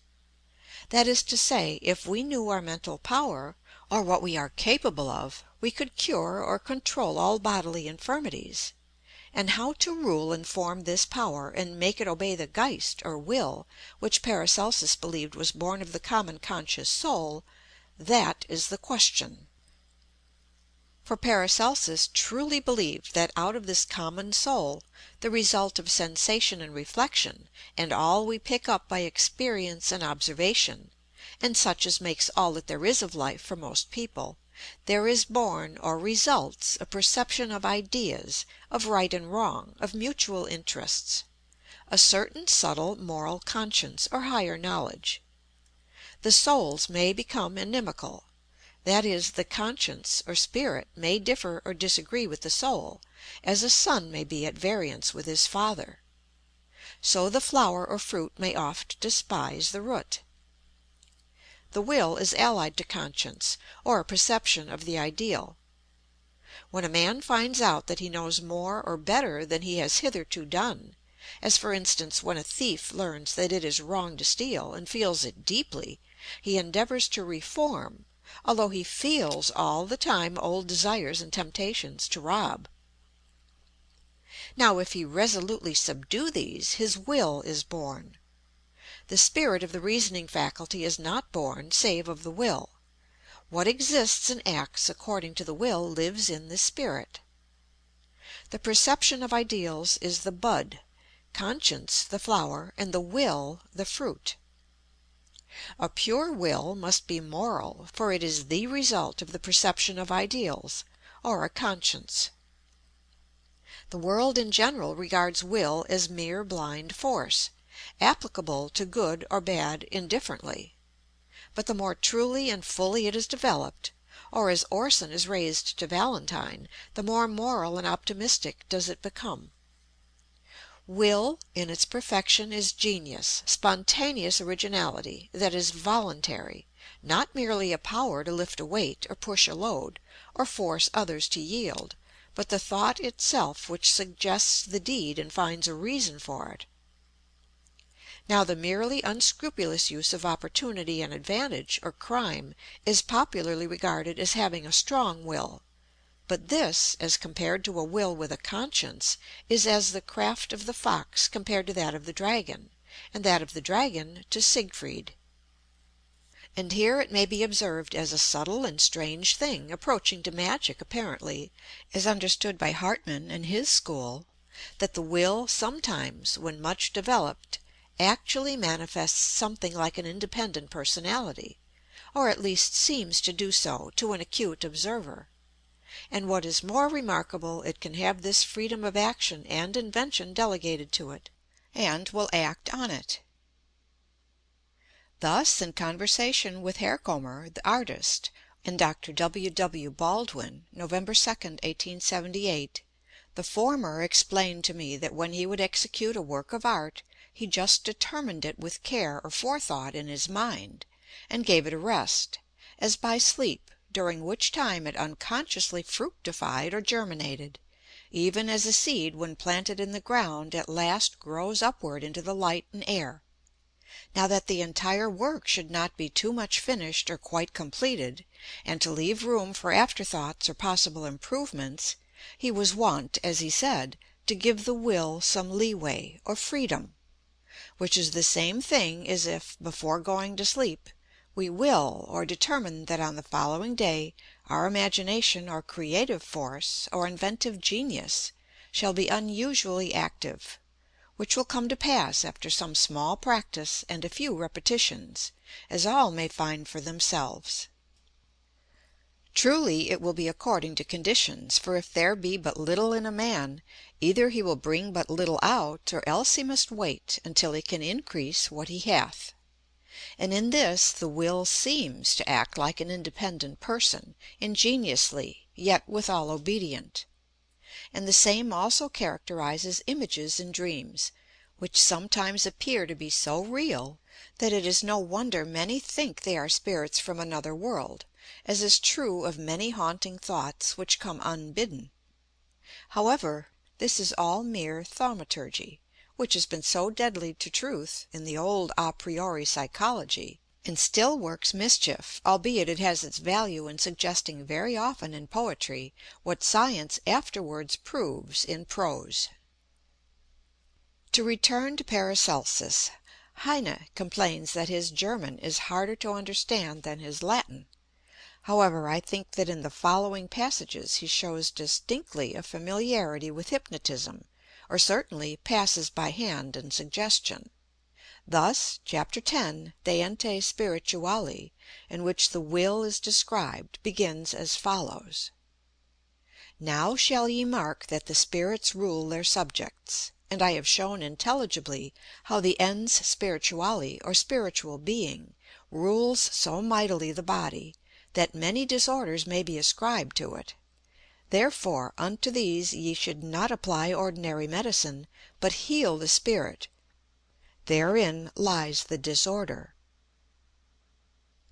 Paracelsus clearly states that by the power of foresight, he uses the exact word Fürsicht, man may, aided by sleep, attain to knowledge, past, present, or future, and achieve telepathy, or communion at a distance.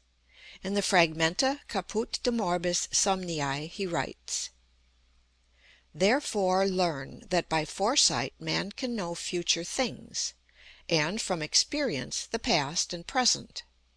Thereby is man so highly gifted in nature that he knows or perceives sich, as he goes, his neighbor or friend in a distant land. Yet on waking he knows nothing of all this.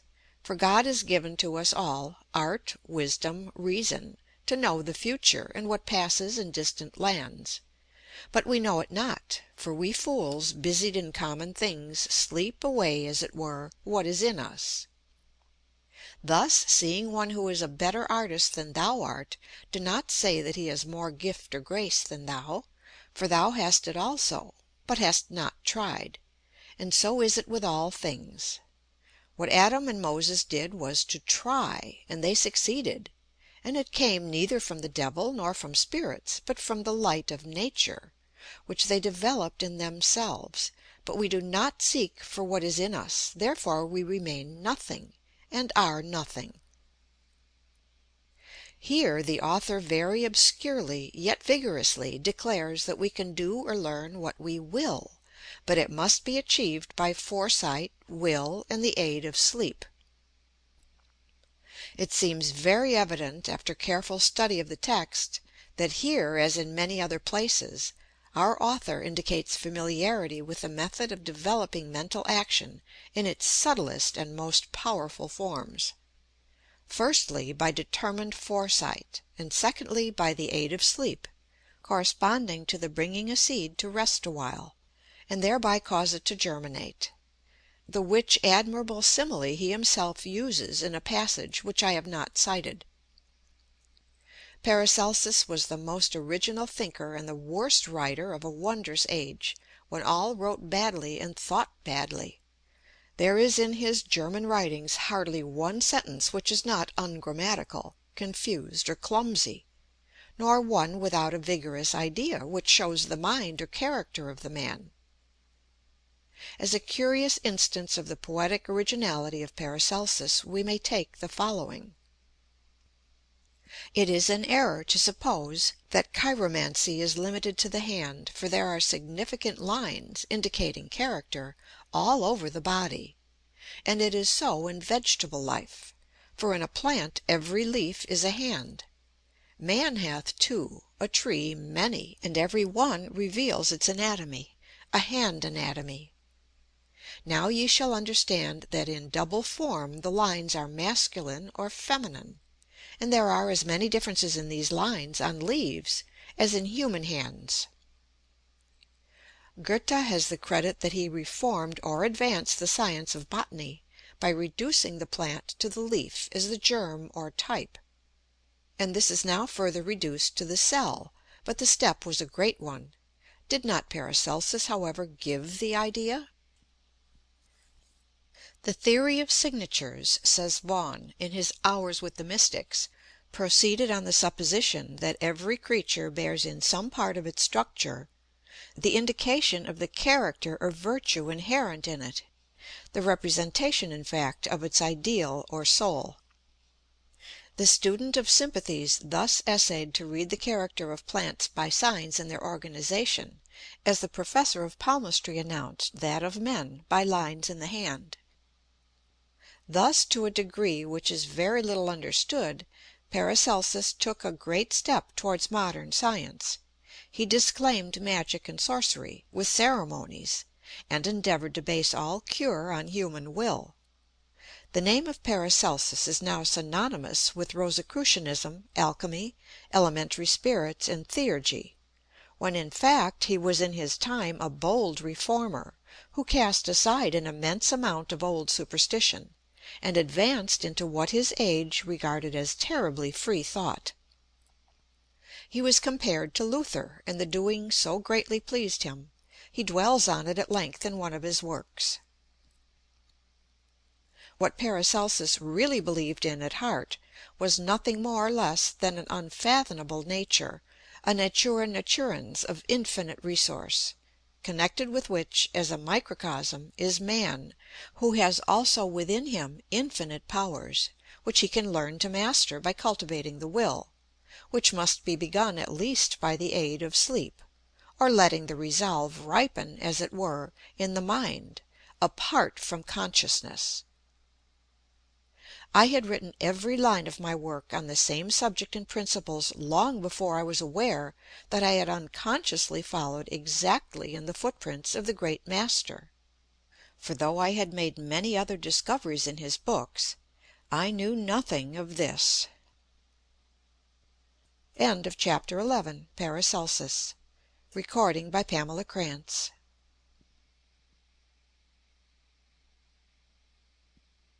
The Mystic Will by Charles Godfrey Leland.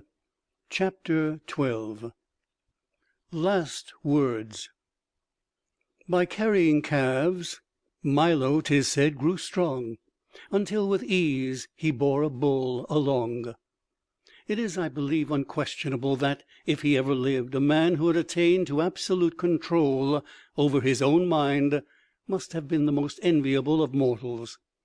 Montaigne illustrates such an ideal being by a quotation from Virgil: Velut rupis vastum qua prodit in aquor, ob via venturum foris exposta cui ponto, vim cunctum act minas perfert calic marisc ipsa immota manens. He as a rock among vast billows stood, scorning loud winds and the wild raging flood, and firm remaining, all the force defies from the grim threatening seas and thundering skies. And Montaigne also doubted whether such self-control was possible. He remarks of it: "Let us never attempt these examples, we shall never come up to them. This is too much and too rude for our common souls to undergo.